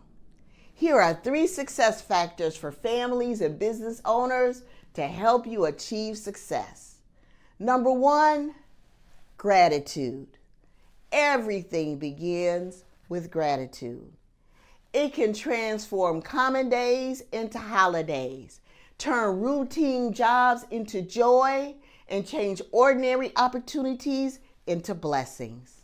Gratitude is not a challenge, it's a choice. 2, raise your vibrational frequency. It's the difference between action and reaction.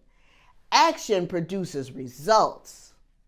It may not be the results you're looking for, but you can adjust and do it again. Reaction usually starts with a trigger and you stay in a negative emotional state, producing no results. There are many ways to raise your vibrational frequency, and dancing to my favorite music is one of them. 3, self-esteem. When you have high self-esteem, you are willing to take calculated risk, necessary for an entrepreneur.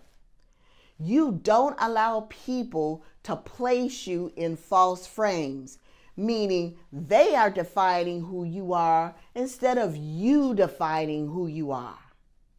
Remember, there is a purpose for everyone that you meet. Some people come into your life to test you. Some come into your life to teach you.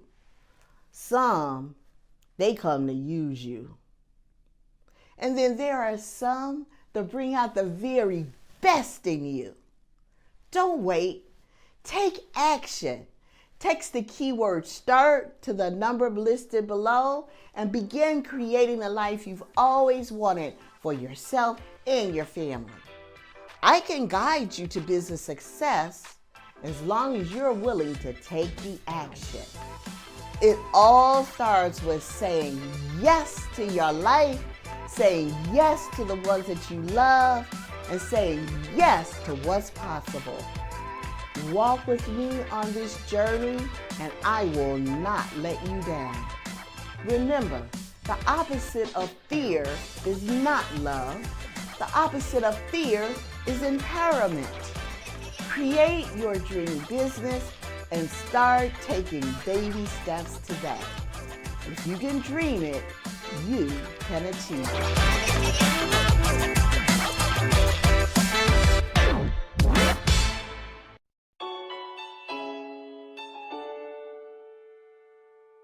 One week before my birthday, I lost my job due to COVID, and I was completely devastated. I'm a single mom. I had no idea what I was going to do. And I remember just sitting there thinking that I was just lost. I had nothing. I chose marketing because I love being a creative. I love being future thinking, and I absolutely live for strategizing. And marketing is a culmination of all of those things. And so it puts my greatest strengths at the forefront of what I do. I built this business for my son. So I have a legacy that outlasts myself and is something that I can give back to him. And I also do this for all multiracial children around the world so that we don't have to feel like we have to check more than one box or have to be something that fits into the mold that everybody else wants. We are individuals, we are phenomenal, and we deserve the chance to not have to meet what everybody else wants us to be. We just want to be ourselves. Hi, I'm Raylyn Logan, and I'm the founder and owner of Gray Digital Marketing here in Portland, Oregon. For those who decide to work with me, I want them to be able to amplify their business's efforts and grow their business seamlessly through organic strategies utilizing social media. My business gives me the freedom to be able to help children. It is one of my greatest passions in life. And so I take that extra time that I have, that extra money, and I put it forward into the community, whether that's at my son's school with my high school cheerleading team or with the Juvenile Diabetes Research Foundation. Everything I do that I give back to is anchored and centered around giving children a better place to live.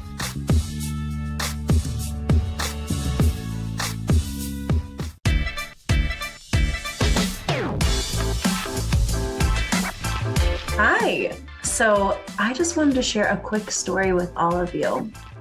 And I'm going to take it back into time. Precisely April 3rd, 2020. On April 3rd, 2020, I was working hard at a not so high paying job and crossing my fingers I wasn't going to get laid off due to COVID because I'm a single mom and there weren't a lot of jobs to go around. However, I worked in staffing and womp womp, no jobs to go around means nobody is looking for new candidates. So on April 3rd, 1 week before my 30th birthday, I was let go and I was devastated. I remember I sat on my bedroom floor and I stared at the wall for a good 4 hours before my other half came up and was like, "What's wrong?" Fast forward to a couple weeks later, I'm sitting on the couch watching my little one play, just trying to figure out what I was going to do next. And I decided to open up Grey Digital, a social media and diverse and inclusive marketing consulting agency named after my son, Grayson. So my name is Ray Litt. I am the founder of Grey Digital Marketing, and I help entrepreneurs and businesses take the time suck out of social media and turn it into a scroll-stopping moneymaker. And I am so excited to share with you some of my key tips that I use to ensure that businesses are successful and they are moving the needle towards growing their business, both in revenue and brand awareness. So to really kick things off, to help you be able to make that switch today in your business, you're going to do the following. We are going to learn how to get our followers off of social. Counterintuitive, I know, but that's step one. We're going to get our followers off of social. We are going to learn how to write copy to our key audience. And we are going to learn how to make sure every post has a call to action. So I'm going to cover again, just in case you were looking down and trying to write notes. We're going to learn how to get your following off of social media. We are going to learn how to write copy to your core audience. And we are going to learn how to write a call to action every time. So step one, how to take your social media following off of social media. You do not own social media, full stop. If Facebook, Instagram, LinkedIn, Twitter were to disappear right now, however many followers you have will be gone. But if you can get your following off of social media and onto your email marketing list, or in some place where they are interacting with you, in a place where you own that list becomes yours. That following becomes yours, and you have better control over how to own your revenue stream. So our goal is to be able to take our following and get them onto an email marketing list and or some other group that you own that is not owned by another entity. One of the very best ways to do this is in your bio, in your header image, in any way where people are immediately seeing your brand. Your goal is to, instead of having a link that just goes to your website or goes to a link tree with lots of options, we are going to work to just get it on a landing page that is a lead magnet to get folks onto your email list. Some of you might be like, well, I have a link tree, so I'll just make it my first one. No. We want a very clear and concise way to get people onto your email list, because a confused mind always says no. So give them one option. By giving them one option, they had two choices subconsciously to say, yes, I'm willing to give you your information because I really want said lead magnet, or no, thank you, I'm not going to fill it out. So give them one option to make the choice between yes and no. Number two is writing copy to your core audience. I'm just here to just like throw a wrench in everything these days, but you're going to write distinctly to two different types of people while writing to one. You want your copy to resonate with those who know you and those who don't. So you have your current following. They know you, they like you, they trust you. And because they know you, like you, and trust you, they probably are following along with everything that you're saying. They know that your dog's name is Coco. They know that your son's name is Gray. They know you. But somebody might not know you and be walking along the imaginary Instagram train and find your page. And when they find your page on this very first post, they need to feel like they're a part of your group too. So when you're writing that copy, we want to be able to give context for those who don't know you and be warm and welcoming to those who do. And so you're going to marry that in your copy.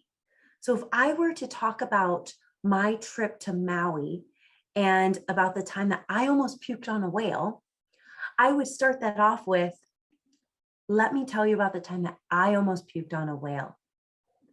This might sound crazy because you know I don't live in Maui, and you're giving context to the other group that they don't know where you live. So saying I don't live in Maui when I have a tropical brand is really telling and giving context. And my regular audience is like, oh, here she goes again with a wild story. So we're going to just continuously keep marrying the fact that the people who don't know you need context, and the people who know you need a story to continue to know, like, and trust you. And then when you're writing that post, and the thing that I see so much lacking from other groups is that there's not a call to action on every single post, and a clear call to action. So when I was chatting with you about getting your following off of social media, I made the comment that you want to send them to a landing page where they only have one choice and a subconscious second choice.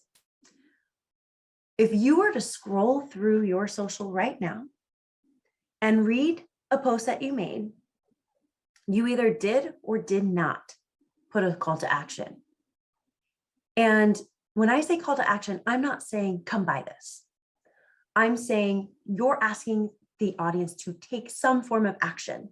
So that could be put a heart emoji in the comments if you agree. Share with me your favorite type of coffee. When you went to recess as a little kid, did you prefer Foursquare or did you prefer the monkey bars? Tell me in the comments below. Was this information helpful? Tag me, tag a friend who this might help. Those are all very clear call to actions without saying, hey, buy the new thing that I'm selling. And by doing that, people continue to interact with you, and then you start to show up on their feed because the algorithm recognizes that they take action when looking at your posts. And some of you might be like, oh, I have a call to action, no problem. But you have too many call to actions. Hey, do this, and then do this, then go here and do that. Like I said earlier, a confused mind always says no. We have to guide our audience, and we have to just give them one step at a time, just one, no more, no less. So when we are doing this, we've got to make sure that we're just asking them to make a decision. Do you prefer Foursquare? Or do you prefer the monkey bars? Let me know in the chat. Not, do you prefer Foursquare and the monkey bars? Let me know in the chat, and also make sure you tag a friend, and hey, go to my website, link is in my bio. No. You want them to take one action. And then that one action can lead to something else once they've taken that action. But don't ask them to do more than one thing, because a confused mind always says no. So I really hope that those 3 takeaways are going to be beneficial to you. If you are looking to learn more, meet me in my workshop. I'm really going to break down how to build out your content to turn it into a scroll stopping moneymaker with my own personal make for method, which is going to teach you how to make your posts money making, build awareness, get you killer leads, and use one of the 4 E's: engagement, educational, evergreen, and entertaining. So looking forward to seeing you there, and can't wait to get to know more of you and teach you about how to take the time suck out of social and turn it into a scroll stopping moneymaker. Talk to you soon. This is Raina.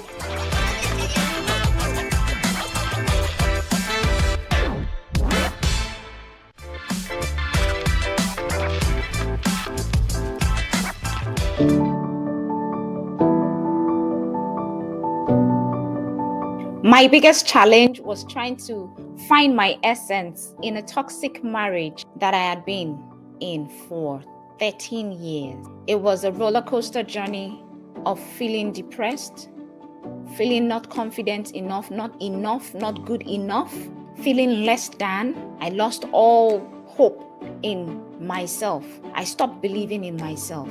I chose my business because I want to awaken young ladies and women to their true essence.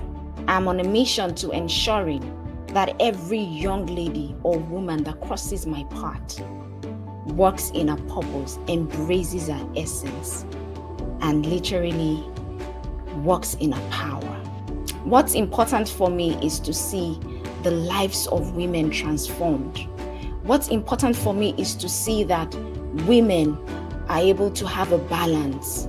They're able to create this balance between their marriage, their career, their personal lives, and at the same time, walk in their essence. Hi, my name is Femi Ayodele. I'm from Maryland, and the name of my business is Your Essence Life Coaching. If you decide to work with me, what I really want for you is your ability to put your life in focus, your ability to create a balance and to create boundaries wherever possible, your ability to stand tall and be able to say, I found my purpose, I'm walking in it, and I have found my power. I intend to make the world a better place, one woman at a time. I believe that if every woman could have a mindset shift to the point where they are able to embrace their uniqueness, embrace their power, embrace their essence, and they are able to flourish and blossom in any capacity that they find themselves. I strongly believe that this woman will be able to share this with their children and influence the world at large. You know what they say, teach a woman, teach the world.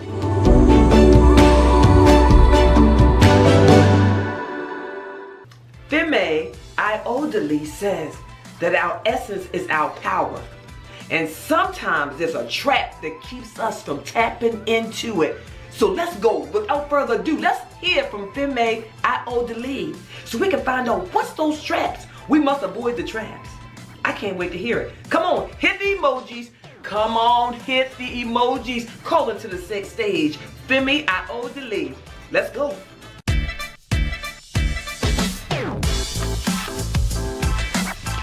Hey there. Your essence as a woman lives inside of you. It's not only the most attractive force within you, but it is your life's force. And it's a gift that no one can ever take away from you, except you let them. A lot of times, as women, we lose our essence by letting the story of our lives take over. We forget that we are the main actors in our life story. And this is a classic trap. This is a trap where your job becomes more important than you living, where a relationship overshadows your own needs, where we allow expectations rule our emotions, and we cannot pace life at our own style. This is a trap. I say this because it is my story. It was my story, has been my story. My name is Femi Ayodele.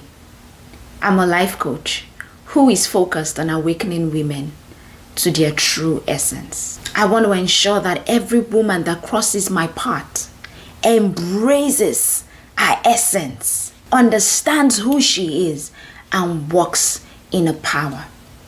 I do this because I was that woman few years ago who got into a toxic relationship, which ended in a toxic marriage.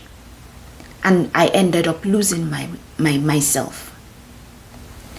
There were things that I couldn't do or say, places that I couldn't go, I put every other person's needs before mine. I am that woman that would seek solace, refuge in her job, even though it wasn't fulfilling. In addition to all of this, I was walking around in a mask.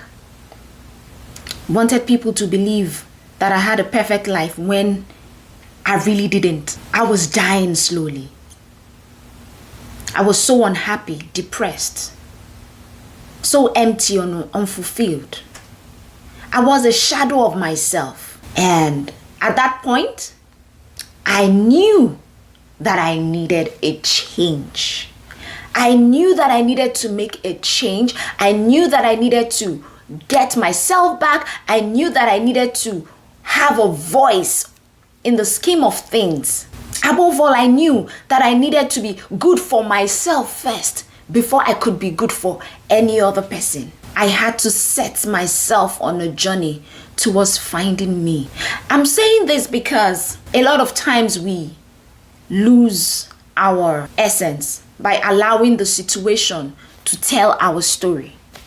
Meanwhile, we are supposed to allow our essence tell the story, irrespective of whatever circumstances that we find ourselves in. You are the star in your own movie. Hence, your essence is the power of your presence. Your essence is that power that you carry that touches people wherever you go. Your essence is the heat and light that comes from your burning log. Your power is only as strong as you believe it to be.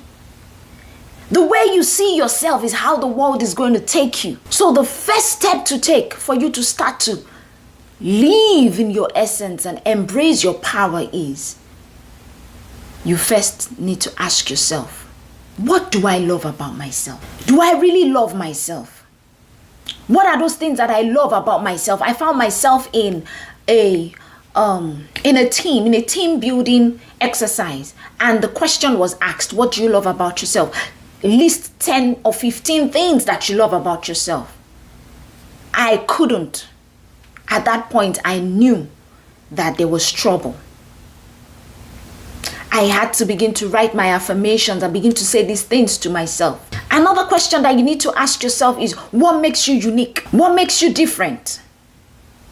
In as much as situations will make you want to hide and fit in and blend in and hide yourself, your true self cannot be hidden. You are a wonderful woman with several wonderful qualities. There will never be any woman like you. Your habits, your idiosyncrasies, your values, your experiences, these are the things that make you unique. Are you able to articulate them and say, these are the things that make me unique? Another question we need to ask ourselves is, what are your strengths and weaknesses? Your strengths are those skills of yours that are supported by experience. What are those things that you are good at, that they naturally come to you? Some common strengths that we have as women is attention to detail, ability to be resilient, the ability to nurture, patience, the ability to be calm under pressure and all of that. However, there are some individual traits that you have that are unique to you. They are your own unique set of strengths. And your weakness are those things that you're not good at and they sap your energy. If you can identify those. Now, I would not say you should waste your energy on your weakness, but work on it to the point where it doesn't rub off on your strengths. Another question that I began to ask myself was, what and who inspires me? When I was able to answer those questions, then I was able to understand where my interests lie. What motivates me? What sets me on fire? What gives me the passion? What keeps me burning? Having done that, another thing that you need to ask yourself is, how do I want to be remembered? Maya Angelou said, people will never forget how you made them feel. They can forget what you said to them, but they will never forget how you make them feel. How you made them feel is the legacy that you leave behind. How do you want people to remember you? Do you want people to remember you as the praying mother? Do you want them to remember you as the woman that does not stand for injustice? Do you want them to remember you as the woman that has strong moral values? Do you want them to remember you as a businesswoman, as a high-ranking professional? What do you want them to remember you for? Do you want to be remembered as that woman that takes good care of herself and has a high level of self-love? Whatever you want to be remembered as will help you craft your essence. It will help you craft how you walk in life. It will determine the things that you decide to do.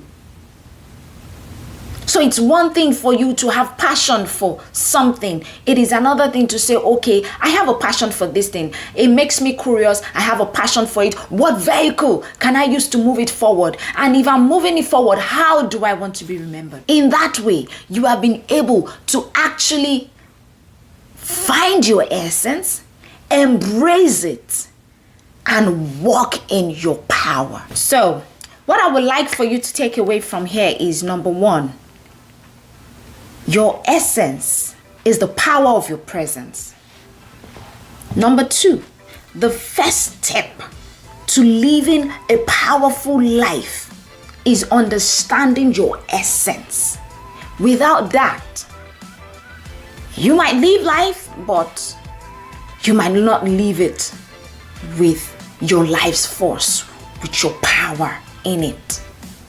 And number three is embrace your essence and walk in your power. So with that, I say thank you for listening. Woman, put your life in focus. Have a good day. Bye.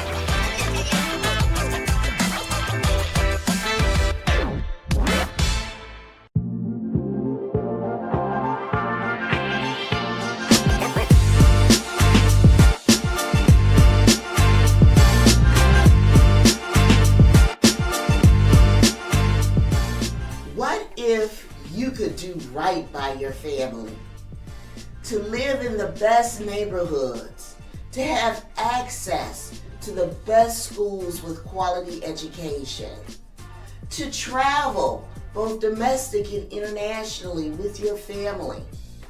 Well, guess what? It's totally possible through business ownership. Welcome, everybody. My name is Loretta Wetzel, also known as Mama Soul Wisdom, where I share old school wisdom for a new generation. I am passionate about families and entrepreneurship. Why? Because it is the only way to gain a competitive edge in life for yourself and your family. I am on a mission to impact 500,000 individuals and families to monetize their own unique gifts and start a business. As a prominent family entrepreneur expert, I've had the privilege of helping families start their own business, everything from hair salons to real estate investing. My promise to you is to help individuals and families become financially independent through entrepreneurship. You see, business and entrepreneurship helps to develop multiple streams of income, and that eventually points toward passive income for true wealth. Now, if you enjoyed my keynote speech, then you know you gotta stop messing around. Are you going to keep watching reruns of Empire or build your own? Are you going to keep watching Power or claim what's rightfully yours? So, how do you start your own business? I will reveal the necessary steps you must take when starting your own business. Be sure to download the workbook associated with this training first and then follow along. We must review, and first it all starts with mindset. Now, during my keynote speech, we talked about the following. Mindset.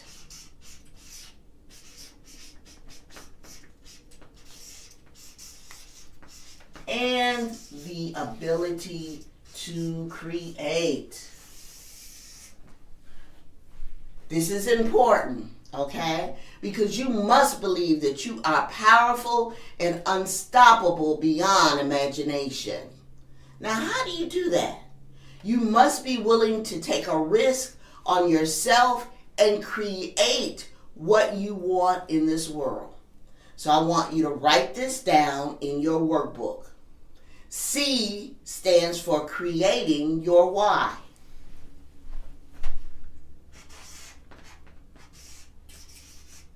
Create your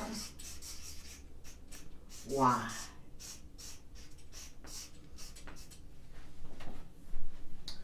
Why are you doing this? Why do you want to start your own business? It's an important and critical question. What would it take to build a living legacy for yourself and your family? Why do you want to start your own business? To become financially independent?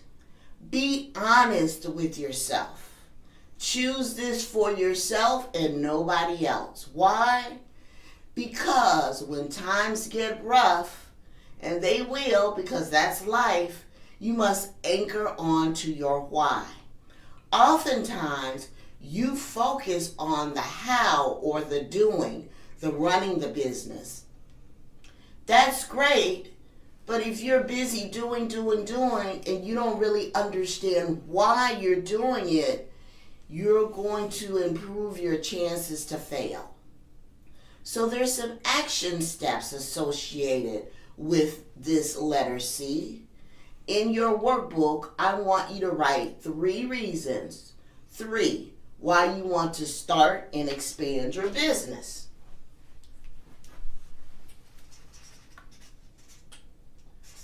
Three reasons why.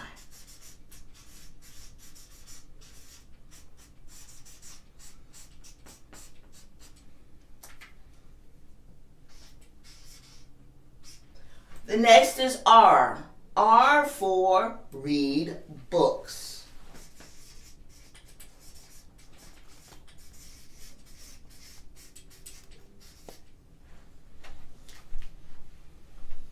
Okay, some of my favorite books are The 4 Agreements by Don Luis Miguel, The New Psychology of Winning by Dennis Waitley, Loving What Is by Byron Katie.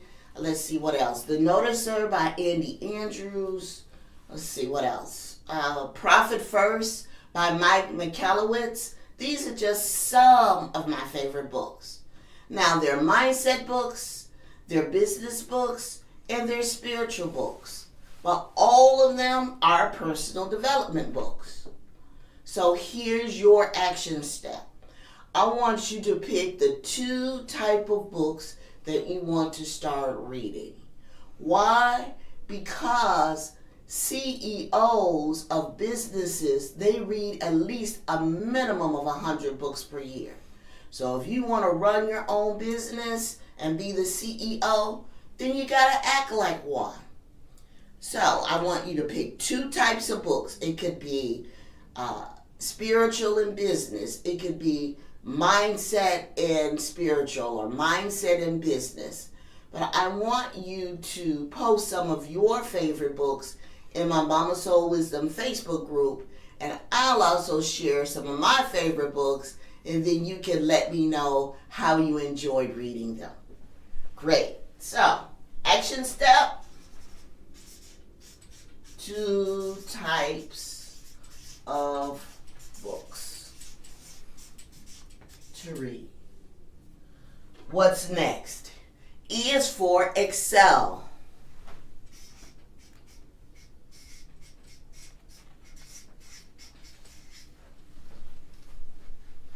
Excel in being the best, not perfectionism. Doing the best with what you have and getting what you need to get done. Here's a dirty little secret. Perfectionism kills. You are secretly telling yourself that you're not good enough, so you always are striving to make it perfect. It's not necessary. Stop messing around. So here's your action step. I want you to write down 3 things that you are good at. And it doesn't matter what it is. It could be cooking. You might start a catering business. It could be cleaning. It could be voice talent for voiceovers. It could be social media. It could be makeup, arts and crafts, writing, organization, whatever it is you're good at doing. I want you to write 3 things down that you are good at.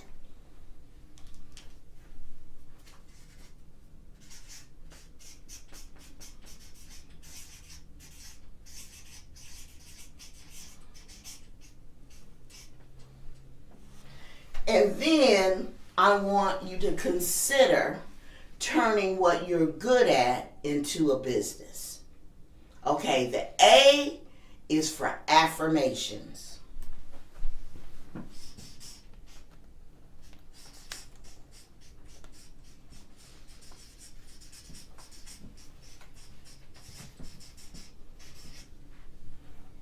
This is critical.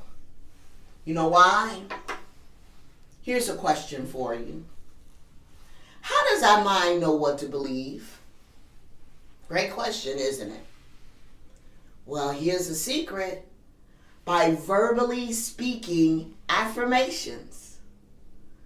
This helps to strengthen our beliefs and structure our thoughts so we can take action and manifest our dreams. Affirmations are critically important. So here's what I want you to do. I want you to write 3 affirmations in your workbook beginning with the words I am or I. You can do it. So, for example, I am powerful. I am smart. I am beautiful. I am unstoppable. I love my life. These are just some examples of affirmations. Write them down.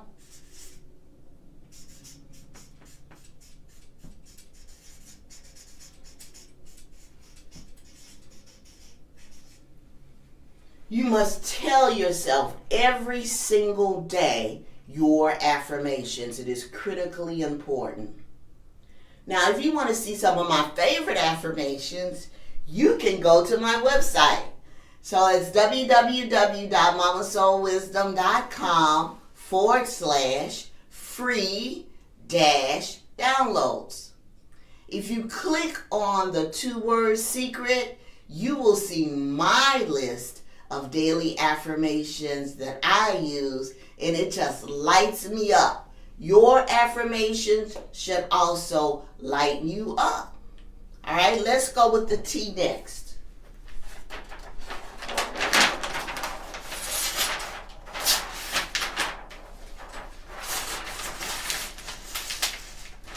There we go.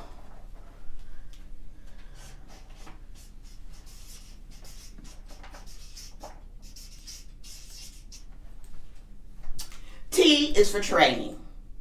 Has anybody ever seen the movie The Karate Kid? Mr. Miyagi agrees to teach Daniel's son karate. Their agreement was, I teach, you do. When Mr. Miyagi asked him to do various chores around the house, including wax the car, paint the fence, sand the floors, Daniel's son thought he was being taken advantage of for free labor. But he was really in training for foundational karate moves. until you train with what you know. The full manifestation of what that knowledge is supposed to be and do in your life will never show up. Action step. List one activity to train your mind, to train your body, and one to train your spirit or your soul.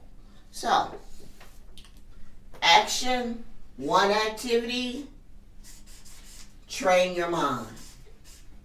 One activity, train your body. One activity, spiritual.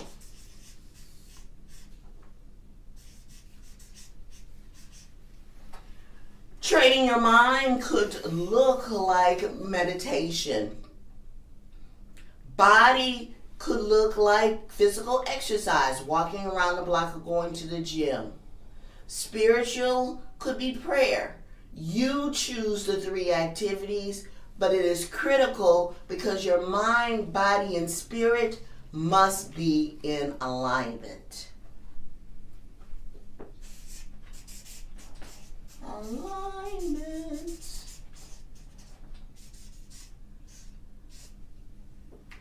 And then the last letter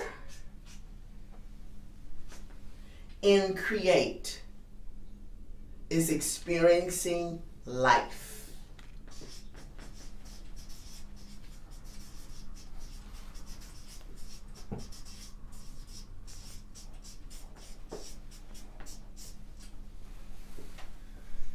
You gotta experience life, people. Life. Don't squash your dreams. Life is meant to be abundant with mindset first and then experiencing all that the world has to offer. So oftentimes we don't take a moment to pause and say, oh wow, I've always wanted to fill in the blank. So that's your activity step. List 3 things you've always wanted to do. It could be going to New York for a Broadway play. It could be traveling to Beijing to walk the Great Wall of China. Whatever it is, maybe it's taking your family to Disney World. Whatever it is that you've always wanted to do, I want you to list 3 things.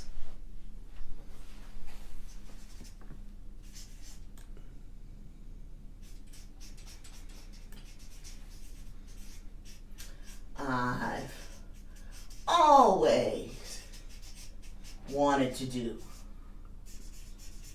And you know how life gets in the way, right? I don't have enough time, I don't have enough money, it's never the right time, this. Stop. Put it in the universe. 3 things you've always wanted to do. And there you have create. Create your life. Now, as a prominent family entrepreneur expert, I want you to understand that 99% of success is built on former failure. So you must be willing to keep creating, to keep taking those action steps over and over and over again. And I want you to do it in the context of 3 success factors. So here are 3 success factors for families and business to keep you in action.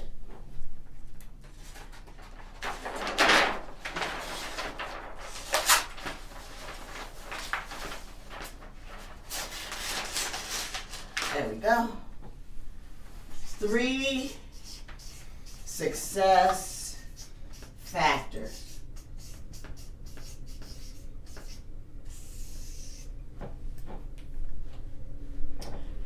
Number 1 in success factor that is so critically important.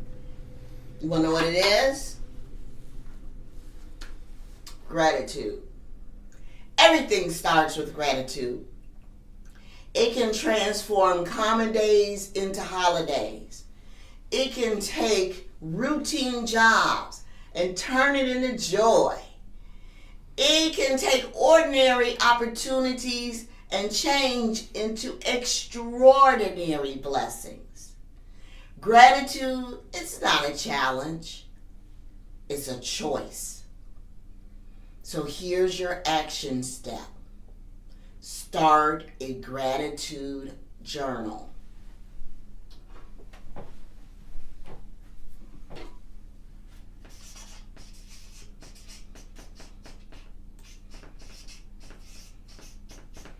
Everything starts with gratitude. I want you to start a 30-day gratitude journal. So here's the specifics on that. List 10 things daily that you are grateful for 30 days straight. No skipping. Now, you are not allowed to list what you've listed before previously in the past days. At the end of this experiment, I want you to post what your experience was like in my Mama Soul Wisdom Facebook group. Post your comments. The first week or so, pretty easy. 10 things daily. But you begin to run out like, oh, I said that before. I can't write it down. I got to pick something new. It will take your gratitude, appreciation, and thankfulness to a new level.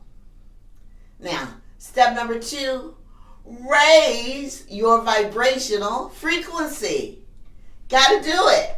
All right. So this is 1. Here's 2.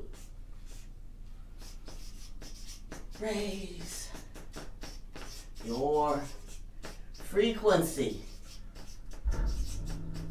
It's your energy. Raise your frequency.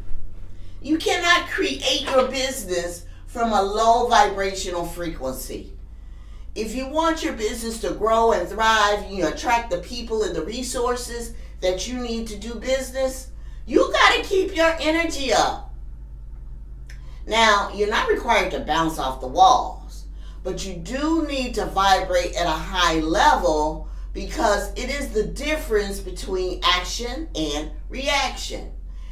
Action produces results.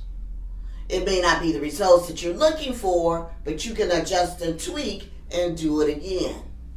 Reaction usually involves a trigger. That means you're stuck in a negative emotional state, producing no results. Now, what are ways in which you can raise your vibrational frequency? Deep breathing.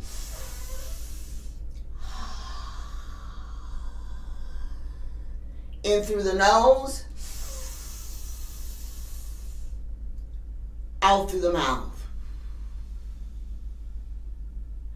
Whenever you get in a panic in the middle of the day or you're just not feeling your best, pause, take a moment, and take 10 deep breaths.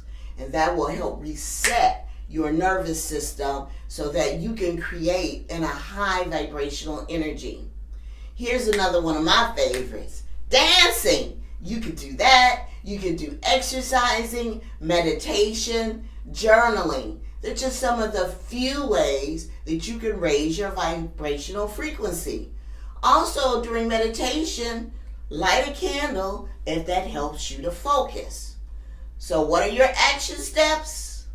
List 3 ways you can raise your vibrational frequency on a daily basis. And I want you to start this in the mornings. 3 activities. And 30 minutes max. It will require you to get up a little earlier in the morning. It's okay. Now, if you can't start off with 30 minutes, start off with 10 and work your way up to 30. But the key is you must build this muscle of raising your vibrational frequency in the morning. So when you run out of energy sometimes mid-afternoon, you know what to do to snap back. 3, build your self-esteem.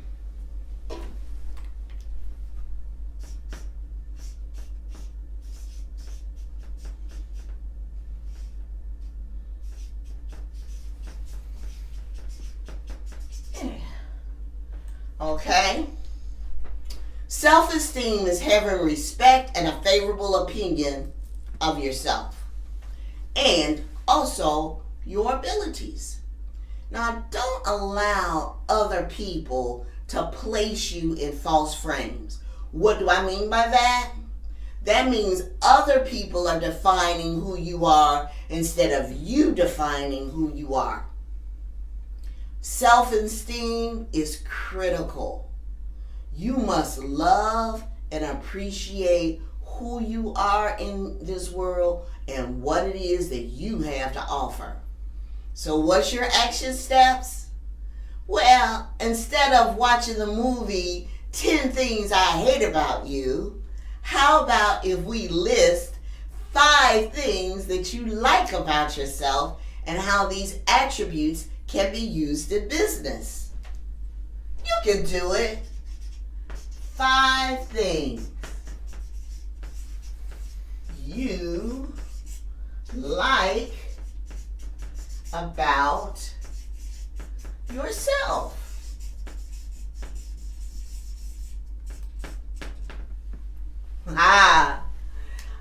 Now that the recap is done with the create, now that the recap is done with those 3 success factors, let's get down to business and reveal some of the necessary steps when you want to start your own business. You ready? Okay. Let's get this going here.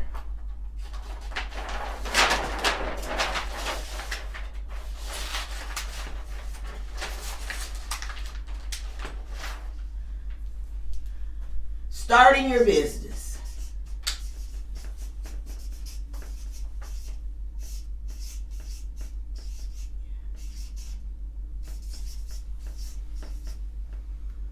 Step 1.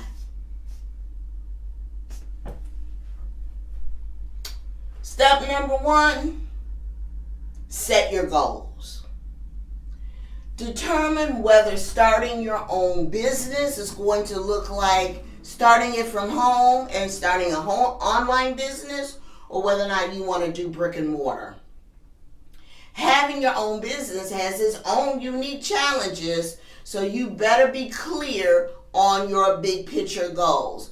Part of that is preparation, okay, and understanding before you start your business to make sure you have enough reserves in the bank to prepare your friends and your loved ones that you might be tied up for the next 6 months or a year because you're starting your own business. That's part of your preparation.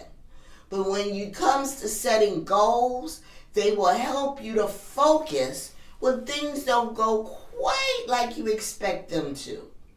So what are some big picture goals?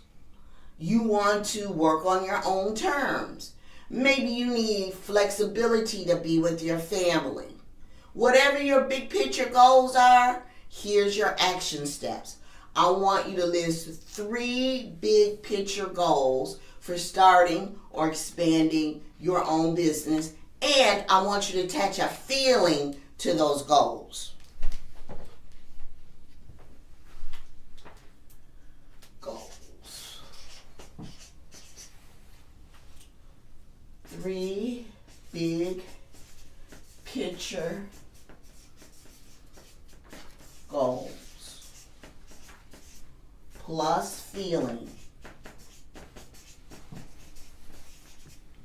Why do I want you to attach a feeling to it? Because feelings anchor in beliefs. So just don't write down any old thing. Write down a big picture goal that has meaning to it, has emotion and feelings attached to it, so that you can anchor it in. Step number 2, you gotta look like a business.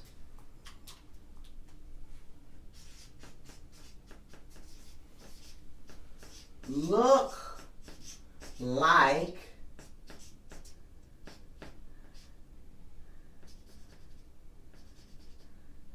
a business.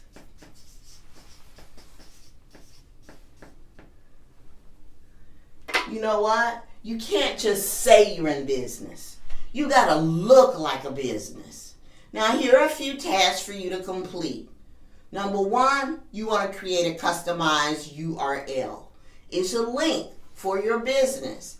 Too many people have great business ideas, but they never really actually start a business.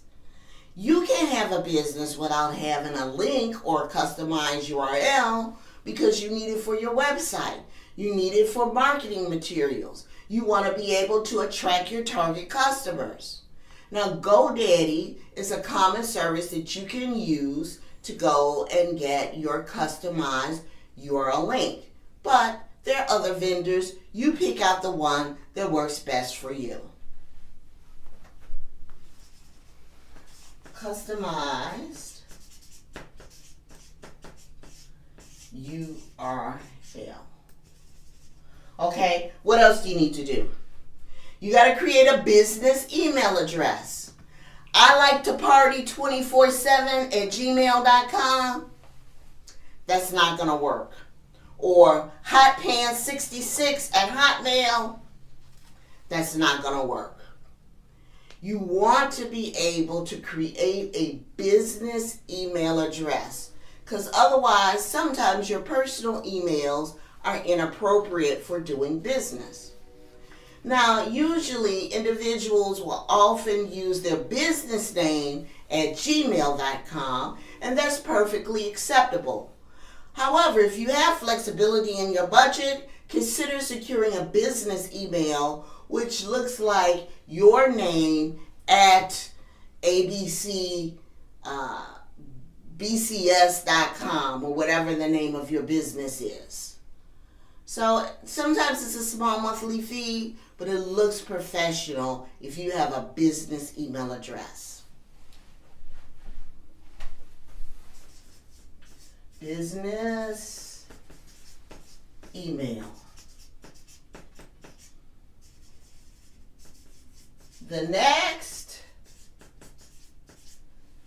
business phone number.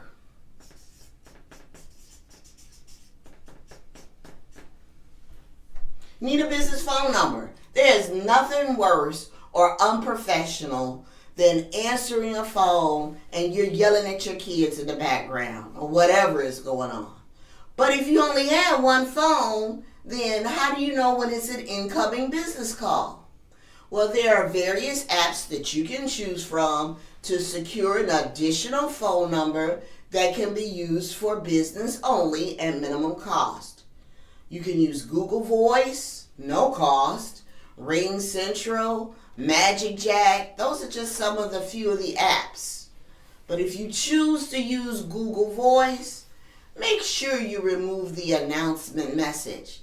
We will now contact the Google subscriber. You know what? That screams amateur rather than professional. Next task, form a business entity.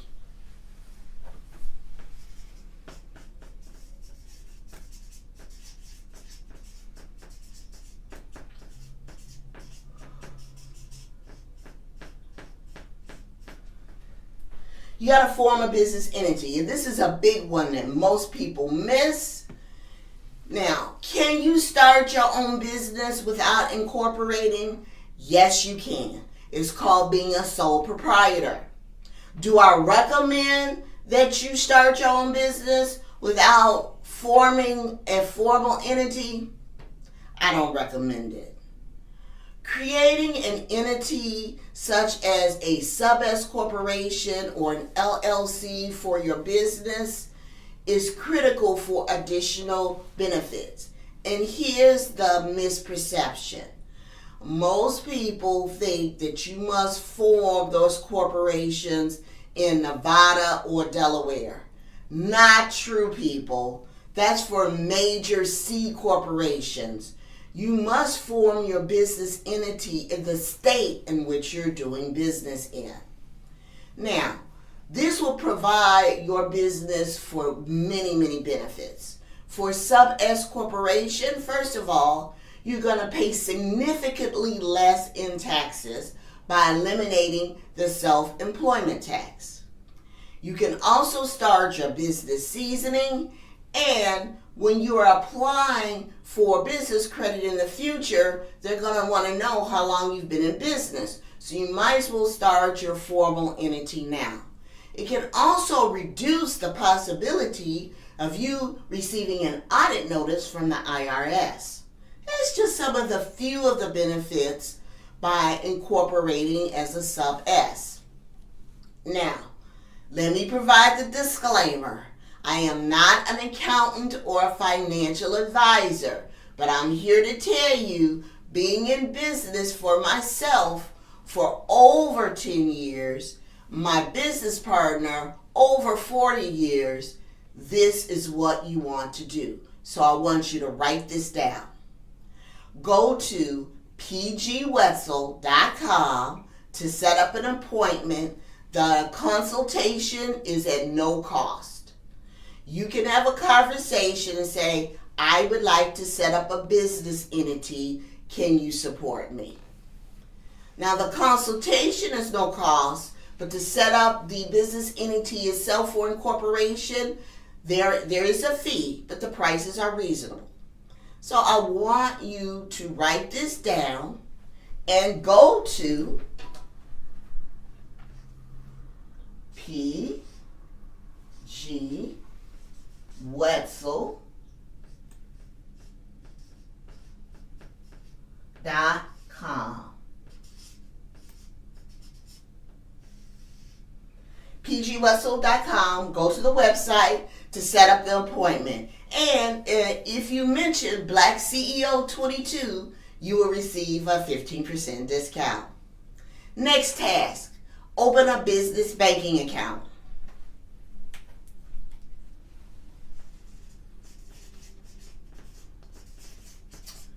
Banking account.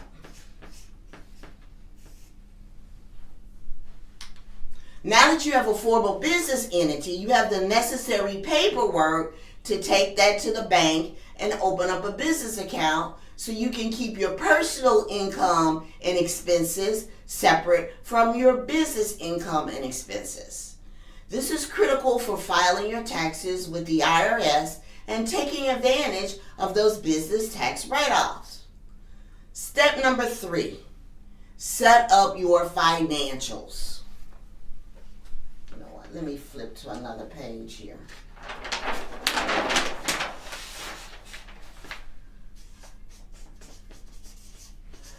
Set up financials.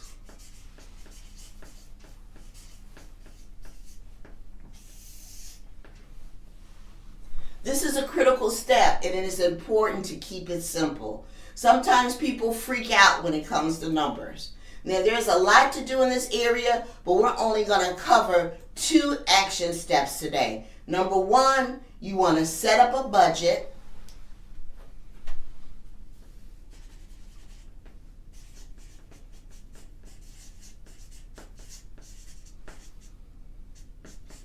And here's the key word. Simple. Keep it simple. What does that mean? Income and expenses. That's it. That's all I want you to identify. Now, there are several software programs that can help you with budget tracking. You can consider free or low-cost options. You can have Mint. You can have QuickBooks Desktop Pro. But whatever it is, make sure you take advantage of any free trials before you invest. You want to be able to keep it simple. Now, You must also track your expenses. Track.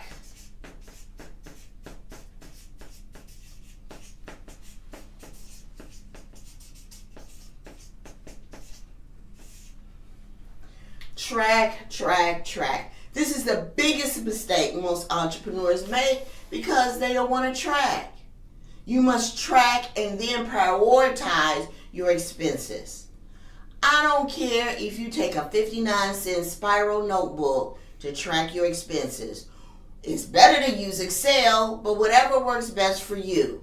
But you must be able to track your expenses so when your money comes in and you know where it is going out so you can adjust. Really, basically, when starting out in business, you don't need a whole lot of fancy tools. You basically, for an online business, need 3 things. You need a laptop with strong internet. You need a mobile phone with good mobile phone service and access to transportation for networking and meeting clients when necessary. That's it for an online business. Now, there are many more steps when you first start a business, and I really don't have time today to share all of them. But if you choose to work with me, I will support you to the finish line, baby. Remember, there's a purpose for everyone that you meet. Some people come into your life to test you. Some people come into your life to teach you. Some come to use you. And then there are some who bring out the very best in you. I want you to take action. Thank you, Siri. I want you to take action. Don't wait. I can guide you to business success as long as you take the action and say yes right now. Sign up for my 5-day challenge, Prep Your Life, Prep Your Business. And each day, I will provide you with simple tasks you can accomplish to begin building your business, achieve your dreams, and come out a winner. Go to my webpage with BlackCEO22 and sign up for this no-cost challenge. It's a fun way to see whether or not you have the chops to start your own business and succeed. Now, the 5-day challenge will start soon after the conference. So pay attention, sign up, and I will see you on the other side. Remember, the opposite of fear is not love. The opposite of fear is empowerment. Create your dream business and start taking those baby steps today. If you can dream it, you can achieve it. My name is Loretta Wetzel, also known as Mama Soul Wisdom, sharing old school wisdom for a new generation. I'll see you soon.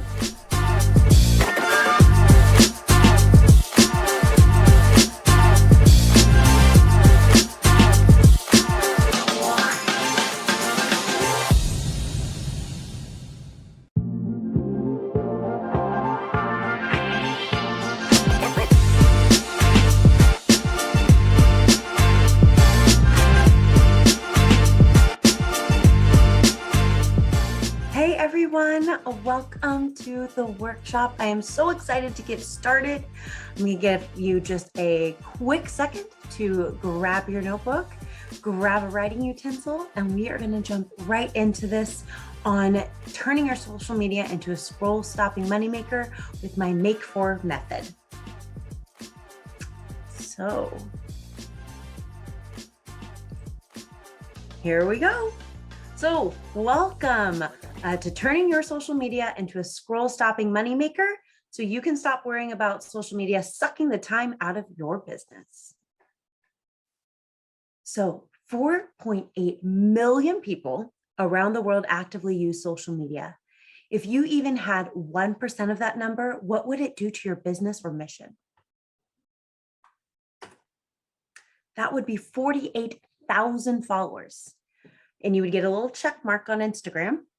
And if we're following the organic rule of 10%, meaning that only 10% of your audience is going to see what you post for each given post, this would mean 48,000 people would see each individual post. 480 people would take action on that post, and 48 people would connect to see how to work with you, all on each individual post.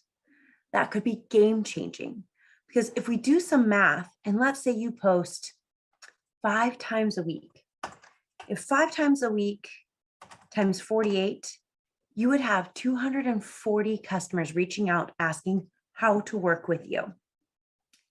And that is going to be the power of social media. So I want to know, do you believe the following about being successful on social media? Go ahead, raise your hand. Do you believe that you have to post every single day? Do you believe that you have to have a large following? Do you believe that you have to crack the algorithm in order to get any of your posts seen? Do you have to spend too much time on social media just to warrant some results? And do you believe you have to be on all social channels? Well, knowing that there's tons of hands in the air, let's go ahead and let's shift our mindset for a split second and say this out loud with me. I get the opportunity to post every single day. I get to grow a large following that trusts me. I get to spend time with an engaged audience that wants to hear from me. And I get to be on the channels where I can best serve my audience. So think about that. You get to be where you can best serve your audience. You don't have to be everywhere. If you weren't made to TikTok, don't TikTok. If you weren't made to YouTube, don't YouTube. If you weren't made to tweet, don't tweet. Be where it's comfortable for you and where your audience is. So our goal here today is to be able to take what you learn and start using it immediately. By the end of this workshop, you'll be treating your business social media like it's, stop treating your business social media like it's for your mom, and start treating it like the money maker that it is. So today we're going to understand the Make For method. We're going to brainstorm content together to take the social anxiety out of social media. And I'm going to teach you how to put both of those things together to make a seamless and easy planning process that takes no time at all. So, hey there, I'm Raylan Logan, owner and founder of Gray Digital Marketing. And I did not start business in a traditional sense. I started it on the floor crying 1 week before my birthday. My 30th birthday landed during the pandemic because I am born in April, and I lost my job, and I am the only caretaker for my son, Grayson. So one day I was scrolling through the gram, looked at my beautiful baby boy and said, looks like I'm going to teach people how to use social media. Went out into the world, put my fashion marketing degree to the test and my knowledge of social. And the world kept spinning, kept spinning, kept spinning. George Floyd was murdered. I became that go-to expert for diversity and inclusive marketing, and the rest is history. So since that time, I have become an award-winning marketer, being listed as one of the top 50 Black marketers according to the African American Marketing Association, alongside names such as Bazoma St. John, who is the CMO for Netflix. Within my 10 plus years of experience within sales and marketing, I have noticed that there's just an opportunity to do better with a diverse and equitable lens. So within the last 5 years, I've been focusing on making that change. I have been speaking about my experiences and ways organizations can improve their marketing efforts on podcasts, panels, and conferences such as Sales Fuel, Business Over Beers, and nationally for the American Marketing Association. I'm very involved in my community. I coach cheer, I mentor for Parachute Media, Portland Prosper, and PI, the Portland Incubator Experiment, and I volunteer with the Juvenile Diabetes Research Foundation. So If you want to grow your revenue 5 times faster and reach out to a diverse audience, I am your go-to expert, and I will help you generate business doing so with an equitable and diverse mix. So what I'm going to share with you today is going to blow your mind. And I'm going to start that by saying content is not king. And I'm sure some of you are sitting there being like, what? The social media expert is saying content is not king. No, it's not. Conversion is king. And our goal is to say hello to the money, because if your business is not generating money, it's not a business. It's a hobby. So we want to be able to take those posts and get them to work best for you. And that's what we're going to work on here today. So welcome to the Make For method. This is my proprietary method on how I put together content to best create a sales funnel within my social media and turn it into the scroll stopping moneymaker that it is. I'm tongue-tied today. So M stands for money making. 10% of your posts over a given time should be money making. And 40% of your posts should be building brand awareness. So that leaves us with 15% of your posts to actively be generating leads. And so we have the K stands for killer leads, meaning those are people we want to interact with, we want to do business with. They're not giving us a headache. They are actively giving to us, and we're actively giving back. And then we want to look at our 4 E's. And these are so important to this, especially as it pertains to social media. So 35% of your posts should be one of the following E's: engaging, entertaining, educational, or evergreen, meaning no matter what time of year it is, it still holds weight and is strong for your audience day in, day out, 24/7, 365 days a year. So let's learn how to use these to best work for our social media. So I start with money making.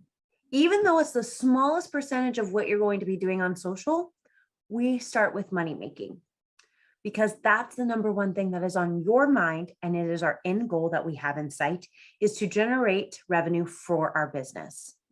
And as we're doing that, we want to make sure that that ask is still engaging, it's entertaining, it's pulling in our audience to make that happen. So we're going to start with our end game in sight. And I'm going to go through 3 different versions of this, depending on if you are a coach, depending on if you own a product that you are selling, or if you are a service provider.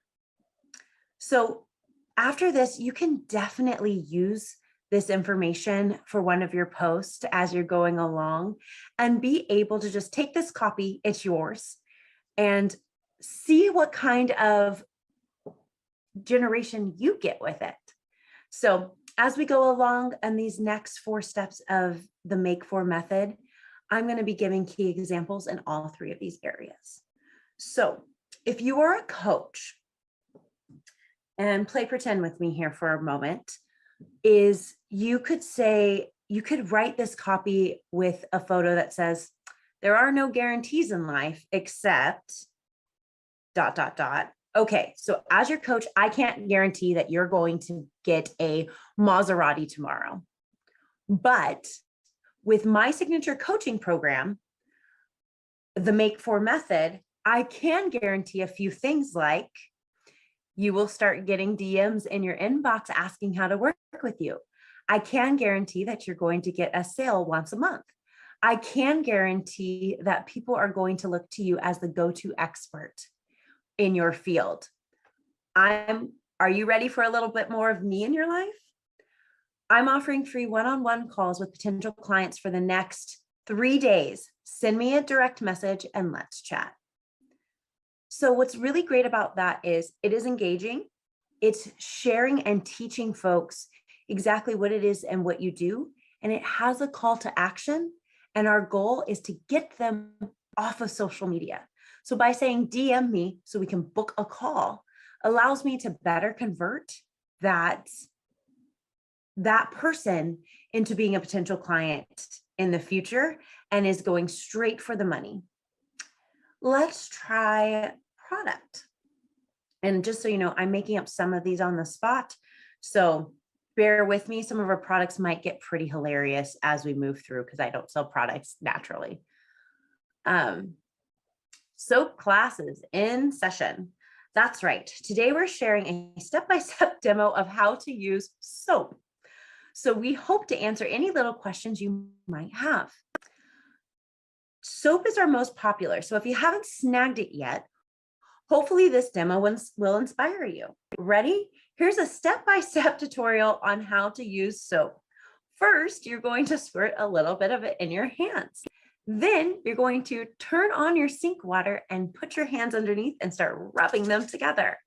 Then we're going to get it nice and bubbly and rinse it until there is no more bubbles. Then we're going to turn off the water, dry our hands. What do you want one for yourself? Send me a DM and I'll get that direct product link to you. I hope everybody has soap.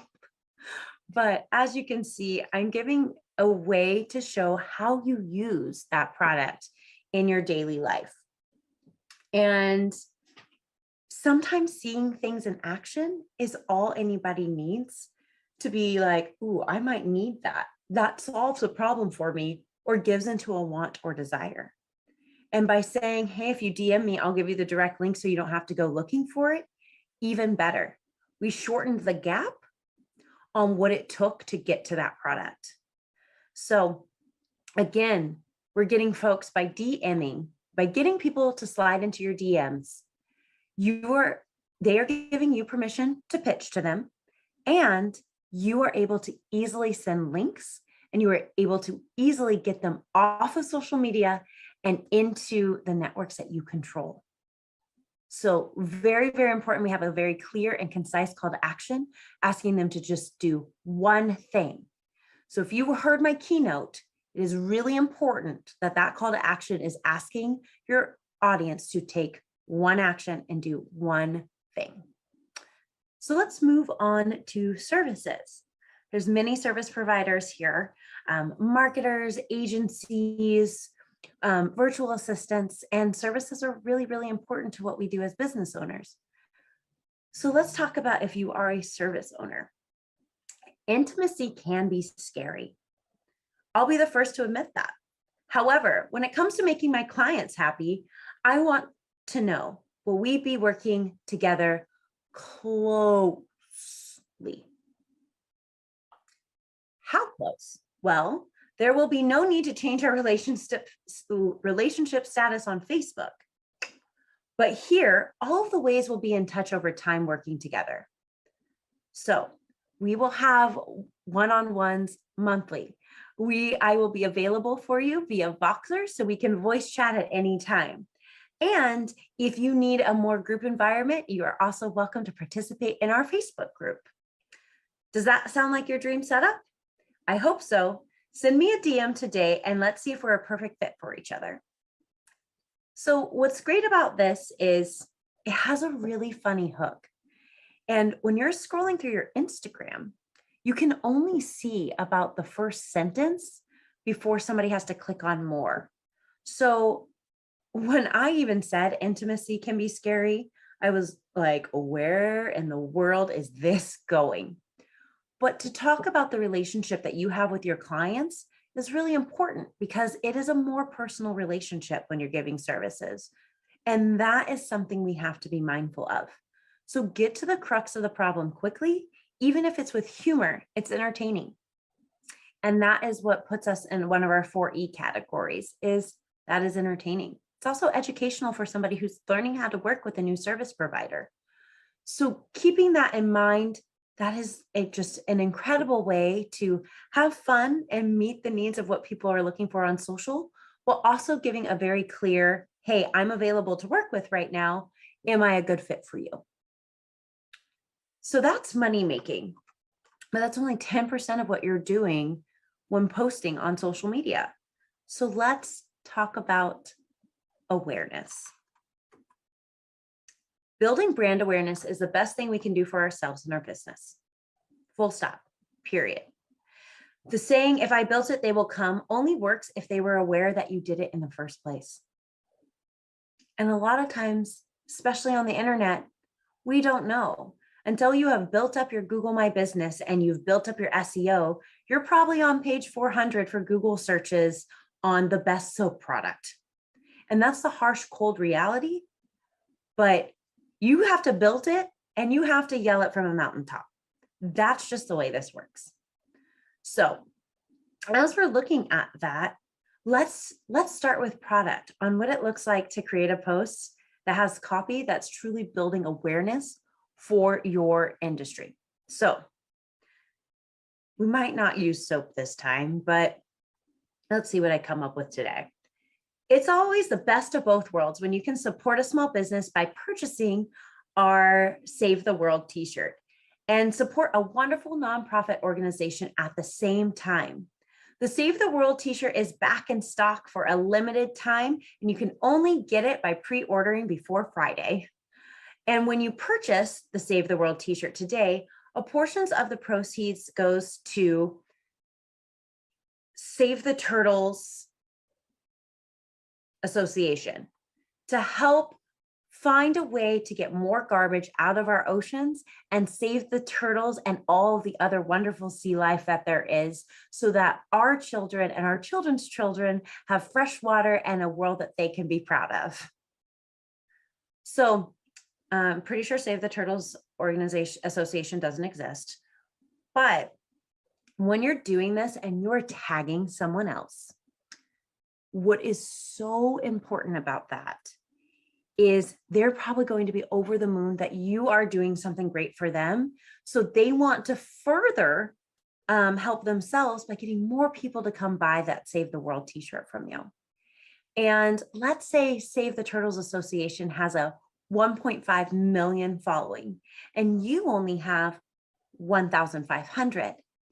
By Save the Turtles going out and sharing that with their audience, they have a greater chance of 15,000 people seeing it. And then add on the 150 that you have a chance of seeing it.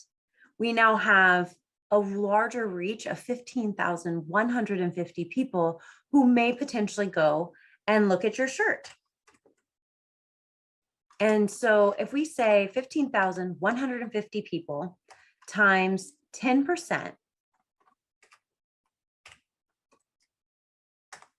that means your following of 1,515 people are going to take action to check out that shirt. And if we're still following that rule of 10%, that means 151 people are going to purchase, most likely, best case scenario. So we're leaning, when creating brand awareness, we're trying to lean on other networks to further our network by building those relationships and making sure we're adding value to somebody else while still adding value to ourselves and our brand. Moving into service, you can also do this by looking at other content creators or people who are in your niche that are just a few more steps ahead in their journey than you are right now. So be very, very strategic about this. But for videos that suck me in, I don't scroll my Instagram feed often, but when I do, I always get sucked in by the video content from these 4 accounts, specifically Reels. Check out these 4 accounts and their amazing Reels. List 4 folks that you are following right now who are doing great things and ask, whose Reels are you enjoying these days? And see what pops up in your comments, because whoever your audience is following, you probably want to know what they're doing too. So it's a great way to get to know your competition and build more community, not only amongst your followers, but also with your friends who are doing the same thing. Always good to support one another. And then last but not least, and a great segue brought to you from the service section, is the coach section. So community over competition.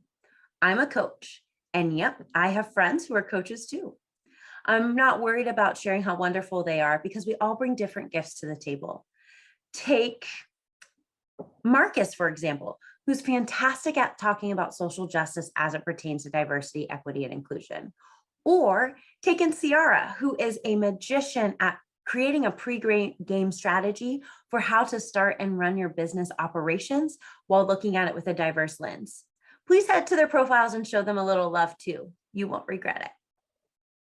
So this is sending people over to them. So they're getting more followers, they're getting more added value, and you're putting a little bit more good out to the world, and they're most likely going to return the favor.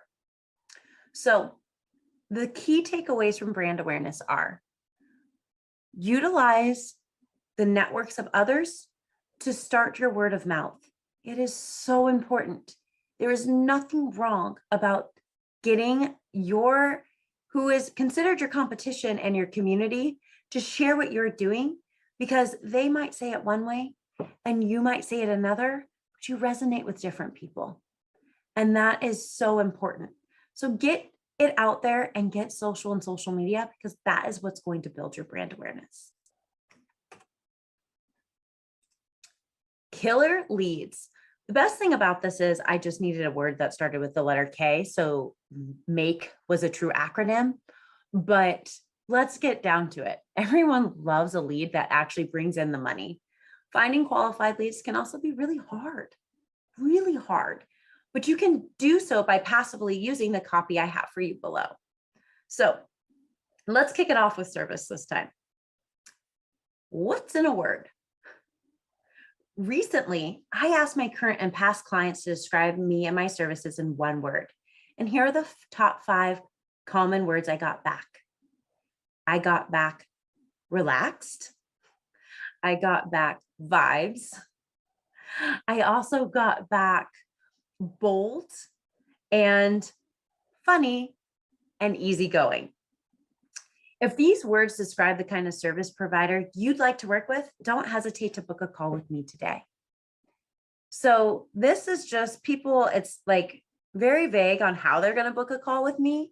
But if this person were to take action and click on the contact button on my Instagram, if they were to pop it in the comments, or if they were to DM me, I could just send them the link to book a call. And I can get them bound to my email list quickly and start telling and sharing why they should know, like, and trust me. Looking at it from a coaching lens, the struggle is real. As a coach, I keep things private between my clients and I, of course. But lately I've noticed a few similar themes pop up between my various clients. Here are the top 3 things I see my clients with struggling right now. If I take this action, is it going to be performative? How do I know I'm going to get results from this action? And I'm scared, what are others going to think of me?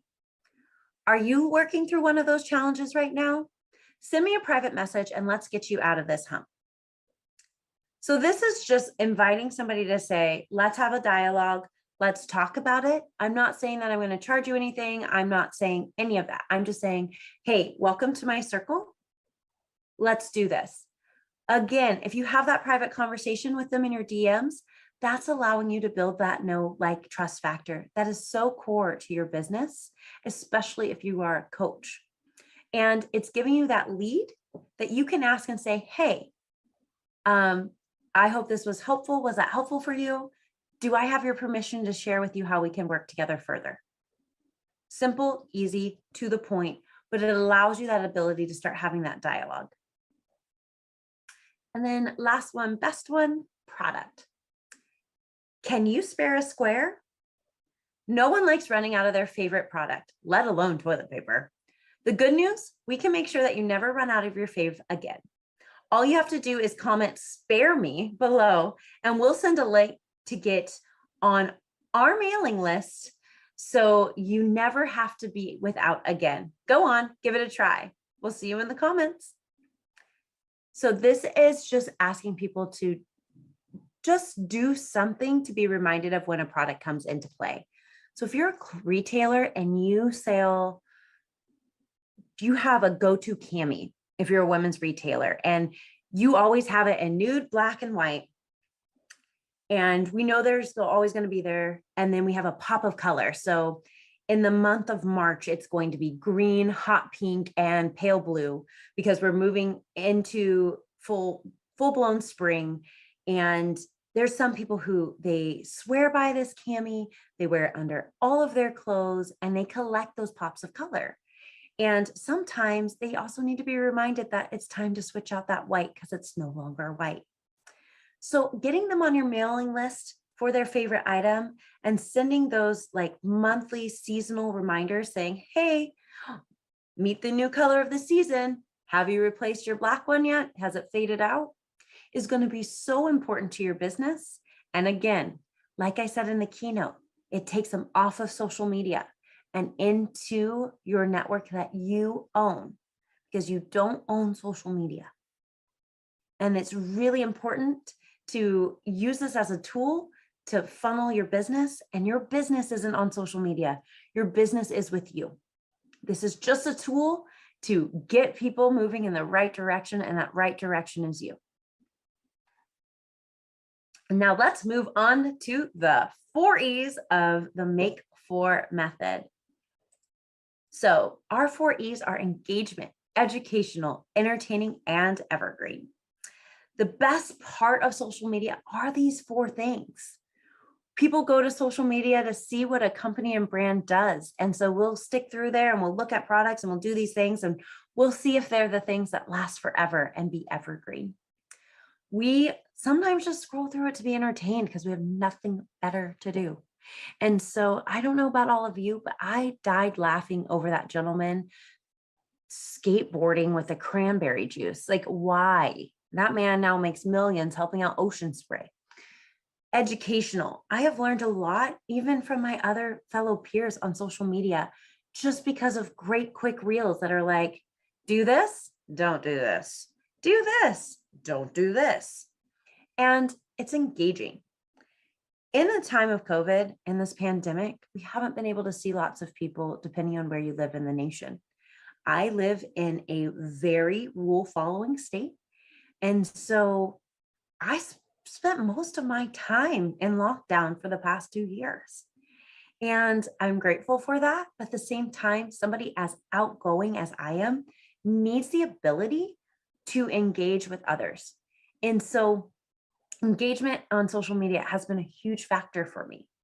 And I've made so many friends across the nation because of it. So we're going to circle it back to our coach frame of mind. And we're going to start there. And what I only did in this one is, because there's only 3 sections, I felt it was only fair to do just 1 E. And we're going to stick to engagement for today. So, coach, ever fake it? There's a term thrown around quite a bit, imposter syndrome. The way I define it is not feeling confident in myself or not being able to give enough to my audience to feel like they're getting enough back. And that's scary for me. But the good news is I found that there are 3 things you can do to help yourself overcome the feeling of being an imposter. 1, you can create a praise page where you just copy and paste all of the nice things people have ever said about you and read it when things are hard. 2, you can create a badass list where you just write down all the things that you've accomplished that have gotten you to where you are now. And so when you're having a tough day, you're just going to go back and read that. And 3 is to look in the mirror every single day and tell myself that I am awesome and high five.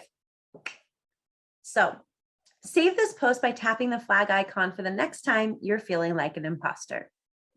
So the fun, quirky thing called the algorithm that we're all so scared of really enjoys it when posts are being saved because it tells people that they really do value that content. And every single time you have a post that's getting great engagement, like people are in the comments, people are sharing it, people are saving it, the algorithm recognizes you as somebody that people want to engage with and hang out with on social media. And that's what continues to bump up your posts. We're not going to talk about that today, but that's just a little bit of an insight on how the algorithm works. Moving right along to product. Product, recycling, upcycling, and repurposing. What's the deal?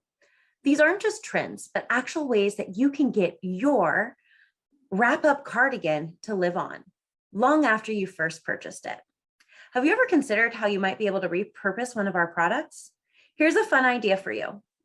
Take your cardigan and wrap it around twice. Grab a really cool belt that you've saved from the early 2000s, pop it on, and throw on a pair of skinny jeans and your favorite thigh-high boots. And voila, you're ready for fall. Let us know in the comment, have you tried something like this before? So telling folks how they can get more use out of what you are selling is instrumental, especially as we go into an age of being more of a minimalist, as many of us are looking to saving our environment, as we go into an age of inflation and we're just trying to stretch it. A lot of us had to feel that pain at the beginning of 2020. And so we've learned over time to just get what we can reuse and repurpose. And as we're still facing supply chain issues, and you're somebody who sells a product, you're probably going to want that to stretch for a while. And then last one, best one, and our last one before we switch gears is service. Where's Waldo Office Edition? Here's a snap of my current workplace. Yes, where all the magic happens. Some of my clients are surprised to see how messy, and I mean it, messy it is. Take a look at all my gadgets and gizmos. Am I missing anything? I mean, I have a cheer bell. I have lipstick. I've got a very fancy mirror, in case you need one. Probably blinded somebody with that one. And about 15 ring lights. So am I missing anything? Only time will tell. I'm definitely not going to give anybody a snapshot of the mess back here, but it's a great way to make you seem human. And that's something that as you grow on social media, people seem to disconnect from and need to be reminded that once upon a time, you were just like them and started out with 0 followers. And that's okay. There's nothing wrong with humanizing yourself because it's what people need. People connect with people, not businesses, not items. People connect with people. And that's how you become a really great salesperson, is if you can get to understand the people that you serve. So let me know, what do you think of this make for method? What are you going to try and how is it going to help your business? And as we think about that, we're going to shift gears because now I want to show you how to brainstorm your content to best plan for success in social media before we put both of my methods together. So I'm going to take a second to stop sharing and I'm going to pull out my handy dandy whiteboard and we are going to create a bubble brainstorm chart. So do you remember when we were kids and we were expected to brainstorm our papers before we wrote them so we could get the best idea possible? I want to say I did it, and I know I did it in 5th grade, but I remember doing it as early as 3rd. So I'm going to take us back to our 5th grade classroom and we're going to start bubble brainstorming. All right, got my handy dandy expo marker and whiteboard. So let's get this set so you can kind of see my board a little bit better than we could before. So we are going to just draw a circle on our paper. And in that circle, I want you to write the name of your business. So I'm going to acronym mine because mine's really long. So Gray Digital Marketing. And I'm going to draw a line here and I'm going to write different things that I can talk about in my business. So I can talk about diverse and inclusive marketing. I'm going to shorten a lot of these things because I will run out of space. Draw a circle around that. I can talk about social media tricks.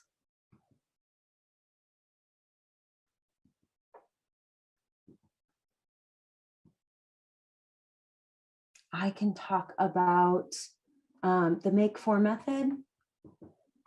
Who do we make it for?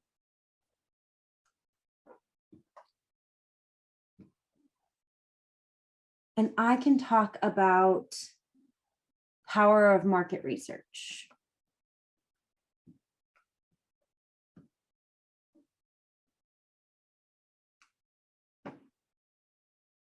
All things that I do in my business. And what I'm going to do from there is I'm going to break it down further. So since we just went over the make for method, I'm going to use that as our example right now. So in this make for method, I can talk about post being money making.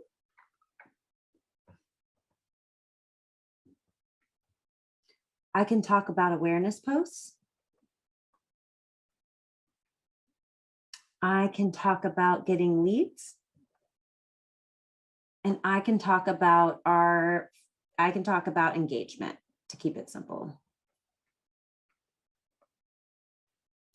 And I'm going to go through and I'm going to do those for every single one of these if I were you. So as we're looking at this, bringing it back, we're going to put our business in the center, what it is that our whole orbit circles around, and the different main topics that we talk about within what we do. Then we're going to take those large topics and we're going to talk about all the micro topics that come with it.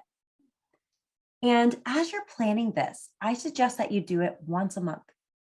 And doing it once a month is going to get you to be able to plan an entire month's worth of content.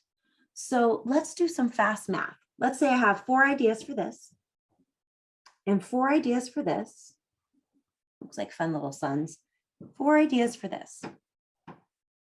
And each one of these ideas has a money-making post, an awareness post, a killer leads post, and a engagement, educational, entertaining, or evergreen post. So let's do some quick math. This is 4, this has 4, this has 4, this has 4.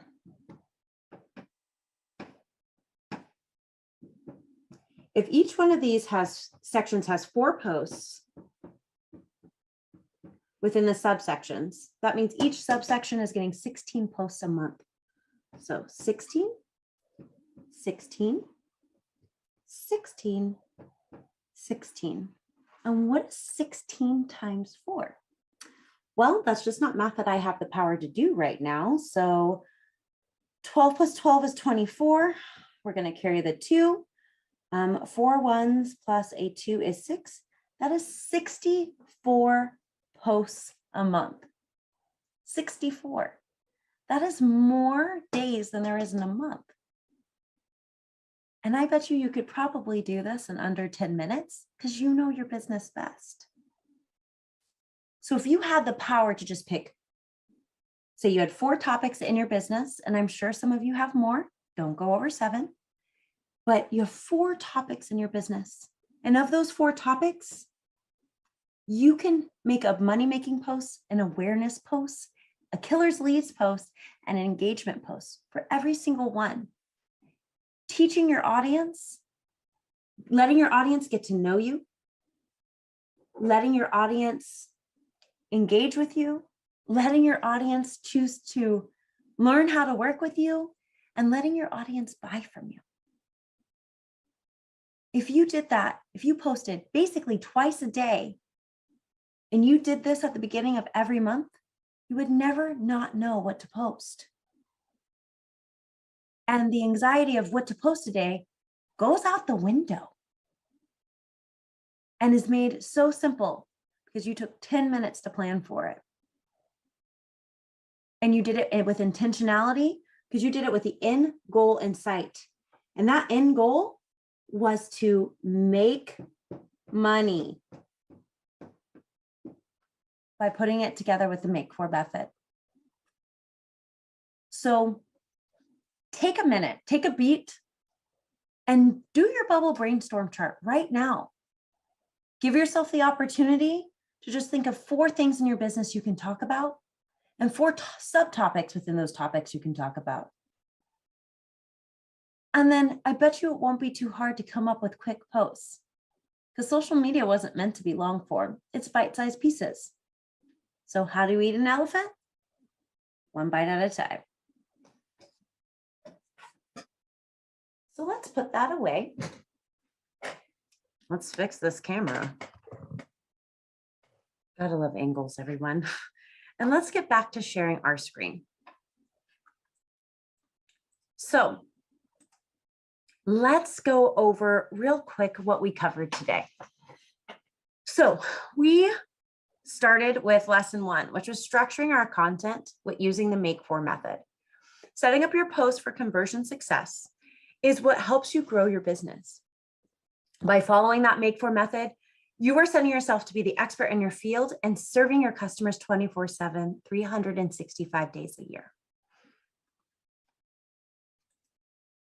Lesson 2, we covered how to brainstorm your content.